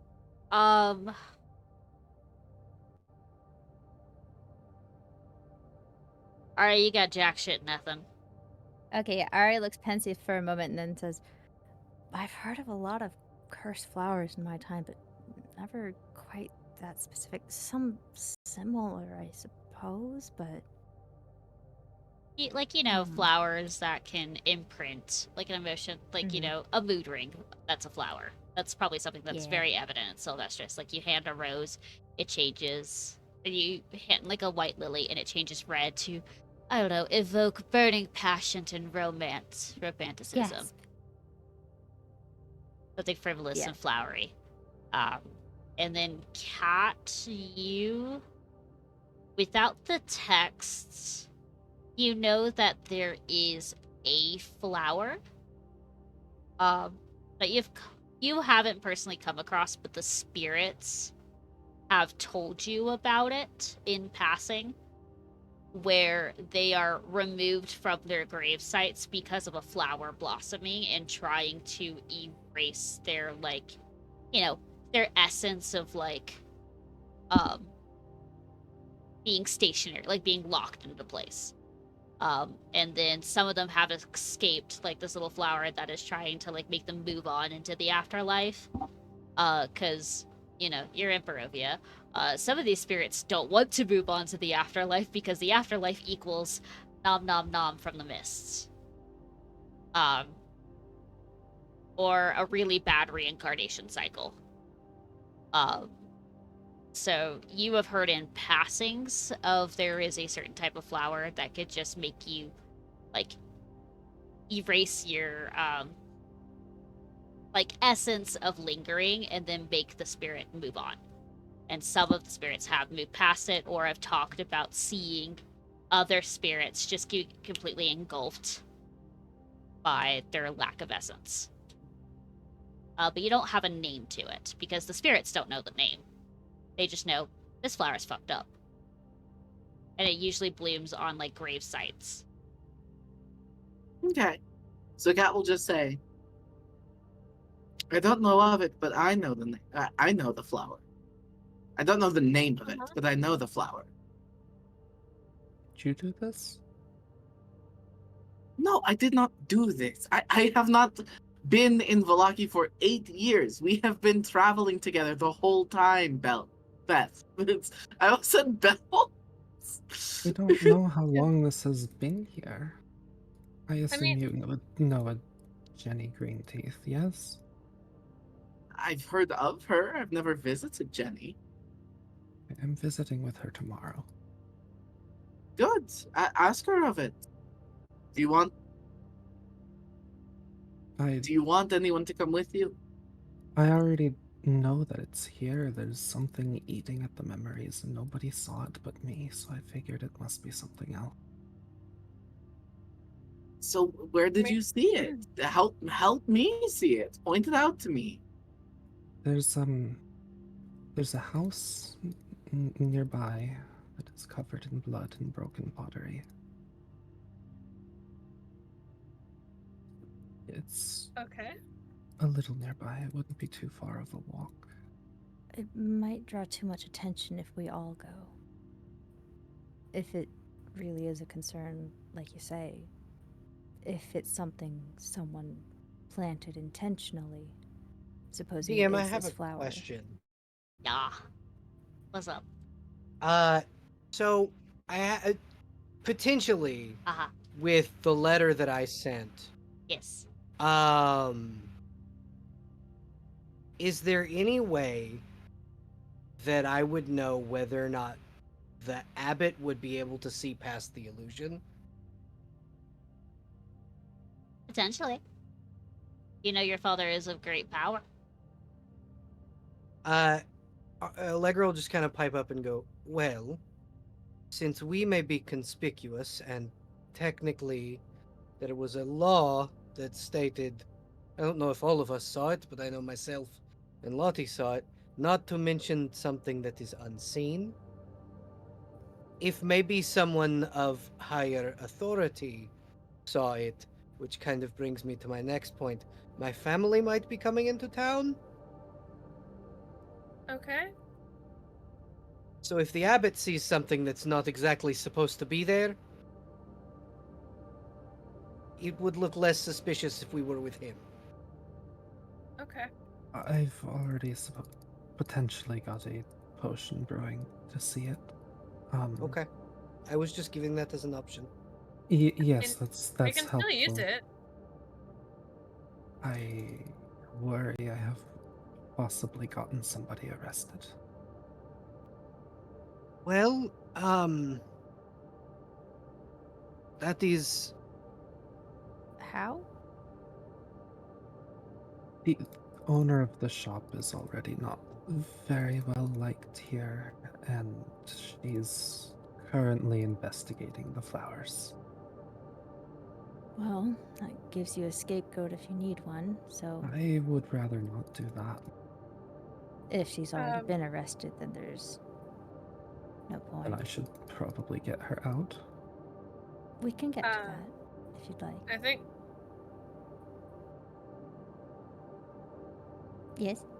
I'm thinking. So I think Lottie clears her throat kind of. Of course my Bluetooth is dying on me, that's fine. I think we'll kind of move towards the middle of the room. I'm not sure if is Allegra still in front of her or did Allegra move back? Allegra moved slightly to the side. She's not on the other side of the room, but she's not in your way. Yeah. Lottie will move to the middle of the room, clear her throat. Since Allegra brought it up, and I was not entirely truthful, and she is anticipating being interrupted, so she's like, hypervigilant of sorts. Hmm. She will explain the whole murder trial in detail, which is a fucking whole fake murder trial, quote unquote. Hey, are you gonna do it in character, or are you just gonna tell us? Yes, yes, I am. I need to look at my notes. Because I'm a bitch and I can't remember shit. So I made a deal with my patron that she gets control of my body for 24 hours, starting with whenever she decides to do it. And the reason it's concerning is because, and I think she's like flipping through her book and like finding the right words. I had discussed this with Kat, and when I told her about it, she said, "Hey, maybe it's a good idea to talk about the details." So I'm like, "Okay." I go to do that. The details can't be moved around, which was the result of that. But when I showed up there, she was holding a murder trial for Sir Hopkins, a stuffed bunny, who killed a Miss Lady Hummingbird. And the concern is it could lead to and she'll like kind of gesture at RA, who are also, I think everyone's aware RA can kind of just be Yeah, bird. everyone's aware. It's just an RA. I can see the safety concern where RA can become a ladybird. A hummingbird. Flub is in character. Bite me about it. And at first, I'm sure the concern, and not that it's unfounded, had something to do with Winnie and killing RA. But I've been seeing a lot of bunny masks around here, like rabbit masks, so it could possibly be a sign that there's something to be worried about here. And if you want to ask me any questions, you can. But Were there The any main other argument, details? the main argument that I was given against this being a danger was that Winnie is a child. But I would also like to point out that Winnie is a Vatar being that exists almost solely in Lottie's head that can, in fact, interact with the real world, which is how, and she'll kind of gesture to the stuffed, wherever the stuffed owl is that Winnie left, which is how that You got gave here. it. when You I gave it back gave- to Winnie. yeah. It's no longer Oh, here. yeah. Winnie left a stuffed owl in the real world for me that I then had to give back in for lieu of protection for her, is how I put it. This much has already been said before, and the concern of the region of Valaki and the people within it, that's all fair, but I don't... wanted to put all of the information out there, so I didn't leave anything out this time. I misconstrued. I left that information. What did you leave out? Because you said all that before. I mean, You did leave like out the a- part about the bunny being stabbed, or the hummingbird being stabbed in the heart. that I genuinely forgot. I genuinely forgot just a second ago. So. Hey, DM. Hey. What's the monstrous stress again? 1d6 plus 4. Okay. Great. Okay. Love that for me. Okay, so that's a full 10. So that's straight from 18 to 28 out of 39. You have hit your afflictions. Yay. Yay. Okay, So, open yeah, up the you guys all- afflictions and tell me which one fits the moment. What Lottie will look at Allegra. I did genuinely forget that part, but I want to put it all out there. I'll answer questions. I'll put in any information out there. I was very put on. I've personally felt very put on the spot about it, but I understand why it's important to say it out loud and tell people because it's important. Lottie says so- out loud to everybody. everyone who's not Lottie sees Ra visibly blanch as they hit this affliction when that is said. Let's see. What do I think fits? Oh, jeez. I don't think 5 fits. I don't think hallucinating would fit very well. I don't think 8 would fit either. Selfish doesn't make sense. Neither would 11, indulgent. I don't think maladaptive would work either. Are you dancing around paranoid again? I think any of the others could potentially work. So we could do frantic, averse, paranoid, panicked, hopeless, distracted, masochistic, or confrontational. So that's 5, 6, 7, 8 of them. Do you want to roll for it, or? I think I do once Okay. I write them down in order, so I can have an order to refer to when rolling. But also, like, Lottie is gonna move back towards, like, cat-ish. If nobody has, like, any questions or anything. Because I think she's stated her piece. Well, it depends probably on Ara's response once we determine what that is. Entirely true, yeah. God. Okay. I haven't read them through all the way, but I did a little skimming. Okay. Okay, so 1, 2, 3, 4, 5, 6, 7, 8. Roll the 8. 8. The frantic. Okay, what is frantic? Everything is falling apart around you. Everything is fine. You're all going to die. You've never been better. Yeah. You're basically under the confusion spell during combat. Oh, great. Okay. Awesome. So, you guys all see Ra pale visibly and, like, slouch and look down for a moment while Lottie's finishing her spiel. And then you hear a quiet...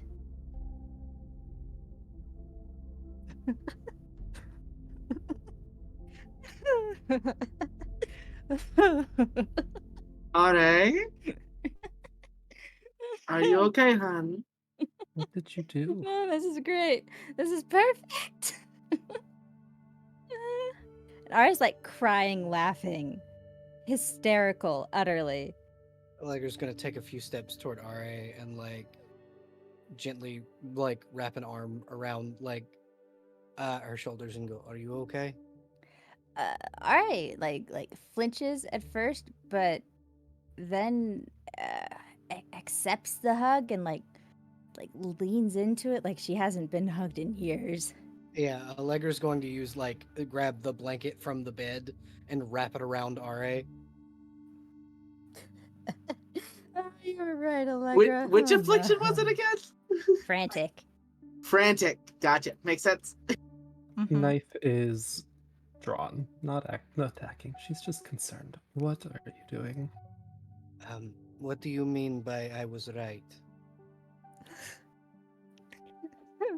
I shouldn't have. Oh, I should have. Oh God, she knows. She must know. Otherwise, oh, it doesn't make any sense. Oh no.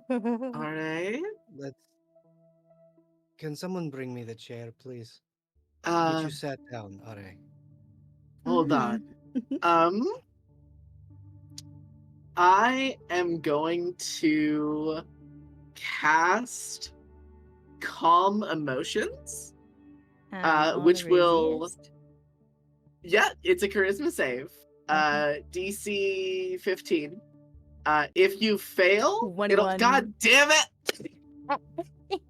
It's good for you! It would temporarily suppress your affliction! Too bad. Oh man. Oh no. The drama says Alright, no. doesn't like magic. Hold on. Can I do anything? Do I have a response for this? So, you cast calm emotions. Ari notices, obviously, takes a deep breath, looks at you like. I'm only trying to help, Are. I'm trying to give you some clarity, some peace of mind, so that you can explain to us Peace of what's mind. happening. How could I be at peace? How How could anything be fine? Nothing's fine. Nothing's fine. I can't say it. Not yet. I don't know You if get it. I don't want to. Okay. All of you Alright. don't tell anyone. Of You are- course. You're in safe company. All right.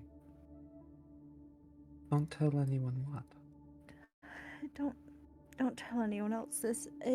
Don't tell his Mark and I- Irina. On top of knowing my name, I Okay. don't want to have to run again. I don't want to have to. I don't want to know where Uh, I'd go. Are, you won't have to. Kat will hold out her hands for Ra to grab. Ra. Please. Mhm. I can Lottie, are you cast it again. You sure you remember right? It was stabbed there specifically. Are you certain? Yes. Great. Okay. This is fine. We can deal with this. We will do all we can to prevent it from happening. I can This leave the is- room. That'll No, you're fine.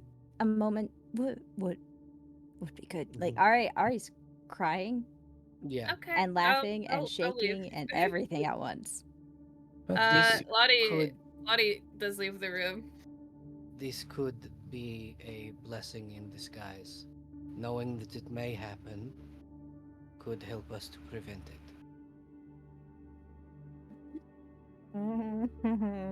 No, this is no blessing. No, it's not. Okay. You tell me what you think it is. I think she's back. I think, oh, I don't know. Is Lottie with her? Cool. I can't. I don't. No, I can't. No. Okay. Okay. Alright. I would like to try to cast the spell again, and I'm letting you know in advance. It only lasts for a minute, and it gives you just enough time to let us know what we need to know to help you. Okay. I will Ari's cast Calm Emotions another time. Clenching arms, holding breath, and we're gonna. Allegra's Alright, hands will- are just still gently around like Ra's shoulder while Ra's holding hands with Kat. Alright, I'm gonna make a wisdom save based on a DC in my own head to see if she successfully tries to. Okay, she successfully lets it happen with a critical Okay, success wisdom perfect. save. She's So you will so heal good. a single point of stress, and for Yay. 1 minute, you no longer have your affliction. Okay. She takes a deep breath, wipes her face off. Thank you, Kat. I'm sorry. That's okay. Don't let me interrupt. You have a short window. Just tell us what you need to know. What we Right. need to know. It's part of the curse. The blood of stabbing there specifically is part of it, and it's complicated, and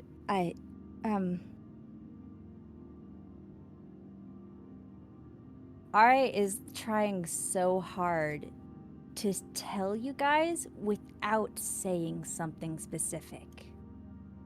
And it's very hard for them to do. I think And she I think based off of the curse, even if you try to find a workaround with it, it just becomes static to the others. Okay. All right. Well, I mean, she's trying to avoid saying a very specific Yes. thing. The closer you get to the truth of the curse, the harder it's either you get tongue-tied, it's static for the others, like you say it perfectly and someone says it, or it's like, you say something and then bubbles come out of your mouth. Just to showcase, like, this is true arc. Like a true arch. Like arc curse. So Ari struggles with themselves for a bit and then tries to say it, and it doesn't work. Because of that. and she looks frustrated. Okay. I can't even say it. That's okay. I'm familiar with this kind of magic. There's some entity that you cannot name who you think is pursuing you. I know she is. And she's here. Not here, but in Barovia. I was told to look for her near a winery and Jester Hill, I think. The Wizard of Wine's Jester Hill. Jester Hill has a conclave of druids. The Wizards of Wine Winery is run by the Martikovs. We can ask them. Okay, it's not a druid or a wizard. You know. Yes, it's called the Wizard of Wines, the winery. Oh. I don't know if there's anything else I can say. Anything else I can tell you. That's okay. I have what I need to know. And I don't care who it is. I don't care how powerful she is. You are my friend, and she will not lay a finger on you. I am a witch, and this promise is binding. You will be safe in my care. I will also give my word on my oath that I will protect you, even should it cost me my life. If it comes to it, I need you both to take my sword from me. As you wish. Absolutely. Thank you. And I feel like that's probably as long as the spell gives RA before they start shaking again. Yes. Why don't we let RA lay down for a little while and reconvene in the morning? All right. We're going to leave you on your lonesome so that you can have some time to yourself. I will have Percival stay with you. No. And RA grabs Allegra. Allegra will just tighten the hug. Do you want me And- to stay with you? RA doesn't say anything, but grabs tighter. I will be here. You I do will not stay have to there. be alone. I have some affairs to sort out, but I will leave Percival with you, and if you need me for anything at all, send him to grab me. We will. Katarina, can you do me a favor while you're out? Always. There is a weapon awaiting us at the blacksmith. We will not be able to grab it. It is a silvered rapier. Can you grab it for me? I will fetch it for you. Thank you, I appreciate it. It is for Anytime. Irene. Noted. Thank you. I think Kat will stand up, head to the door, motion for Percival to sit in Ra's lap. And Kat will look over her shoulder and smile at Ra and say, I mean it, by the way. I am a witch. My promises are magically binding. RA I will nods. keep you safe. Yaw. And I leave. Yay. Beth, do you do anything before you leave the room, or are you just gonna hang out for a little bit? I think she would have left the room before the conversation because I don't think she would want to bother anything Gotcha. while that was happening. Yeah. She also now Ori is acting weird, and that's kind of sketchy. Yes. Sure. For a brevity's sake, Katarina, you grab the sword.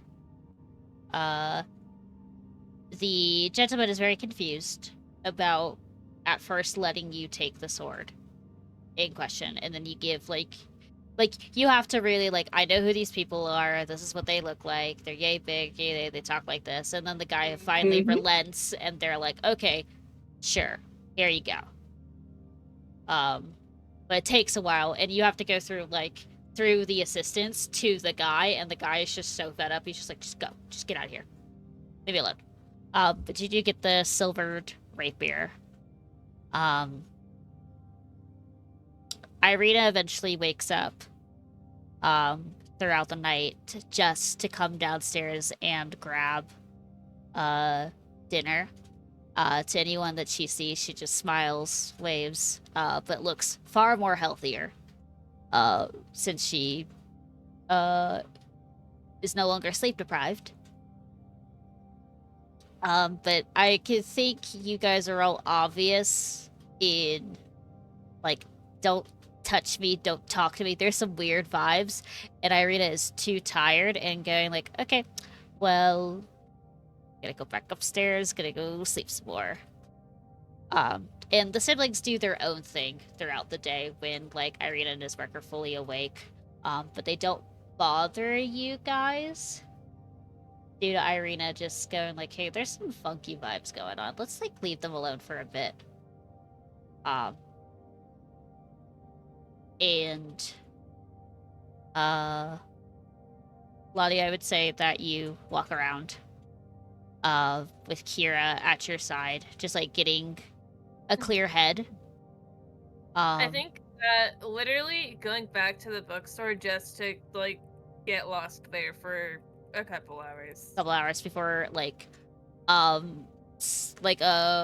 worker has to, like, politely shoo you out, but you are allowed to, like basically sets you up with a library card and goes, yeah. take the books with you, go back to the inn, bring them back in the morning. Yeah. The only thing you're not allowed to, like, rent out is, like, a scroll. If you want to copy a scroll, you have to do it inside the establishment. But, like, any books or something like that that's historical and not that important, you're allowed just to take with you, just keep your mind occupied throughout the night. Yeah, it's probably get back and just go straight up. I don't know.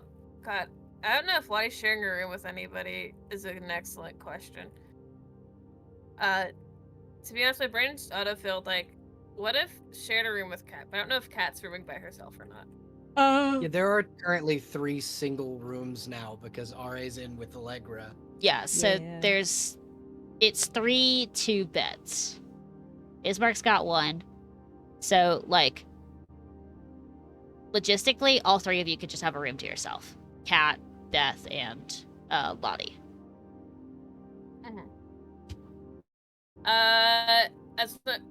Probably Lottie holding up in a room by herself, just Yeah. burying herself in books and journals. Yeah, and you have Kira Yes, and Calvin, the ghost dog, who just kind of keep you at company. Though Calvin kind of goes through everyone's rooms at some point, as a ghost dog does, and just kind of phases through rooms and checks in on everyone. Bark, bark, bite, bite, lick face. And then eventually goes back to Lottie. And, like, play wrestles with Kira until it's tired as shit. Goes to bed. So I gotta do my 2 things, and then we're gonna end the session because it's 5 hours, and I do have to work in 8 hours. Yeah, it's 3 a.m. Yes, I'm gonna be very quick. The big thing is throughout your sleep, we're gonna say it's a long rest. Everyone is healed. I need everyone to make me a wisdom saving throw. Oh, yay. Hey, DM. Yes.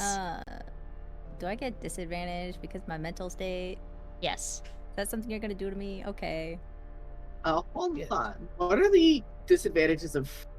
Okay. It's just the confusion spell. Gotcha. Okay. I was checking what Frantic does. Okay. What's the +3 for? I'll ignore that. Okay, so you just have a 12? Yes, I believe so.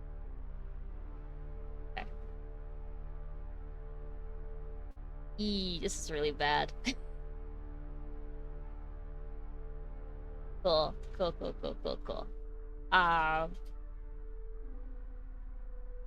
You all have a very pleasant sleep.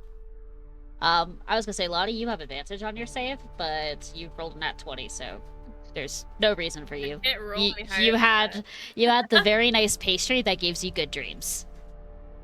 So you have advantage on the sleep. God. It's a relief after fucking everything. Okay. It's very interesting. You guys have a very pleasant sleep. Some more heavier than others. In the case of Beth, it's weird because you don't sleep, but you feel restful when you wake up, or like become animated or aware of your surroundings. Interesting. You feel more well rested, whereas Kat and Lottie, you had a very interesting stasis. And I feel like the memories of what was happening the day prior stuck with you. Mm-hmm.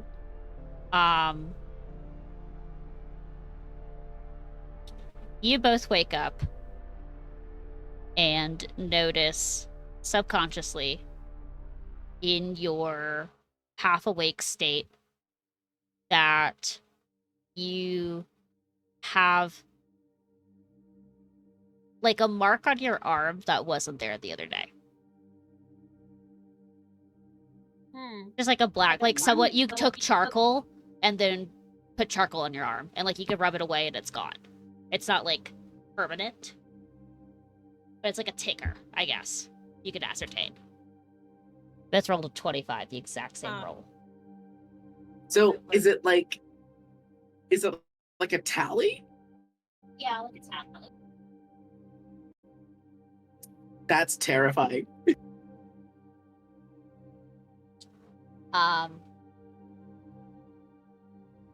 Which arm? The real arm or the fake Your arm? real arm.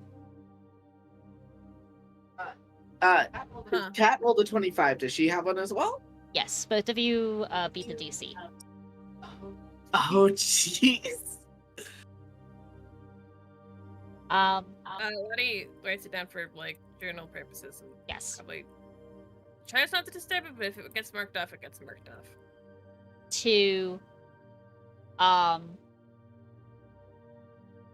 This is weird because it's gonna fuck with some things, some mechanical things.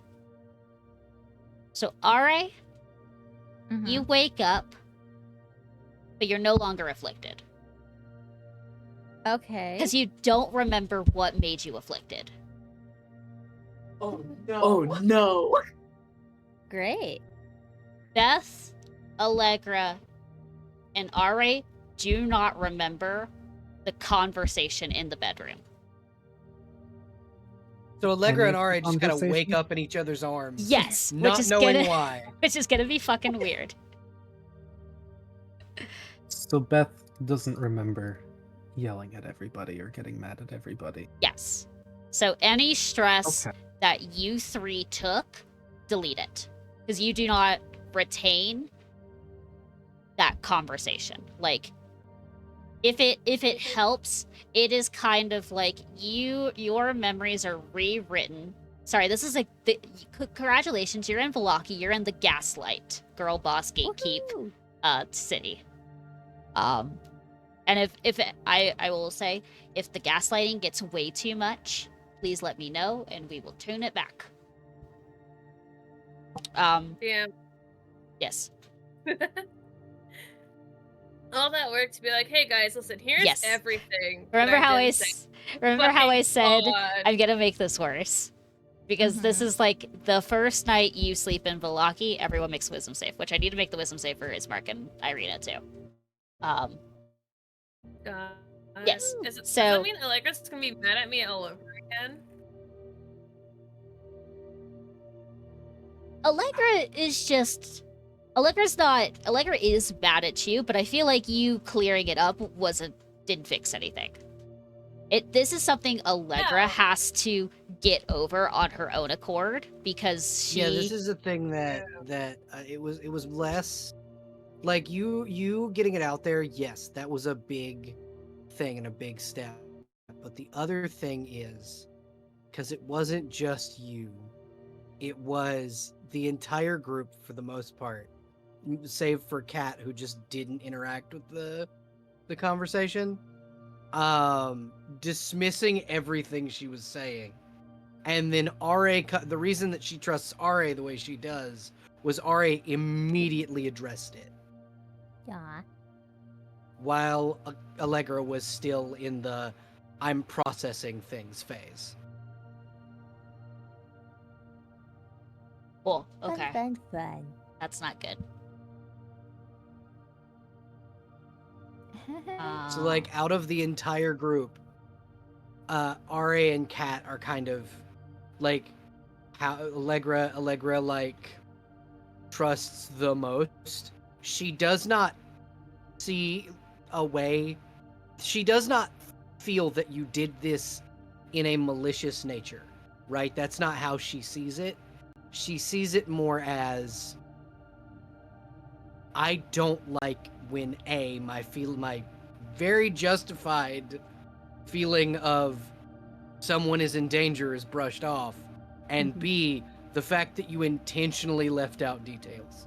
Yes. Yeah, see, Ara is just used to threats on their life, so accepted it in stride. Yes. At least in And the it's moment. it's also a weird thing because Allegra has a lot of internal conflict that is like the anger is being reflected, is like being taken out on Lottie, but it's also like an internal anger that she's feeling. It's not It's just guilt. Lottie.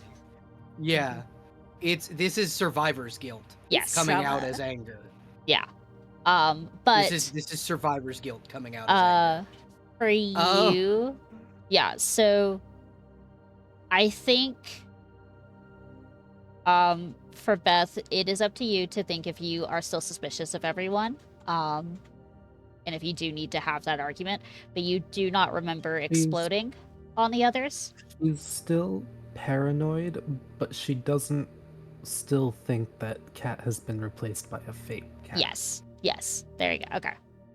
Because I think the problem you are going to face in the morning. So I rolled a d20 for your friend. You remember me telling, you remember, okay, you are going to make an elixir. You're going to find, Anya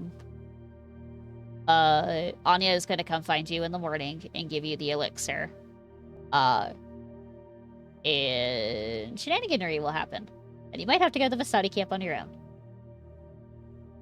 Right. Luckily, Irina didn't interact with y'all, so... And unfortunately, Ismark is probably going to shake Irina having a forgetful memory in lieu of, this bitch hasn't slept in 48 hours. Of course she doesn't remember anything. Yeah. And those two did not interact with you guys, so they don't know what the fuck is up. But come the morning, Kat and Lottie are gonna get a wake-up call on something isn't right here. Before the consensus that you guys come together, this will be a jarring thing for Allegra and RA to wake up to. Yeah. But each one of you at some point in the morning, and I say we'll end on RA and Allegra, you are awoken with rapid knocking on the doors. Beth, Lottie, and Kat are awoken. Oh, babe, make a wisdom save for Percival. He technically exists. What? Sure, give my baby boy a nat 20, please. Yeah, sure. Okay, let me see here. Because Percival's gonna be confused if he wakes up in the room with RA and Allegra. Always fucking wonderful. Well, He's Fifi. he's Fifi. He thinks he just sleepwalked into the room. I think that's kind of the same sort of conclusion Ari comes up with too. Like, I meant to talk to Allegra last night. Maybe I came too late. What? What? And what RA probably wakes up to is, because this is kind of how Allegra sleeps, she sleeps like hugging a pillow to her chest. So Oh, it's no. just probably RA's face hugged into her Oh chest. no. It's okay. It's okay.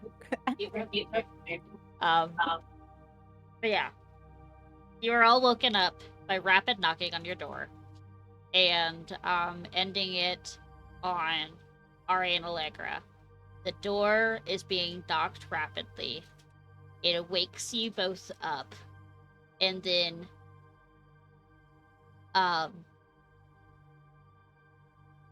you guys, I would say you guys take a little bit longer to answer the door because of the situation you're waking up to Oh yeah. with each other.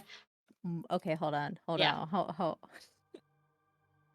Oh my goodness, my wisdom saves are ass today. Okay, so Are you bird flying? upon waking up and finding themselves up against a very buff, very tall woman's chest, RA is going to blush, yelp, flail, and fall out of bed in that order. Okay. Irina will open the door at that point. Allegra, as RA goes to almost fall out of the thing, can she make a dex save to try and just catch At RA? disadvantage, yes. Like, Oh okay. Okay. Dice gods love me today, please. That's a low DC. 11. I would say it's with an 11. Like, RA doesn't hit the ground hard. You soften some of the blow by, like, removing the velocity of her We falling. grab hands. Oh no. Grab hands. Irina will open the door at this point and is, her hair is tossed very similarly to the night before or the day before, where it looked like she did not sleep and, like, everything's a mess, her clothes are jostled. It looks like she just threw on her clothes very quickly. Yeah. And goes to yell something, pauses. Irina has to make a wisdom saving throw. Good Hold on. morning, Irina. And Allegra will just kind of toss up the blanket over RA. Alright, I assume he's still fully not dressed realizing, but accepts the blanket. not knowing whether or not, because Allegra just woke up. She doesn't know if you're decent or not. She Yeah. doesn't remember. You say, hello, Irina. Irina, like, lets out, like, a strangled yelp, slams the door closed, and goes, I'm so sorry to interrupt you two, but Ismark's missing. Can you just put clothes I'm on sorry, and come on? what? And that's it. Scramble And up to the door immediately. Allegra will yank the door open because she's still got her dress on. And she's going to yank the door open and go, I'm sorry, what? Let's Yeah. go find him. And that will be the end of the session. They have to hurt my Great. son. And it took too long to hurt my son. So the son will be hurt next session. Meow Meow must die.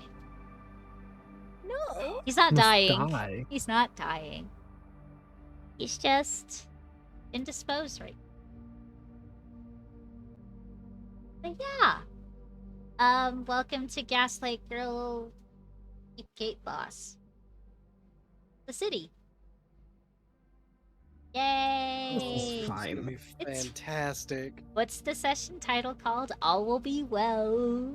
It's okay. Everything's fine. True. I'm not stressed. So It's been eaten. the thing that's really fun about this is that Kat's the only one who remembers that conversation. Doesn't No, I have a remember it. reason. Oh well, Lottie remembers it. Well, Lottie left the room at some point, so all the stuff Oh, with yeah. the calm emotions and the bargain and all that stuff. All of that, Kat only remembers, and she made a binding promise with our Oh yeah, speaking of And- which, and yes, did you go ahead. attach anything to that? Symbols, sensations, emotions, or is it just had there? Ooh, I- I imagine it was like I will say, I feel Mhm. like because of the nature, like, you feel that the binding pact feels flawed now. Like, it felt true in the moment. So, like the magic feels hollow now. Yes, because RA doesn't Ooh. recall the contract, like the binding promise. Well, my thing is, Kat didn't ask for anything in return. Yes. Kat promised to RA that she would protect RA at all costs. And if Kat still wants to go through with that, would that not leave the promise still intact? I think it becomes a devotion than a promise. Because, like, a devotion is, like, something that doesn't need to be agreed upon. Where, like, the promise was, like, acknowledged with presence of them being here. I'm not sure, but I feel like the memory loss would fuck with it a little bit. Fair enough. Like, you are not... It's your own loophole, I guess. Where it's like, you could back off on this promise or contract with nary repercussions. Because no one remembers you saying it. Everyone in the room, your fucking cat, all of it doesn't remember it. So it's like you have this, like, tangible promise that you've made that you can manipulate in any ways. And it kind of feels wrong, I would say. As, like, your witch subclass. Gotcha. Like, it leans into the other direction, the bad direction. Noted. Okay. But it depends on intent, right? So, like, if you keep the intent up and then you start manipulating it, then it goes into that darker direction. But if you keep true to your word, then it stays as promised as you were intending it to be. I absolutely will do that. I'm just saying, if you want to be nefarious and go hee, malleable contract, because this bitch doesn't remember. Oh Yeah. no. Oh no, not Hey, another wish to take advantage of me. Oh, no, not a no. malleable contract because Oh, someone no. has memory issues. No. Wow, hey guys, welcome to the Memory Issues Club, baby. Wah, wah. Welcome Oh, to boy. it. Hey, my headphones are about to die, and I don't want to be echoing all over the place. Okay, by YouTube. Or by stream? By Twitch. Get out of here. Bye, Twitch. Bye, Twitch. Bye. Bye.